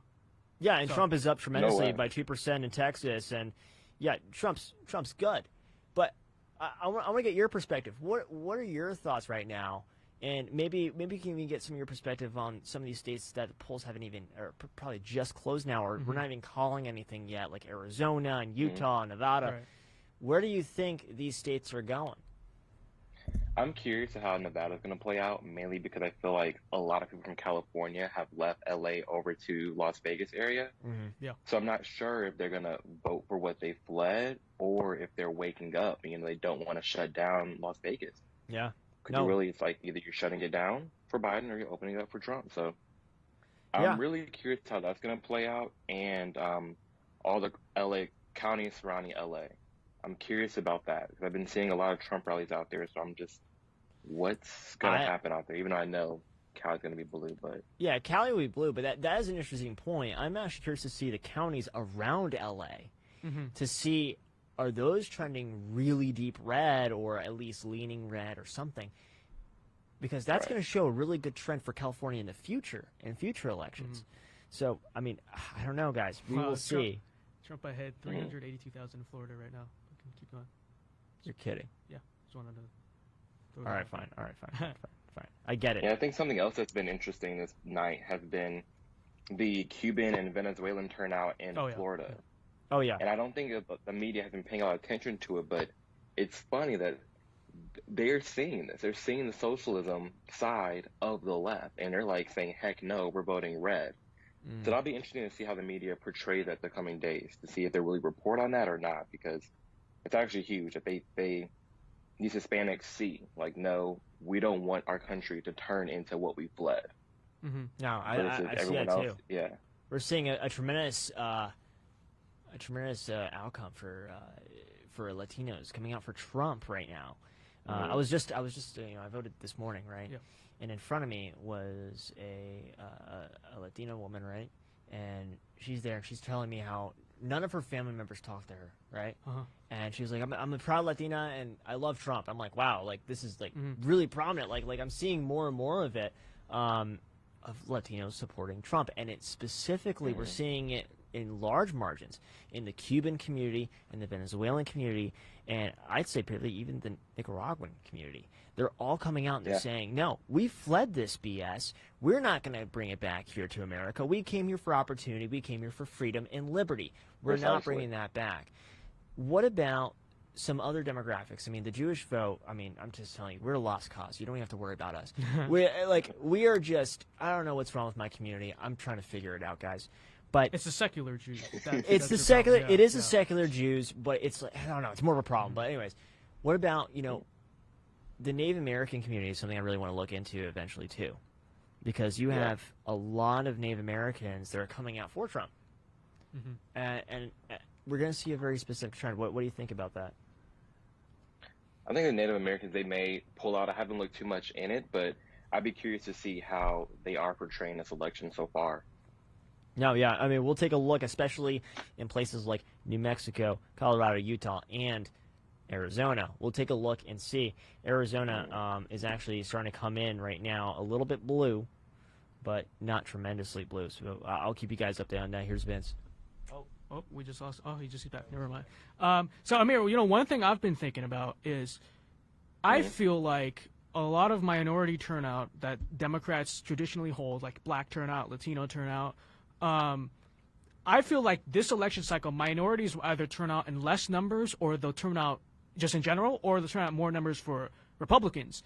I think what this will prove, especially just specifically when we look at the minority turnout, is whether or not Black Lives Matter, and obviously you have the whole illegal immigration thing that the left tries to push in the Latino community, is this true? Like, is this what these communities really believe? Or is it just white liberals trying to display their savior complex and talk for them? So let me know what you think of that. Like, I'm really feeling like we're going to see surprising trends. You're going to find out that the class of white liberals doesn't actually understand our country and doesn't understand minorities at all. But what do you think? They don't. Yeah. It's all the TikToks. The white liberal TikToker that they think they know everything. I think when it comes to the black vote turnout, it's going to be astronomical higher than 2016. Yeah, we're tired of the BLM crap. We're tired of this false narrative that we're being hunted down. We're tired of the false narrative that, it just doesn't add up. And like you said before, it's either black people, they aren't going to vote, or they're going to vote in Republican droves. And I think that may be the case. Mm-hmm. Why do you think that, you know, I don't generalize, but in general, a lot of white liberals have this idea that they control the black, like they're the saviors of the black community. Like, honestly, savior complex, number one, it's pretentious, it's condescending, right? This idea of the white savior. But why do you think they just have such a monopoly on them? I think they're actually losing it, but they think they have such a monopoly on the minds of minorities. I'm still trying to figure that out, because the majority of the close friends that I've lost have been white liberals. Yeah. And I feel like it's a mix between them, just the white guilt just being so strong, and it's like, I'm trying to help you, Amir. Like, I'm better than you because of white privilege. And I'm like, no. It's insulting. It's incredibly insulting. It's insulting. You know? Yeah. It's like, why do you think I can't amount to anything? Why do you think that you're more than me just because of the color of our skin? Like, that's not the case. And I don't know. It's a weird dynamic that I've been going through recently, especially since blowing up on Instagram. I'm just getting an influx of, I mean, not to generalize, but a lot of white liberals, they're the most, out of everyone on my Instagram and all the hate comments that I'm sure we all get, the most hate comments that I get that call me racist and homophobic are from white liberals. I don't understand how that makes any sense to them. I just truly don't. Yeah, I'm getting an increasing feeling that at the end of the night is a strong possibility that we will find out that a lot of these political elites and these white liberals will discover to themselves that they don't understand minorities and they don't understand our country. So that's all I have. Yeah. They don't. Thank you. Amir, you're amazing. I really do appreciate you coming on today. Thanks, brother. Dude, you got to come back to Arizona. We'll get you in the show in person next time you're in Arizona. Yes, just let me know. No Give me a doubt. text. No doubt. Give me a text. We'll bring you on. But you be safe. We'll see you soon, and we'll hope for the best. Likewise, brother. Yeah, be Thank safe. you. Thank you. No problem. Guys, we got some crazy stuff, bro. All right. We got some crazy stuff. Hold on. Let's hear it. Hold on. Ooh. All right. So, first thing, we're going to call the state of Florida for President Donald J. Trump. The state of Florida for President Donald J. Trump. Woo! Yay! All right. Who's called it? Just you? Or who's, like... It's an official call. Oh, really? From who, Fox? From everyone. Oh, let's... Everyone's calling Florida right now. He won Florida. We're done. He won Florida. We're going to go to Kansas. What's the margin looking like? Just curious, in Florida. The margin's looking yeah. really I think good. He won in 2016 Florida only like 100,000 votes, right? Yeah. And now he's up 400,000. 400,000 votes. There's another state I want to call, too. Okay. And, guys, remember when Kansas was giving us a hard time? Well, Kansas pulled through. We're confirming Kansas. Right. Officially confirming Kansas for President Donald J. Trump. He has a tremendous lead in Kansas. That just hit really quickly. I want to let you guys know. And okay, here's some more craziness. You guys listening? You guys listening to this? Let's hear it. Craziness. Let's hear it. President Donald J. Trump takes the lead in Pennsylvania. All right. That's not wow. bad. And he takes the lead in North Carolina. There we go. That's only going to trend upwards, my friend. And he's taking the lead in Utah. Okay. He's not taking the lead in Arizona, though. But, guys, and he's not taking the lead in Iowa. Iowans, what are you doing? Please. How much is reporting now? Only 12%, but still, come on, Iowa. This is the trend we're seeing all night. Is that guys, it's probably just counting of early voting and absentee ballots. Insane. Man, you know, it's funny. They kept saying that Republicans are going to have the lead on election night, and then Democrats are going to wipe it out. At least early on election night, it's kind of been the opposite. That you see Democrats taking the lead because of these early ballots and this mail-in voting, and then Republicans turn on election day and catch up, you know. Wow. Okay, I gotta let you guys know this. Michigan, President Trump just broke 1 million votes in Michigan when Joe Biden is at 746,000. Wow. That is amazing. Now we still have to count Detroit. Right, Detroit. Yeah. And and other major cities there, Grand Rapids, but we'll see. We'll see. I know Flint's not going to vote for Trump. But that's not even that big of a city. But we'll see. Minnesota, it's looking pretty much the same right now, honestly. Iowa, we'll get back to you later when you're better. Texas is looking phenomenal. We got a 3-point lead for President Donald J. Trump. He's up by around 300,000 votes, guys. This is amazing. We're looking really good. We're looking really, really good. Let's go back to Virginia. Virginia, still Big lead. 53% reporting. Big lead. Big lead. Wow. Big lead for President Donald J. Trump. Maine, President Trump is leading. New Hampshire, President Trump is slowly narrowing that gap. And let's refresh. I want to see better results of Arizona. Right. Let's see better results of Arizona. Arizona, I mean, I've got a feeling now we're starting to get an idea how this goes. So the Democrats are probably going to take a lead up until about 60% reporting, and then it'll start to get interesting. That's the pattern we've been seeing all night. Yeah. And I'm pretty sure Arizona. Yeah, I think Arizona is going to count all of its mail-in ballots first, right? So they're gonna get all those. I believe so. Right. I believe you're right. We're going to see Democrats are going to take a very big lead in Arizona. And don't freak out. When we get to about 75% reporting, we'll have a good idea of where the race is headed. Yes, I'm trying to check. Well, Trump now up in Ohio around almost a little bit less than 300,000 votes. We have about like 200. How many is this? Very nice. 240,000 votes. I want to check out McSally right now. If Trump's not doing well, McSally's doing worse. McSally is about a 9-point trail right now. But it's early, right? With 69% reporting according to Associated Press. Really? Yes. So how do they already got 69% of Arizona? I don't know, but nice. Come on, let me check. Let's see. Because, all right. Oh, yeah, no, 70%. 70% reporting. Arizona. Okay, Arizona came fast. Arizona did come fast. Good job, Arizona. Why you come fast? Right. But why are you coming fast?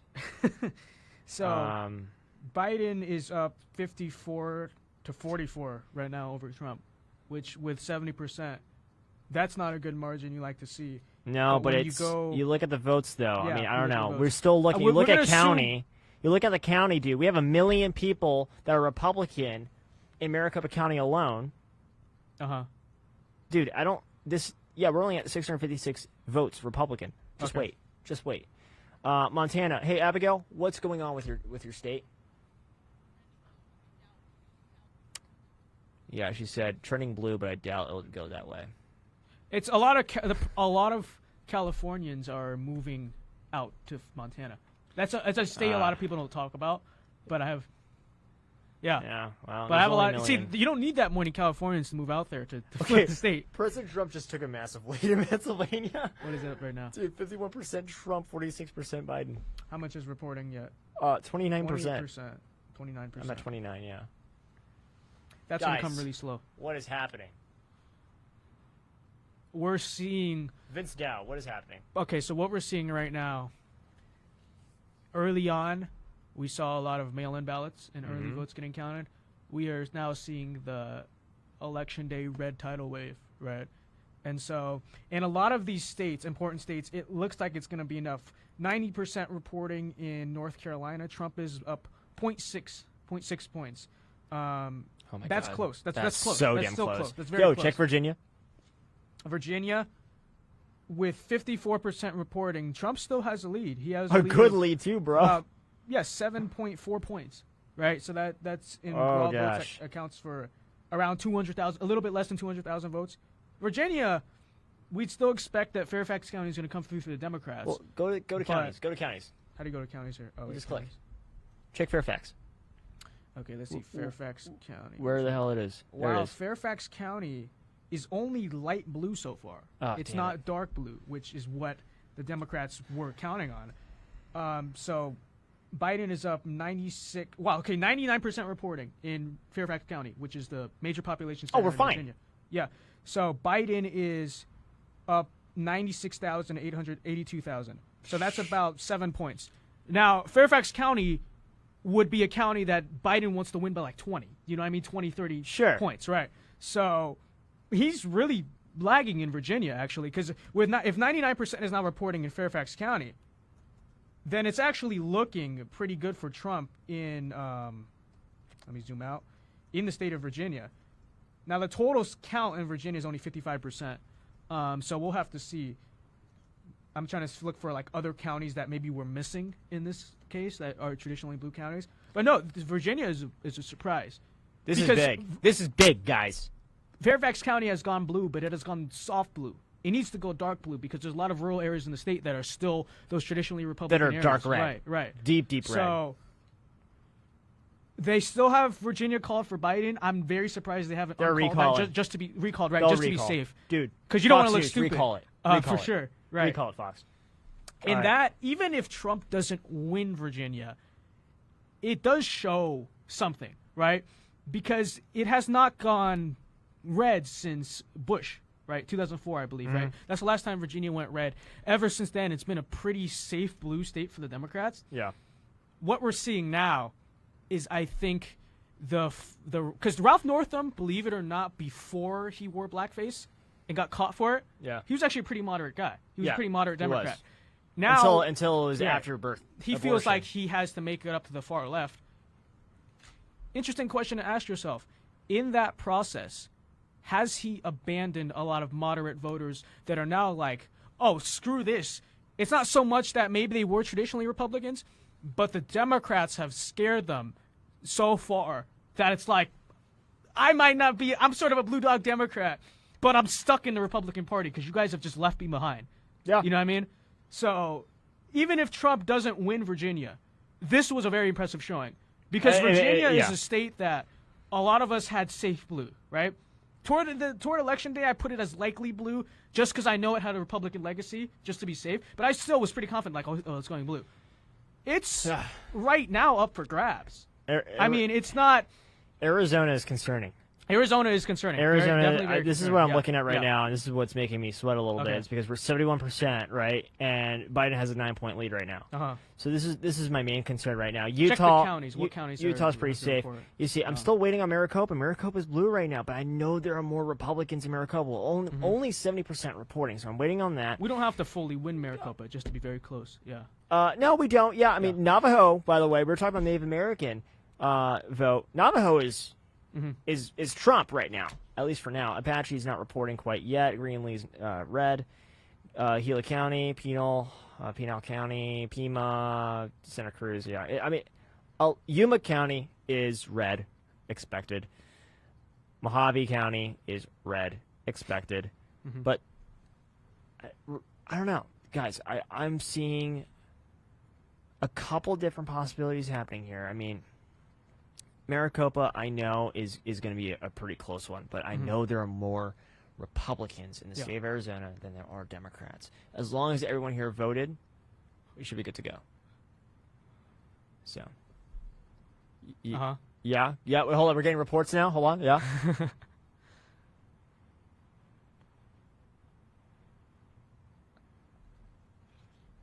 Okay, so the only county right now reporting in Montana. Yeah. There you go. Okay, so Montana is only one county reporting. Yeah.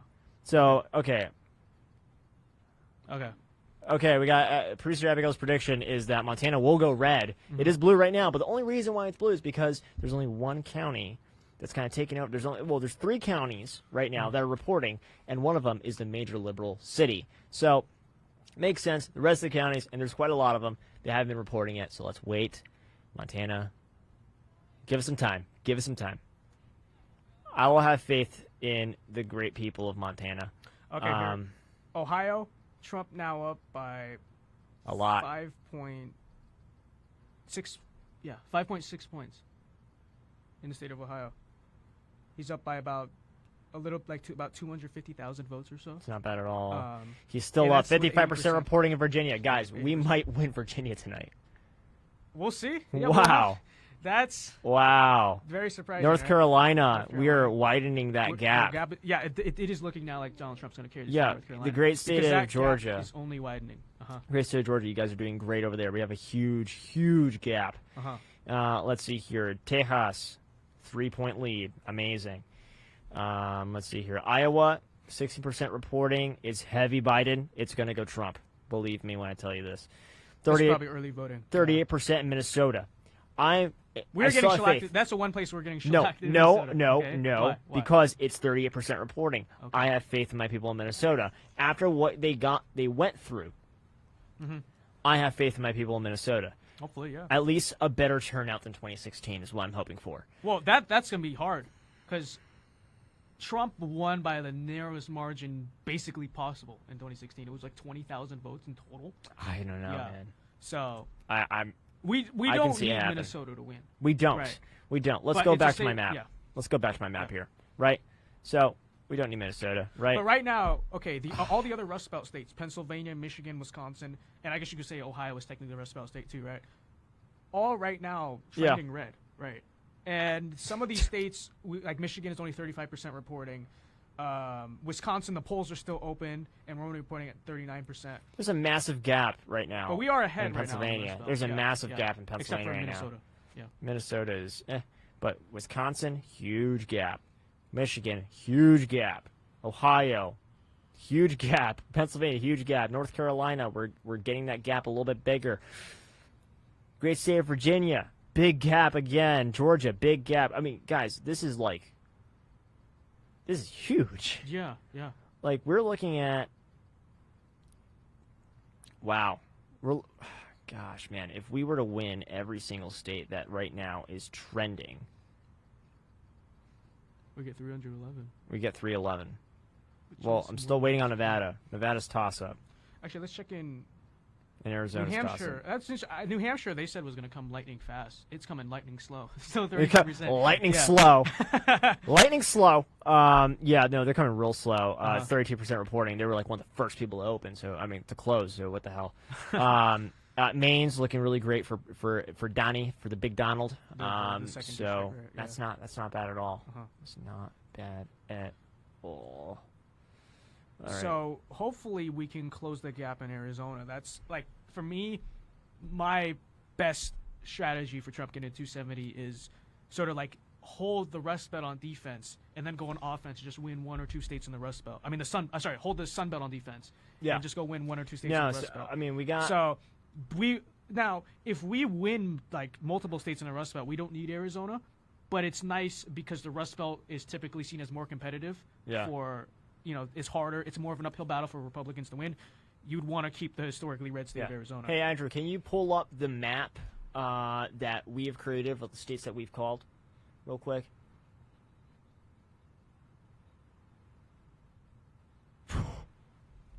We got kicked off. Okay, great. Don't worry about it. Don't worry about it. What else? All right, sounds good. Never mind. So, So I don't know, man. We're looking really good. So there's no polls closing until what, 9? 9 our time, so that's 11 Eastern, right? Yeah. And then again at 10. Yeah, in Hawaii. Who cares? It's going blue. But, yeah. Who cares about Hawaii, man? Come on. Hawaii's. I think we're going to see a bigger Trump voter block in Hawaii than we have before. There's been a lot of parades in Hawaii. But they live on an island, so we'll see. We'll see. I have this Hawaiian friend. I always call him an island dweller. I'm like, you stupid island. He's like, shut up, mainlander. I'm like, shut up, islander. Oh God. But no, it's looking, it's still very early in the night. Unfortunately, like in 2016. God. Actually, I remember in 2016. By this time, we almost had the election called, right? Or was it a few hours later? Because I remember. Dude, it was 4 a.m. for me. I was in Pennsylvania. Really? Yes. Because I remember coming in at like 8:30 Pacific, because I didn't follow the election the whole night. I was doing homework. I came in and like Trump had won or almost won. So I remember that. Well, okay. Yeah, it's a different time. Well, I know Pennsylvania was called late, but I'm talking about when they called Trump getting 270, right? No, because Pennsylvania was the one that got him to 270. Really? I don't remember 2016. I was a little kid back then, honestly. Old child. But child. But we are okay. We are looking pretty good, guys. Honestly, I mean, I really want to keep my eyes on Arizona. Honestly, I don't want Mark Kelly. Mark Kelly is bought out by the Chinese, and I don't want that man to win. And oh gosh, come on, AZ, what are you doing? We're not even getting updates. I'm gonna go on azcentral.com here. All right, go ahead, do that. And Let's figure look at some out other states. Georgia, we still only have 58%. But Trump is up by double digits now in Georgia. It's about 11 or so. Right? Oh, phenomenal. So 58% reporting. Yeah. Obviously. I don't know why Fox didn't call Florida yet. I mean, come on, man. Who did call Florida? I thought Fox remember. did call Florida. No, they didn't. Okay. But we're going to, Florida. we can call Florida, definitely. Let's see what else we got going on. So North Carolina, 0.8, that's holding steady with 91% reporting. So it seems, especially considering that most of that early vote was for Biden, it just seems like we're holding North Carolina. For Arizona, we got, I'm on AZ Central, we got 73% of votes counted. Joe Biden's at 1.2 million, and Trump's at 1 million. Almost at 1.1 million. So he can close this gap. I mean, it's going to be tough, though. Yeah. That's going to be real tough. Because, I mean, you're talking about... God, you're talking... If Joe Jorgensen just didn't run... Come on, Joe Jorgensen. He stole 30,000 votes from Downey. This is why I absolutely despise the Libertarian Party. Hey, I was once a Libertarian. No, I don't despise... But I converted. I don't despise, like, libertarians. I do. But the party... I mean, the LP, can't stand. Can't stand. I love everyone in the LP, but I don't. It's one of those things where I'm just like, really? Why? Right now, Jorgensen's just playing spoiler for Trump. Who? I mean... Who? What? Yeah. Jorgensen? Yeah. Yeah, she's stupid. I don't like her. We would have, I mean, not total spoiler, but we'd be a little bit closer in Arizona. We'd be a little bit closer, yeah. Oh my gosh, guys. Guys. Let's take a look at AP. I've been seeing a lot of people in the control room are looking at AP. So New Hampshire, still 34% reporting. They're coming really slow. Virginia is still called. Confusing, right? Confusing. I think they're going to have to recall the state. Maybe I'm not saying it's going to go red still, but... You got to recall it. You can't call it for Biden. Yeah. Especially this early. You like, cannot call the state of Virginia for like, Biden right bro, now. look at that margin, though. And that was something I was honestly... It just went up. Wow. I literally I put my mouse on it, right, or my cursor rather, and it just went up. It just went up by a couple little points. Mm-hmm. Little points. Yeah. See, Virginia. I think the news media just got too cocky with. Like that was one of the states where I was like, be careful a little bit, because I was expecting it to go Democrat, but you got to remember it's Virginia. Like, yes, it has not gone Republican since 2004, but it is still Virginia. The Speaker of the House up until 2018, I believe, was a Republican, right? So there is still room for Republicans to do decently in Virginia. It's not quite the deep blue state that I think the news media was ready to say that was. Especially when you consider the fact that Ralph Northam has pushed really far to the left. Though a lot of moderates in Virginia seem to have flipped. We could definitely see, and regardless of whether Trump wins Virginia, because he did way better. Better than any of us expected in the state of Virginia. It's so amazing. Oh, you think we got the map back? All right. Let's see here. Yes, you do. Phenomenal. Okay, so we're looking pretty good. Yeah.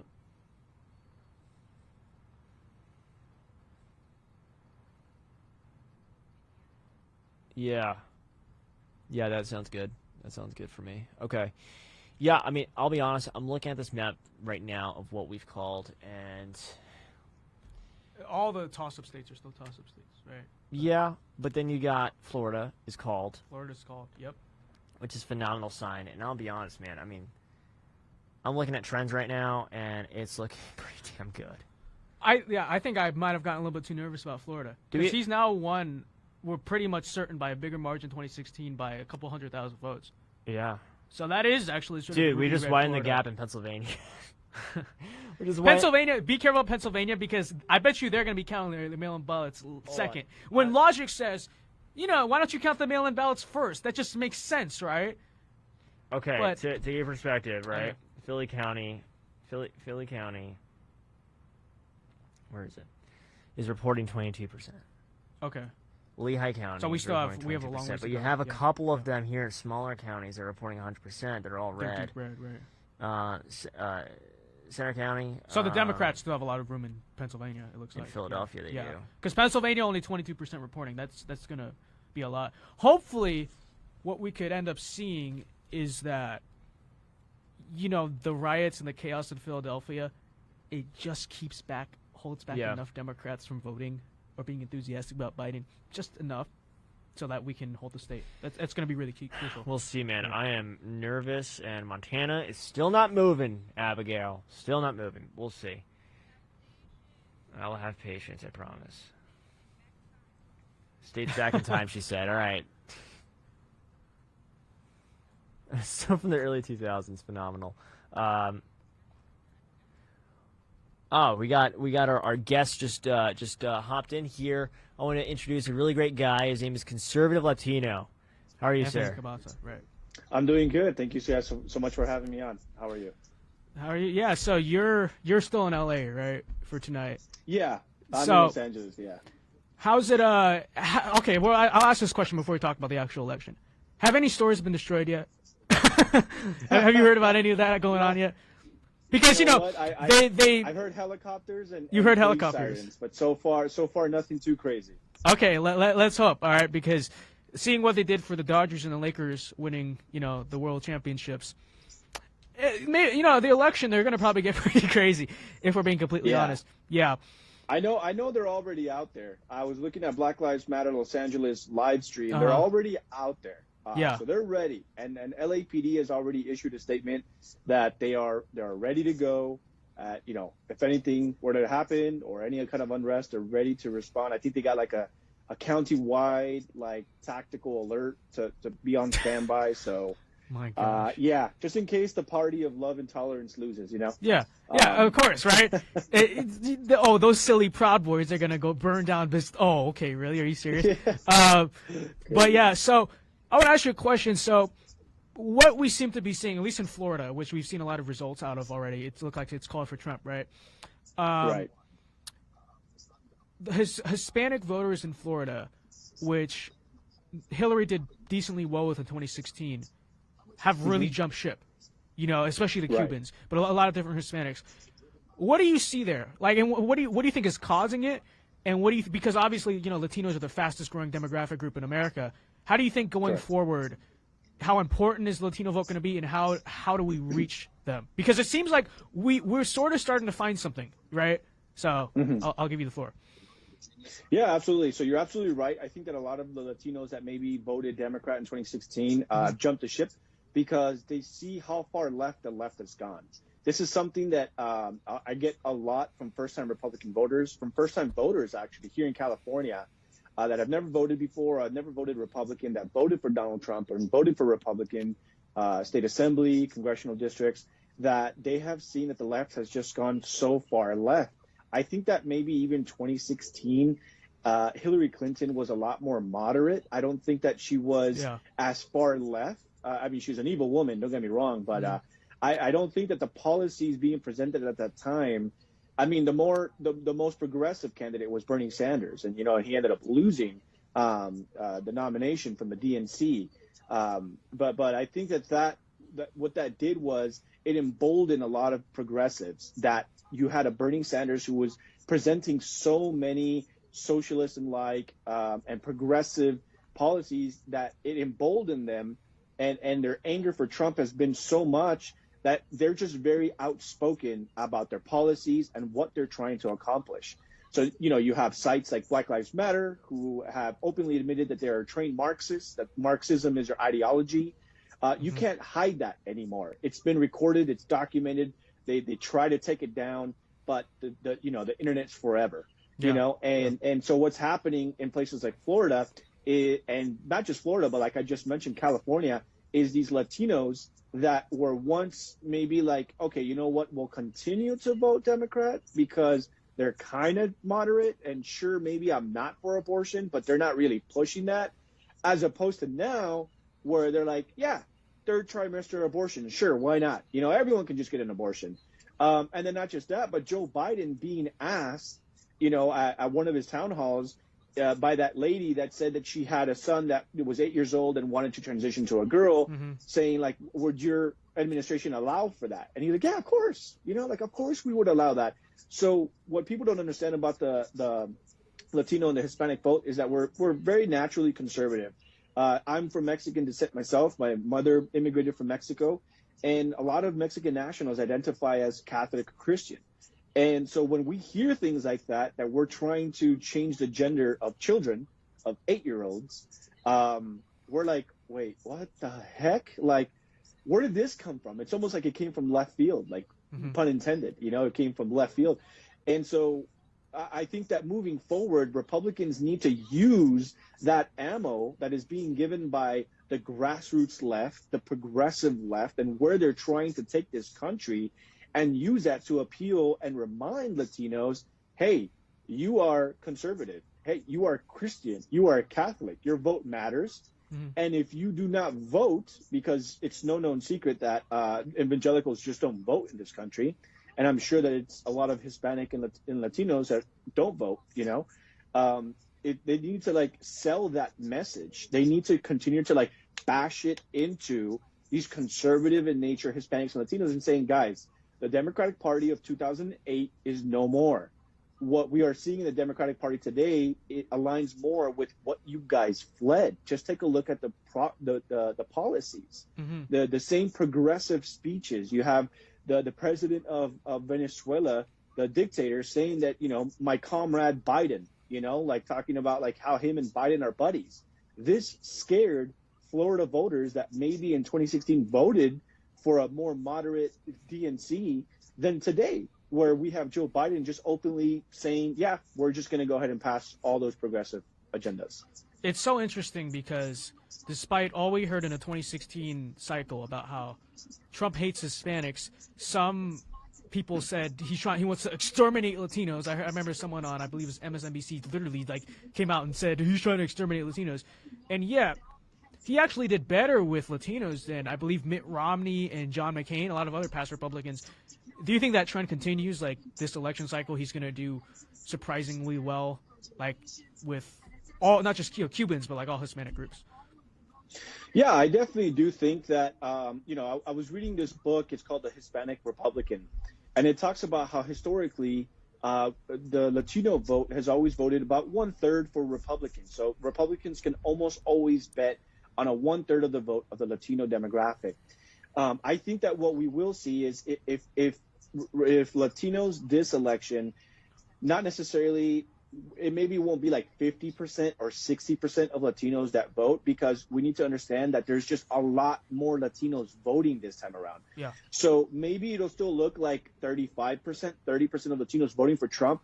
But when you look at the amount of Latinos that didn't vote for him in 2016 compared to now, there's already millions more. I mean, I'm rallying up the total.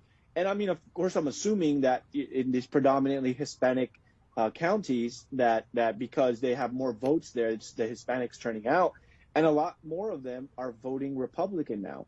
I've spoken to dozens of people, if not hundreds and thousands of new Republican voters here in California, Mexican, Hispanic, Latino, Honduran, people from Central America, South America that have never voted before or that previously voted Democrat, and they're now voting Republican.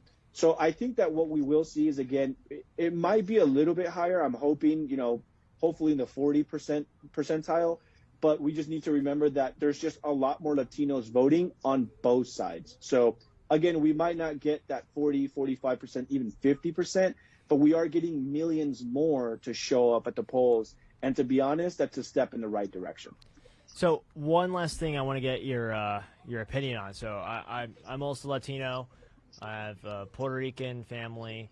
A lot of my cousins and some family members and some family friends who are also Latino have told me that I am not Latino anymore simply because I vote for Donald Trump, simply because I support the president, I'm a Republican, blah, blah, blah. One, have you experienced the same thing? Two, if so, how do you deal with it? Yeah, absolutely. I get that all the time, that because I'm a Republican Latino voter, that because my mother's an immigrant.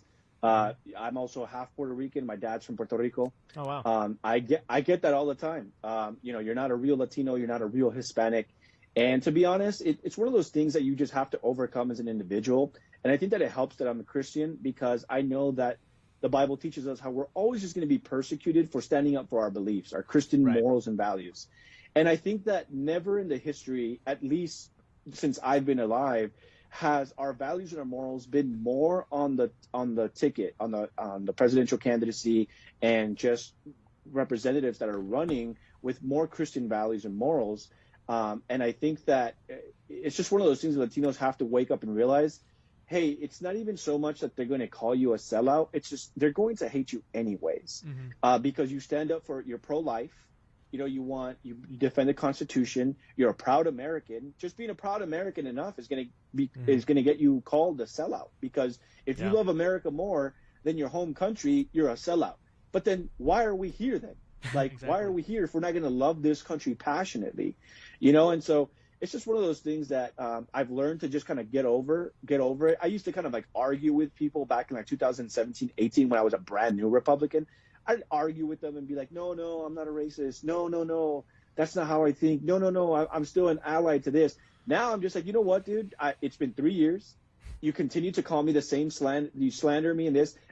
Call me whatever you want. I'm still going to vote this way. And I've been able to reach a huge demographic of Latinos and Hispanics that are voting for the first time because I make them realize that as Christians, we're always going to be persecuted. There's never going to be a time where as Christians and Catholics or Catholic Christians and as Protestants, that we're not going to be name called or ridiculed or persecuted for what we believe in and what we stand for. Yeah. So I would say to those people, you know, just we need to get over it. We need to stand strong in Christ, and we need to just vote what we truly believe. And to us, that foundation is Christ, is the Bible. Amazing. Well, thank you for coming on. Keep up the amazing work. Thank you. And we'll see what happens tonight, all right? Thank you for joining us. All right. Thank you so much. All right. So we are going to go ahead and take a quick break. Bro, just leave me on the set. I got you. You just want to stay on the set? Should I just leave? Sure, go ahead. Whatever. You go to the bathroom or whatever, get some food. Go ahead. I got this. Let me tell you, I could have gone this whole night without breaks, okay? Oh, come on.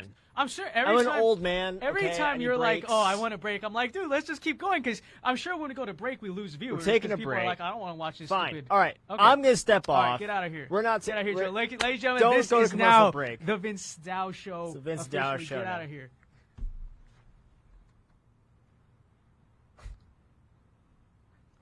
Sorry.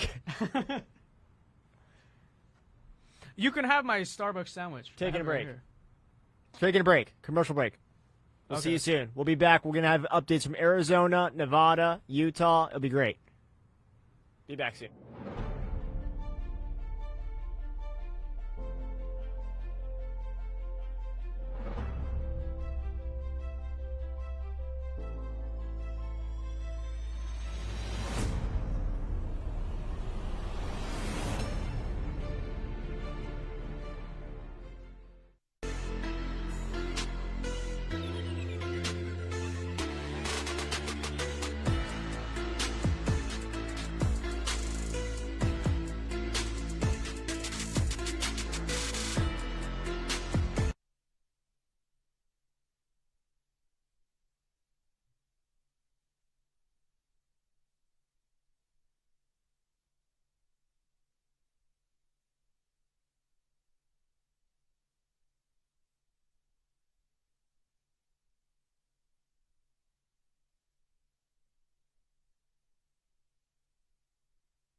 Welcome back, guys. I'm going to start off right now, actually, with a very special guest. Met this guy for the first time just probably a little over a month ago now, and I'll tell you what, I love this man. All right? He is a state representative from the great state of Arizona. We're going to give you some more stats about Arizona later. The great state of Arizona. You want to mute that? Great state of Arizona, District 6. This is Walt Blackman. He's running for re-election right now, and he is leading, which is amazing. So, Walt, you there? Yeah. How you doing? Oh, we're hanging in there. We're hanging in there. Here, he's actually coming. By the way, guys, he's coming through the phone right now. But how we looking up there, man? We're looking pretty good. Typically, Coconino comes in first with their early ballots, but on the polls, we are pulled ahead on the polls. So the poll votes are being counted now. And then our strong Republican counties, Gila County, Yavapai County, and Navajo County, for the polls will be coming in pretty soon, and that's when we begin to pull away. Amazing. I'm so happy you're winning right now, dude. I really, really am. It's really important that we put you back into the state house, because we have a very, very small majority right now, Republicans, and Arizona is such a special state to me. I just moved here a little bit over a year ago, and I love our freedoms here. I really do, I'm happy you're winning. What are your thoughts right now on the other elections happening around Arizona? Well, it's kind of concerning, but again, the poll votes haven't come in yet on some of these close races. And some of the races, like the Fincham and the Roberts race, I'm kind of surprised at that, because I was thinking that the Fincham would be a little bit higher in the early ballots, but he's not. So we're just, right now we're just kind of, they're opening ballots, and they're trying to sift through all that. And I think that as the night goes on, we'll see more Republicans start to either gain traction and are put a distance between themselves and the Democrats. Yeah. So I think it's just going to look better from now, because we had a lot more Republicans that went to the polls than early ballots, as you know. Yeah. So this is starting to come to be. So, and it's even showing as the president is on his race. The early ballots were counted, and now they're starting to get the poll results in. Okay. Yeah. Well, we can only hope for the best. Here's Josh, by the way. I'm going to put him on right now. Okay. So, just to put it in perspective how important this race is for everyone watching our stream right now, the candidate running against Walt is actually endorsed by President Obama, if I'm not mistaken, right? Terrible. Walt, isn't that correct? Yeah, she was endorsed by President Obama and also by Black Lives Matter. So, yes. And why do you think they're going out of their way like this for a state race? We have a former president going out of his way endorsing a candidate for a state legislative district race. Why do you think he cares so much about this? Well, if you look at the strategic of it, if they can flip a rural district that typically runs red, then they can work their way from outside in, and that's what they're trying to do. They're using the same model that they use in Virginia. So, of course, they poured in $1 million on me, and which is a lot of money for a state race for a job that pays $24,000 a year. So they are really aggressively trying to turn the state, and they're trying to do it by using rural Arizona to do it. If they can flip rural Arizona, then urban areas and suburban areas will be easier to flip. Well, one thing I'd like to add, I believe that the president going out of his way to endorse your opponent just reaffirms how fearful the left is of a black conservative like yourself. And yes, they are, and it just says that they want to be able to control the black vote. And if you're outside of the black vote, they want to shut you down. And this is what they've been trying to do for 6 months. And however, we're gonna prevail. We're gonna be victorious. And I feel confident that we're just gonna keep moving forward. And then the Democrats are going to have to try to buy a seat somewhere else, but not in LD6.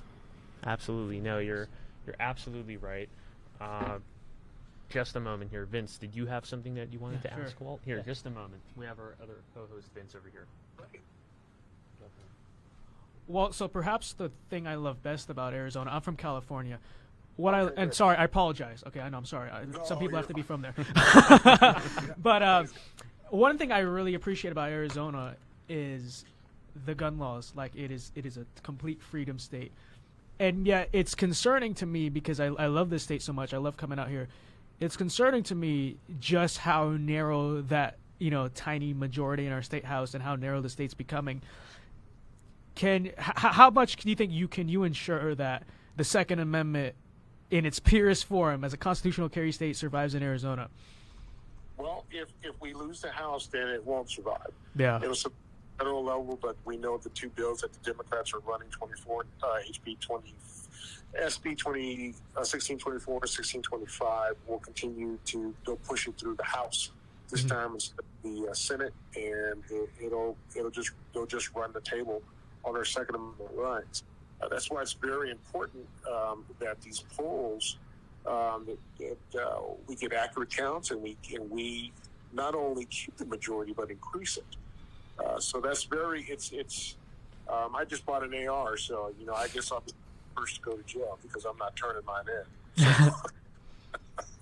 So I think we're going to do well. I do though. I believe we're going to do well. All right. Well, thank you very much. I'll hand it back over. Hey, Walt, it's Joe again. You just said you just bought an AR. I'm an AR fanatic. Yeah. All right, I love ARs. I customize mine. This guy left one in my room. Yeah, I left one in his room. He's staying with me. I left it. Yeah, just so he can get used to America since he's from California. But my dad has an AR too. I'll tell you what, good choice. I love it, and I wish the best for you. I honestly do. I hope to see you win this election landslide. I'm sure you will. Thanks so much. And we will bring you on the show on a normal episode soon. I'll have Josh contact you. That sounds good. Amazing. Walt, have a good one. Thank you for joining us. Okay, take care, y'all. Good luck. Take care. Bye-bye. Bye. Okay, real quick. Here's just one thing I just that kind of grinds my gears a little bit. You know what grinds my gears? Yeah.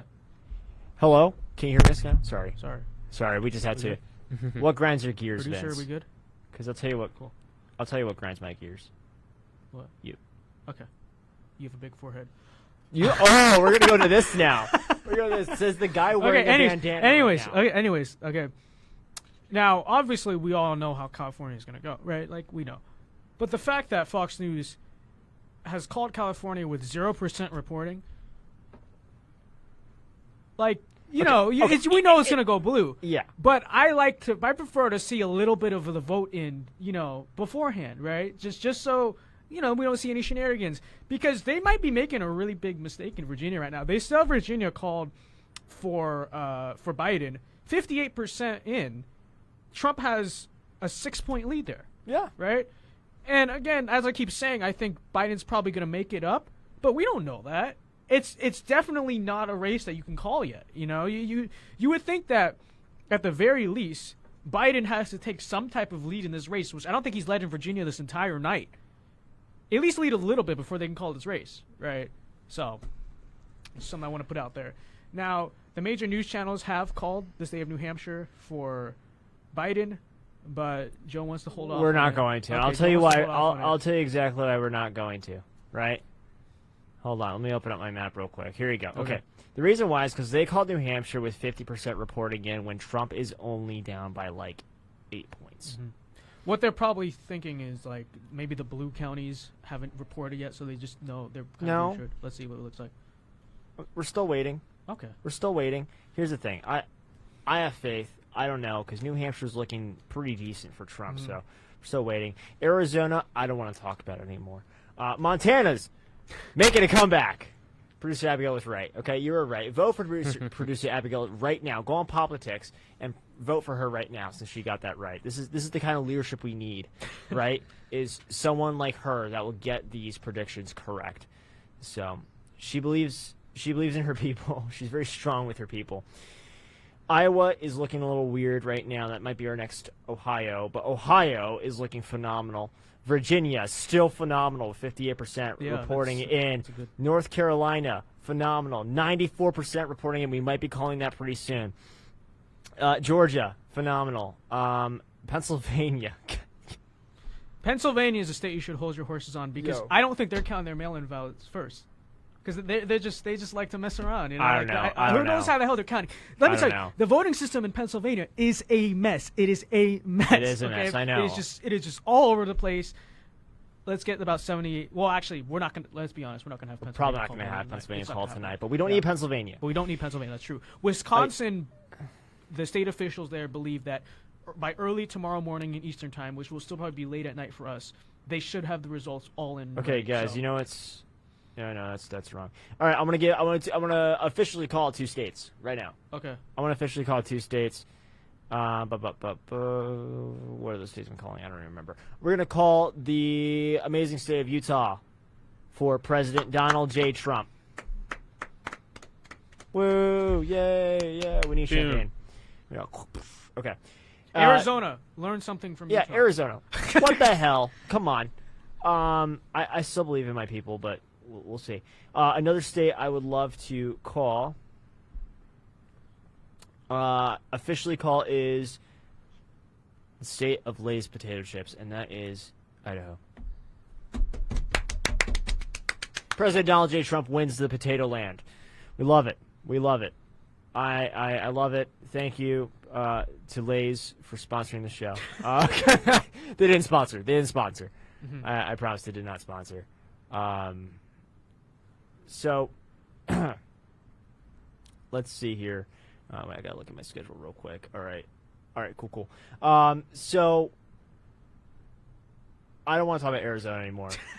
I really don't. Not for a while, at least. We'll see. Iowa needs to make a comeback because I predicted Iowa to be a clear winner for Trump, and we're at 61% reporting, and Trump is down. I think it'll be the next Ohio. I think we're pretty safe. I think it'll be the next Ohio. We'll see. Now Ohio, 91% reporting. Trump is now up by almost 8 points. So I was wrong when I said I don't think he's going to make up his 2016 margin. He won 2016 by 8 points. He's up almost 8 points right now with 91% reporting. We might call Ohio soon. We might just call Ohio soon. Ohio all right, hold on. Give us a second, guys. Give us a second, guys. What do you mean? All right, yeah, cancel them. Okay. So, sorry, didn't prepare. So, we have. So Arizona. I said I don't want to talk. about it. Well, I want to talk about it. Oh, That's probably our biggest problem state, right? Because if we really win Arizona, then we are entirely on offense in this election. You know what I mean? If we don't win Arizona. If we do win Arizona, we go on offense. Oh yeah, right? no. Because I would see the Rust Belt sort of as offense for us, and the Sun Belt sort of as defense, right? We got to defend the Rust Belt. I mean, with the Sun Belt, sorry. So if we don't need Arizona to get to 270, but it helps because you don't want to have to rely too much on the Rust Belt, as well as Trump's doing right now, right? It's more, the Sun Belt's more reliably Republican than the Rust Belt. Yeah, no, I think so, and I think honestly, I don't know why Georgia's taking so long to count their votes. They're 66% reporting right now. I mean, it's one of those things where it's like, okay, I mean, it's looking like Georgia's going to hold. I mean, I don't know if they have outstanding mail ballots that they still have to count. Let's take a look at Texas. Texas is looking really good at 500,000 votes for Trump over Joe Biden. 74% reporting. 74% reporting, so it's looking pretty good for President Trump right now in the Lone Star State. Montana making a great comeback with 32% reporting. 50% of the vote is for Trump. Joe Biden only has 47.5%. So we're looking pretty good. Nevada is one of the only states in the mainland that's not reporting anything. So come on, the system is a mess. Nevada, yeah, because you copied California 6 months ago and it didn't work out for you. I'm sorry. I'll tell you what, though. I said earlier, we're sleeping on Nevada. This morning, Nevada was 1 point plus for Trump. That is a possibility. That is absolutely a possibility. We will see what happens in Nevada. So, oh gosh, I accidentally opened Adobe Bridge by accident. I don't know what's going on, guys. It is just that time where you're like, it's 9:10 right now, right? We're okay. We're in sort of limbo mode right now, but we're kind of losing our minds. No, I'm a perfectly stable genius. Oh, I'm a perfectly I'm a stable genius. Yes, I'm an unstable genius, no, is I'm what I am. Stable genius, I want to go ahead and introduce someone though, and this is someone that Josh, you know this person more than I do. Yes, So I do. Can you give us a quick rundown who this person is, and I'll introduce him? So, this is the story. This is the story of Keith. Yes. So, Keith, who recently graduated from William and Mary, he DM'd me on Instagram. Now, typically these are bots. Typically, these are people that are spamming me or doing something annoying. But I noticed that Keith genuinely wanted to understand more about conservatism and more about President Trump and why he should consider supporting him. He was in the middle, and I respect people who are in the middle and are open-minded, so I took the time to speak with Keith, to text back and forth and have a phone call with him eventually. And Keith has come out, at least on this show, he will come out as a conservative for the first time. He will come out. He has been hesitant, and we cannot blame him because he doesn't know that many Trump supporters, and we're just welcoming him into the family right now for the first time for the world to see. So, Keith, thank you for coming on. We're really happy to have you. Welcome on. Tell us a little bit about yourself and how did you end up going through this transformation? Okay. So thank you guys for having me on. I really appreciate it. It is really an honor, and this is really cool how you guys set this all up. So this has been really hard because I guess over the past month or so, I've noticed a difference in the way that the media portrays the two people. CNN really favors and leans towards the left, and MSNBC leans towards the left, and Fox News leans towards the right. But I think that the fairness and the coverage has been completely just ridiculous. Yeah. And I started to realize this, I guess, during the debates. There was interesting things that Joe Biden said that CNN did not emphasize on, and the things that they were not covering that really caught me by surprise. And I'm just like screaming at my TV, like, why are you guys not saying what is a big deal, but you guys are putting under the rug because it's not important to talk about? And the funny thing is that, like, as I continue to watch, CNN and really looking at it from an analytical point of view, putting all of my original political beliefs aside and just looking at it and watching it from what is presented. So basically, and this is very manipulative of the media, even now during the election, they're giving me a heart attack because I have we have no idea how this is going to go. Yeah. But every time, like every hour or every 15 or 30 minutes, they basically, especially during the debates, have the same soundbite. So they'll say something about, Trump isn't doing well with suburban women. They'll continue to talk about that. CNN really emphasizes on that. And then I realized this, when talking about the things that mean the most to me, like, for instance, the issues on race, they don't talk about that. They brush over it. And if they do talk about racists, they talk about Trump being a racist, but they don't talk about Joe Biden being racist as well. And I'm screaming at the TV, so I'm like, so you guys are just going to completely just glimpse over the fact that this man wrote the 94 crime bill. Glimpse over that. They don't talk about that. They don't want to mention anything about what he has done that has harmed the Black community. And that really kind of got me like, wow, is this really something that they're not really taking into importance? Yeah. So that part really kind of captured my attention in the sense that something isn't right. And during this election cycle, they bashed Trump about, not refusing to peacefully transfer power, which obviously he has to do if he doesn't win the election. They're really taking that out of context. This is a democracy. This is free and this is fair. And that is what is going to happen if he doesn't win. But they're taking it out of context as, oh, he's saying this. He said we're going to wait and see. I mean, that's what anybody would say. We're going to wait and see what happens with the results of the election, obviously, right? So it's just interesting that they take that and they run with it and they spin the narrative, exaggerate it to the extreme. And I'm like, okay, maybe you're taking this a little bit out of context. And in fact, if they really...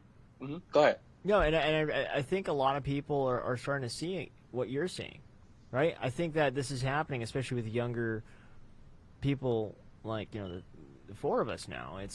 We're seeing more and more people waking up and seeing, there's no other way of saying it, the BS, right, from the left.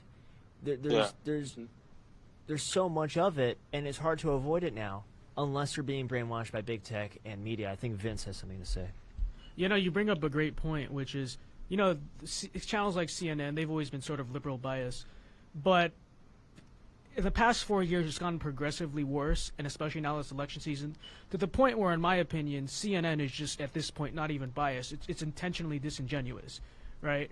And there are a lot of criticisms to be had about Fox News, but one thing I will say about Fox News is, even though it's a generally right-leaning channel, right, there is still a little bit of balance, a little bit of diversity to I completely agree with that. Yeah, because you'll notice, go ahead.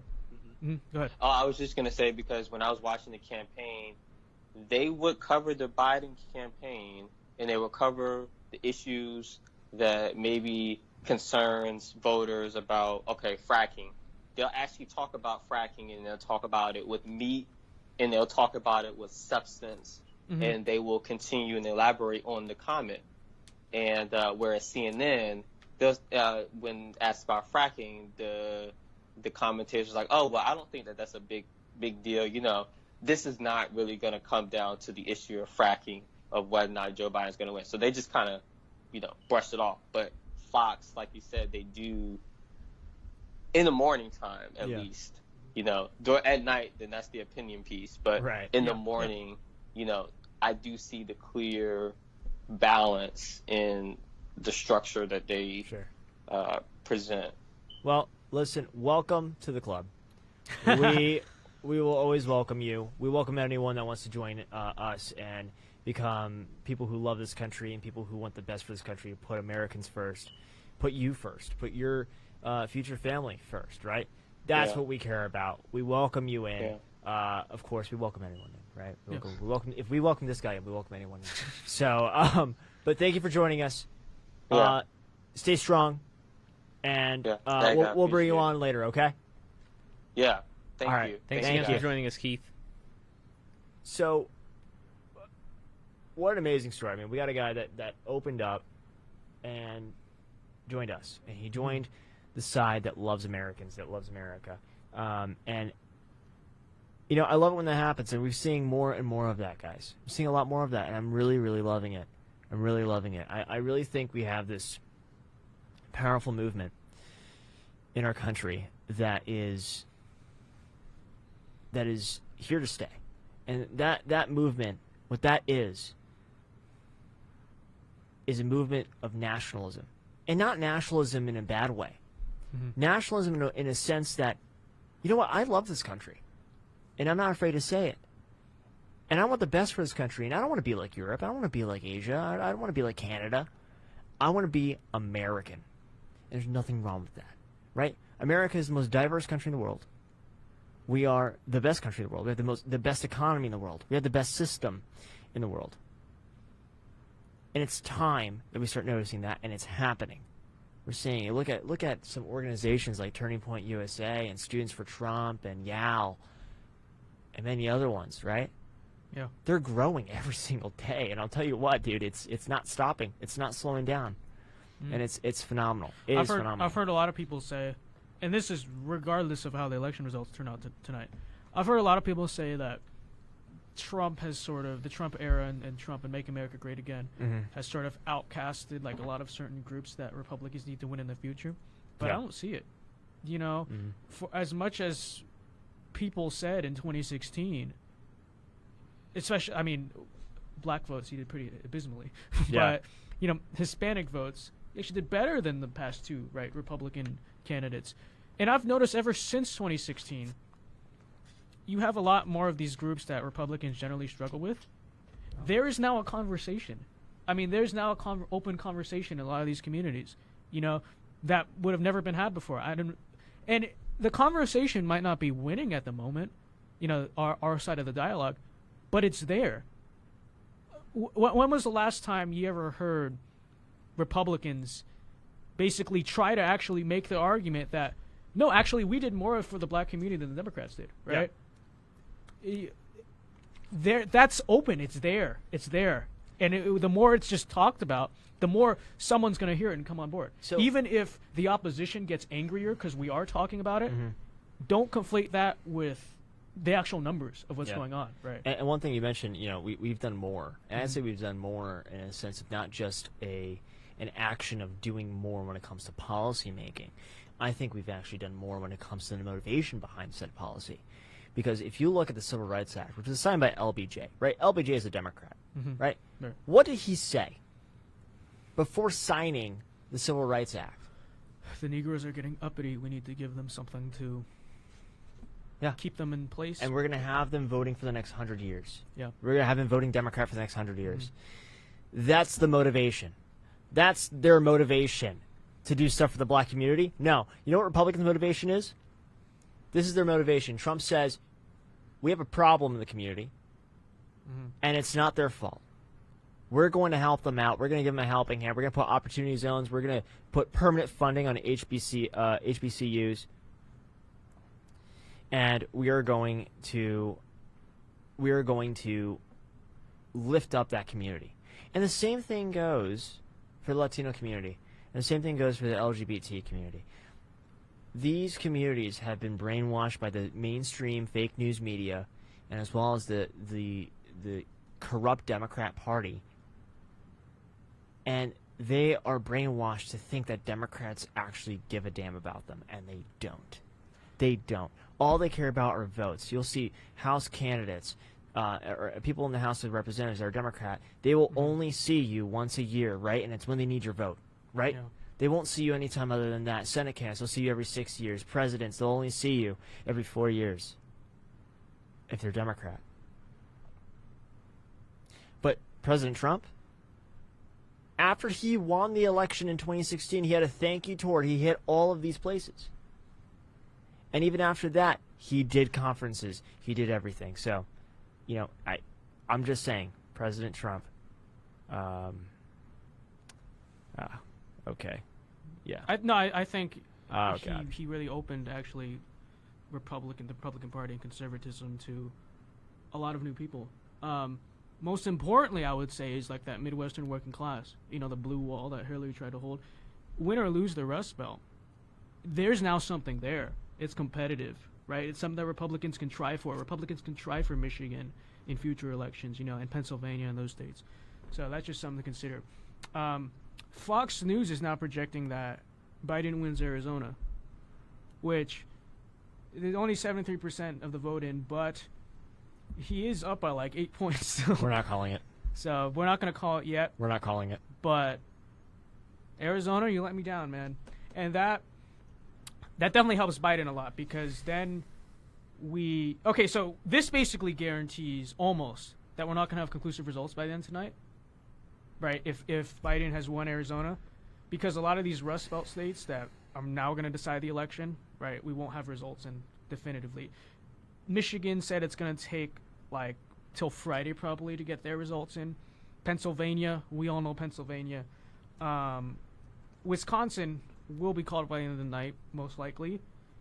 But without winning Arizona, Trump needs a second Rust Belt state, at least, to get to 270. Okay, Wisconsin will get called today. Michigan probably won't get called today. Well, Iowa the has officials turned in red, by the way, Michigan guys. said no, Iowa has turned red. Montana has turned red. So let's take a look at the map. We're gonna officially call California, Oregon, and Washington. Right. We don't need graphics for that one. That one's just stupid and waste of time, anyways. So let's see how's Texas doing right now. 75% in. All right. Okay, that's not bad. 4 point holding lead. a steady lead, yeah. 4-point lead for President Trump in Texas. 75% reporting.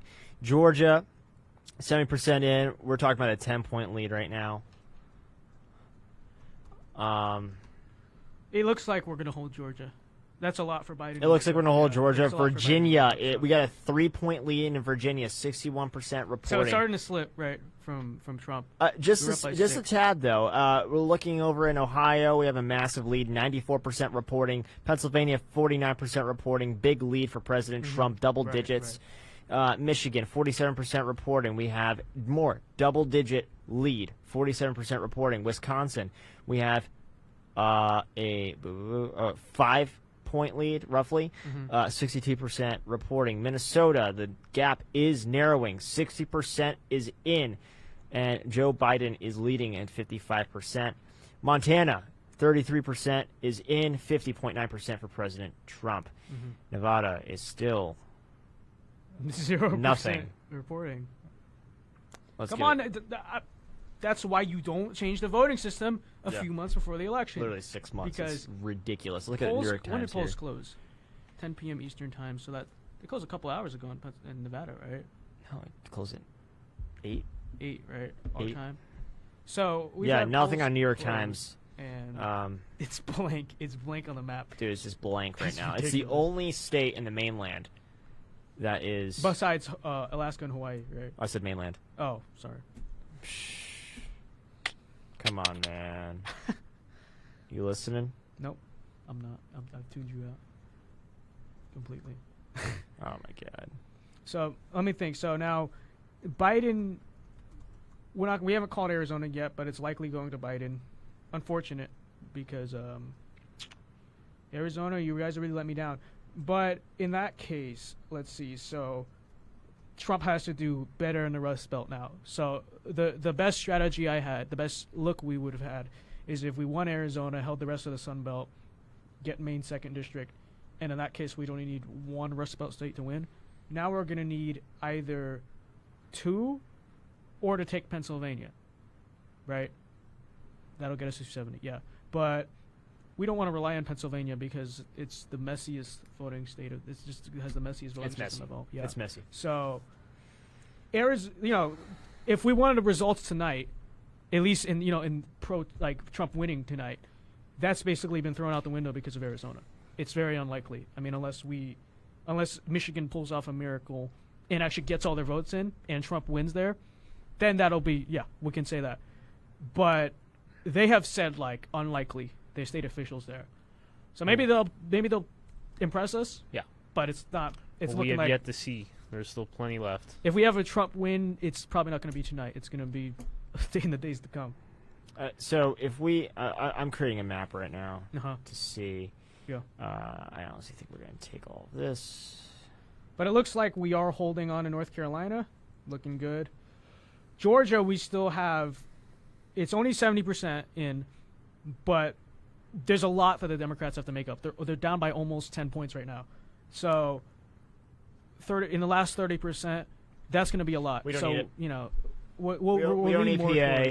Yeah. We don't need PA. We don't need Nevada. We don't need Arizona. We don't even need Virginia to get to 271.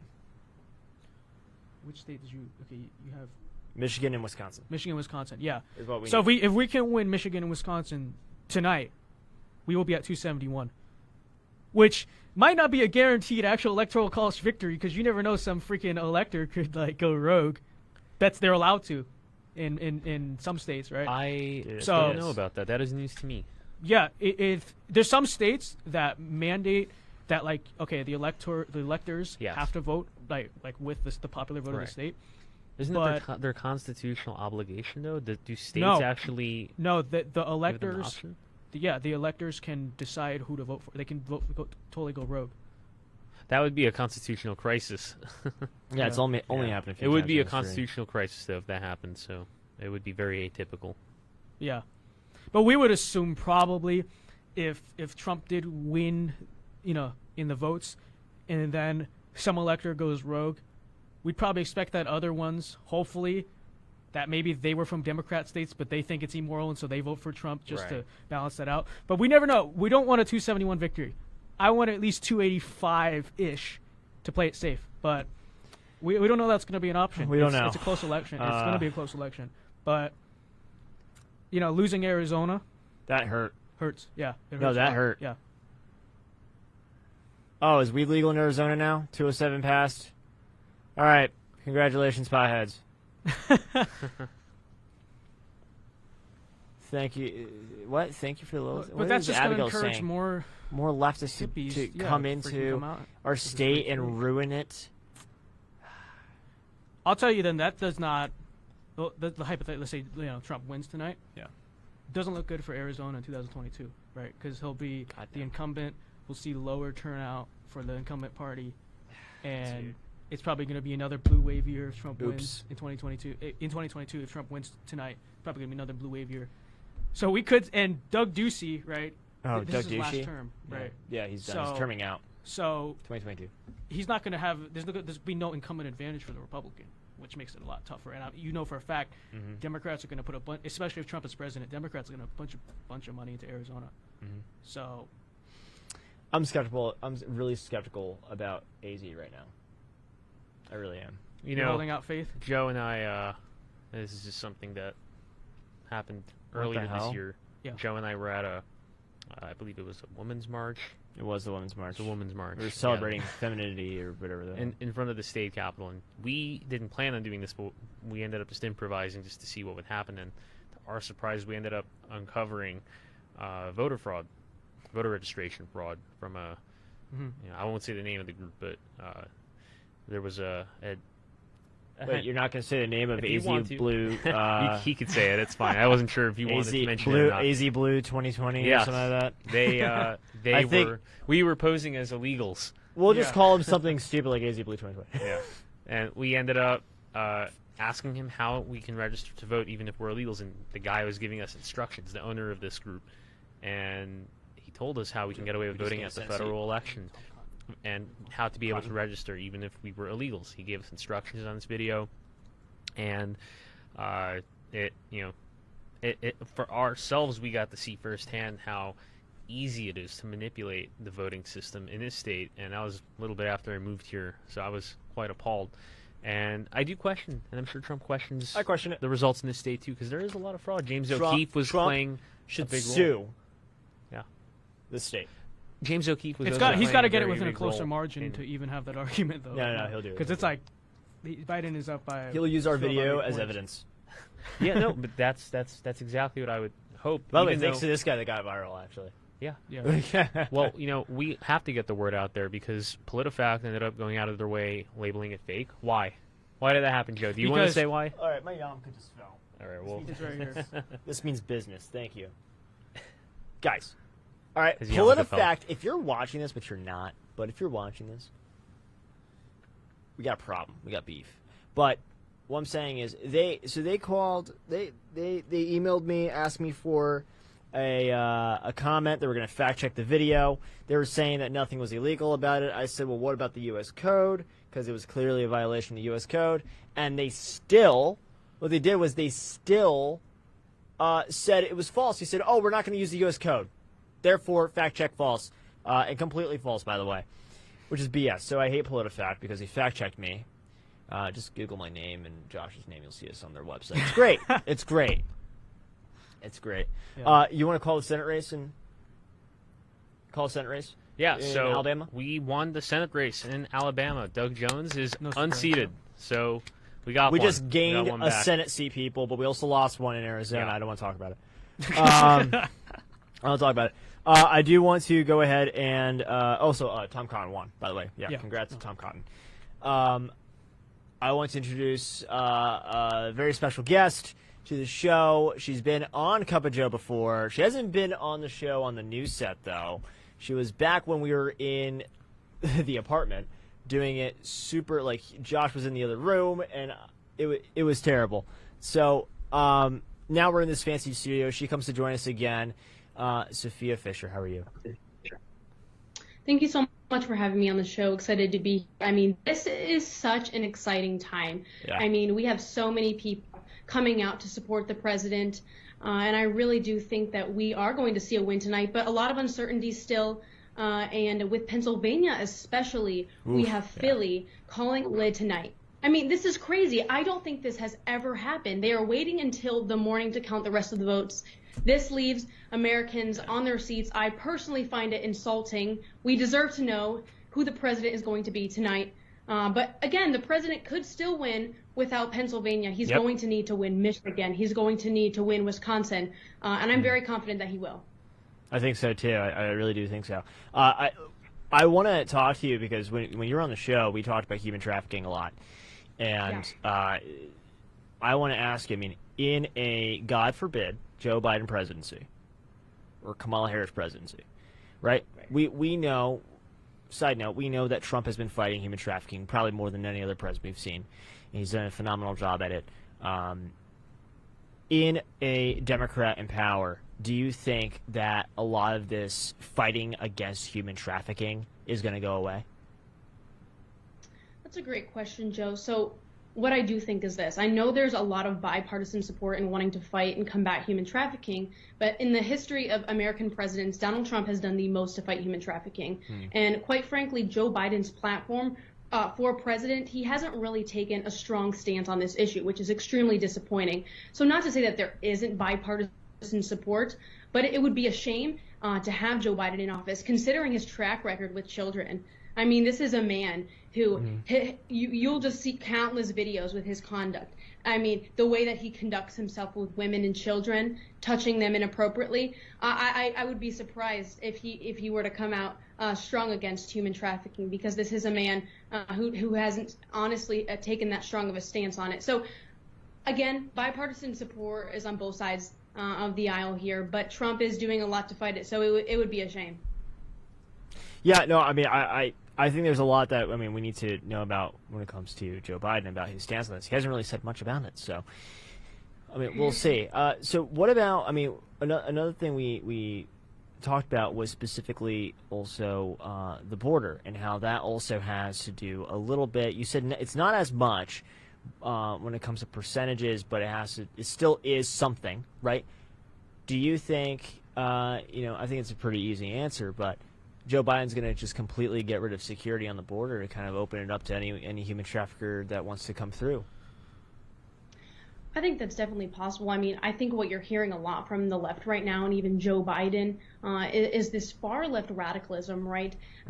This desire to decrease security and just invite everyone in. I think that we can still love our neighbor, but stand for strong borders. I know we discussed before on your show that 85% of those trafficked in America are from here. So we know it's a domestic crime. It still happens across the border, and with a strong border, you're naturally just going to know what's coming in and what's coming out.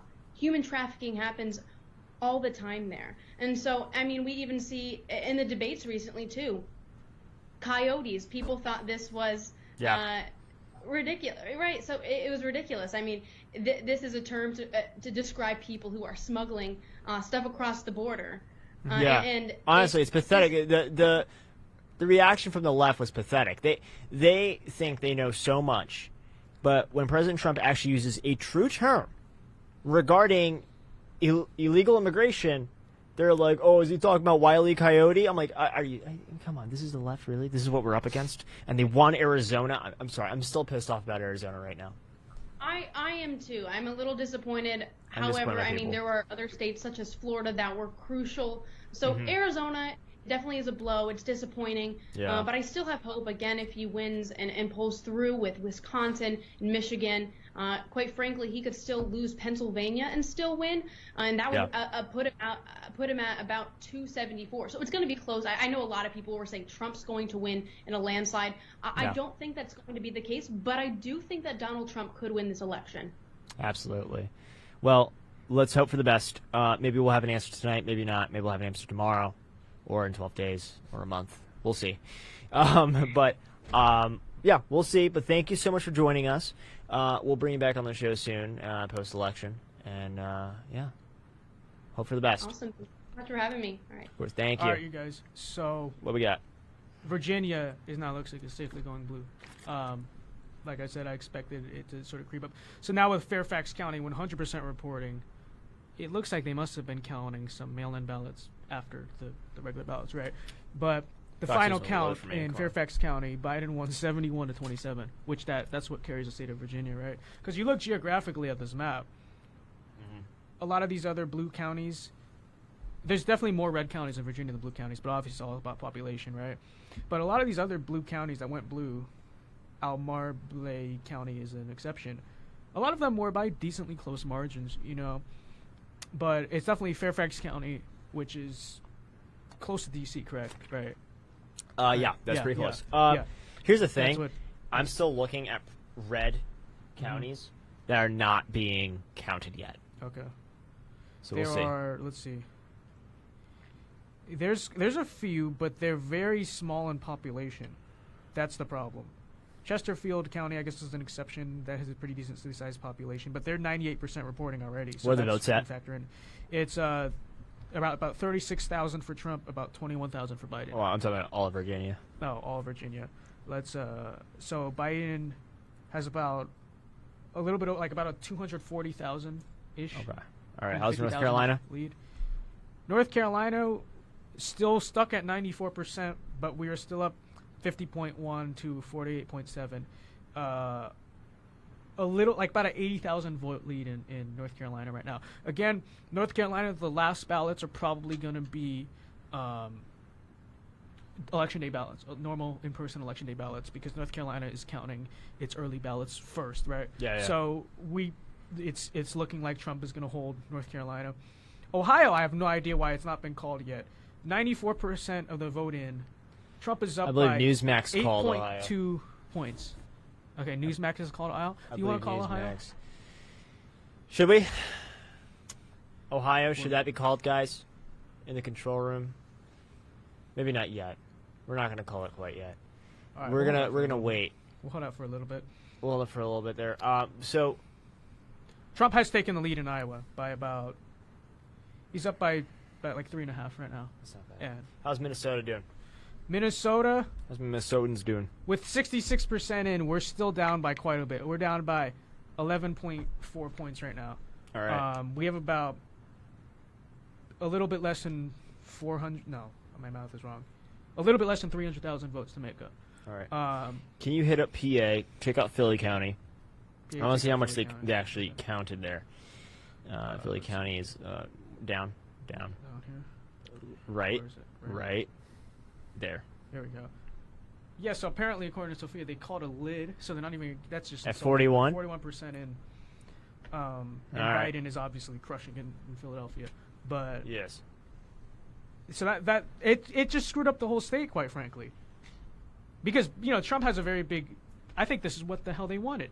Yeah. They wanted to try to hope that they can have Trump up on election night and then just like steal it. Like now, if with a 15-point lead right now, magically tomorrow, oh guys, Philadelphia has gone to the Democrats. And you want to talk about, the media loves to talk about, we need to accept the results of this election. Well, why don't you try to root for it to be set up so that we get the it's believable? Results. This is insulting to just call a lid tonight. It's only 41%. The election poll sign up for the whole damn night. So it's just absolutely insulting. But okay, so Fox News has now, it looks like, called Ohio. Am I correct? People in the back. So it is basically safe to call Ohio. Have they called Ohio? I called Ohio. I just saw it in the back room. We're looking at. They're looking at something else. I think there's technical problems in the back there, but okay, not a problem. So here's the thing. All right, we don't get Pennsylvania. Let's say we don't get it. Right. Yeah. Tonight. Yeah. We don't get Virginia. We get Michigan. Michigan and Wisconsin now become must-win states for Trump. You do for tonight, Yeah. if he wants to win tonight. Yeah. Yeah. Fox just called Ohio for Trump. All right, we're gonna call. I guess we'll call Ohio for Trump then. All right, ladies and gentlemen, the state of Ohio with its 18 electoral votes. Joe, you got to say it with energy, okay? The state of Ohio with 18 electoral votes will now go to President Donald J. Trump. Amazing. Incredible. Okay. Incredible. So again, this rules out Biden landslide. And Arizona rules out Trump landslide. It's going to be a close election, right? Yeah. Because how's Texas doing? Why is Fox News not loading for me, buddy? Okay, with 78% in Texas, Trump's up 52 to 46.6. Which he's about 5.5 points ahead. All right, not bad. Yeah. Okay, not bad. Yeah. That's not a big deal. We got this. All right, what's the percentage? The percentage, so Trump has 52% in Texas right now, and Biden has 46.6%. Okay. With 78% reporting. So it's looking like we're going to hold the other Sun Belt states. It's leaning that direction. Which Georgia rules out at, though? What? I know what Georgia's at. Georgia, we're at 75% reporting, and Trump is up by almost 8 points. Things are slower in the South. Yeah, things Ah, are well. slower, but that's pretty hard. That Biden has to climb a pretty big hill to Yeah, take no, that, there's no way he's right? going to make that. So I don't think and with Florida going red by about a decent amount, like almost like 400,000 votes, you would expect that also Georgia would probably stay Republican, right? Of course. It's a pretty safe bet. So that I can't believe they thought they were going to flip Georgia. Yeah, I think. No. So if Biden loses, I think they're going to regret spending all that time in Georgia. Oh yeah, you they know will. what I mean? Yeah. And even to lesser extent Florida, because honestly, the Biden campaign strategy, minus staying in the basement, which is self-explanatory, has been a little bit odd, right? Yeah. Because they spent what seems like an excessive. Because I heard that they weren't going to get cocky like Hillary. That's one thing they vowed, right? And they said that. But and they yet were. they spent a bunch of time campaigning in Texas. Yeah. A bunch of time in Texas and a bunch of time in Georgia. Yeah. Barely ever went to Michigan or Wisconsin, right? Yeah. Hit up Minnesota a little bit. Still kind of odd, right? But it was just such a weird sort of campaign strategy for them to spend so much time in Georgia, Texas, and frankly even Florida, because it feels like in the later stages Florida is probably where Biden spent the most time, and Kamala, right? They knew they didn't need to win the election, and they didn't, but they spent a bunch of time there, and they may have neglected the Rust Belt. I mean, we'll see. Maybe they are confident in the Rust Belt, but I think it might be overconfidence in a lot of ways. We will see. You see it in Michigan and Wisconsin right now. There's still a lot of the vote to get in, but Trump is leading by a decent amount in a lot. Michigan and Wisconsin. And Pennsylvania, but Philadelphia is going to screw that all up. So we won't know. I would have a clue about Pennsylvania. There's a reason why it's called Philadelphia. Okay, 1%. This Nevada finally has Oh my votes in, God. ladies and gentlemen. Okay, good job. President Trump you wins Nevada. absolute idiots. No, I'm just kidding. Don't say that. We're gonna get fact checked. Okay, but only 1% reporting right now. I believe the rural areas of Nevada usually report first, and Trump is winning pretty big right now. But let's see which counties are reporting. Okay, I click on the counties and they're all blank. Very nice. Oh my God, very nice. Oh wait, yeah, no, Nevada's a mess. It's a mess. It's a mess. So one path to victory that I was holding out, hoping for, was even if we don't do well in the Rust Belt. Actually, never mind. We lost Arizona, so never mind. We have to throw that out the window because that was another path to victory I was thinking of. Yeah, losing Arizona, it makes you a lot more anxious, because that gives Trump way less paths to victory. Yeah, I'm a little. Because keep in mind, Biden has not really lost a key state yet for him. What do you guys think? Well, Florida. No, but Florida, he never needed to win. He never needed to win Florida. Ohio. Oh, same thing with Ohio. He never needed to win Ohio.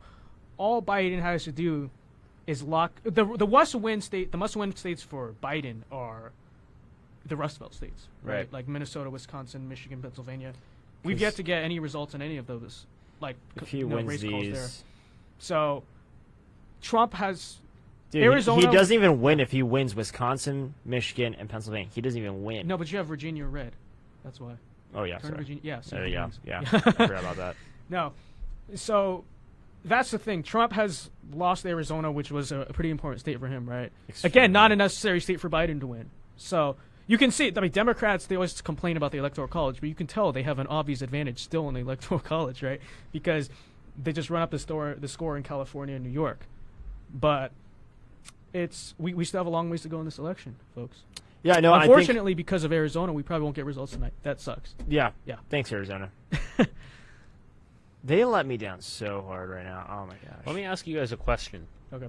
So we already discussed the possibility of fraud playing a role in Arizona going blue.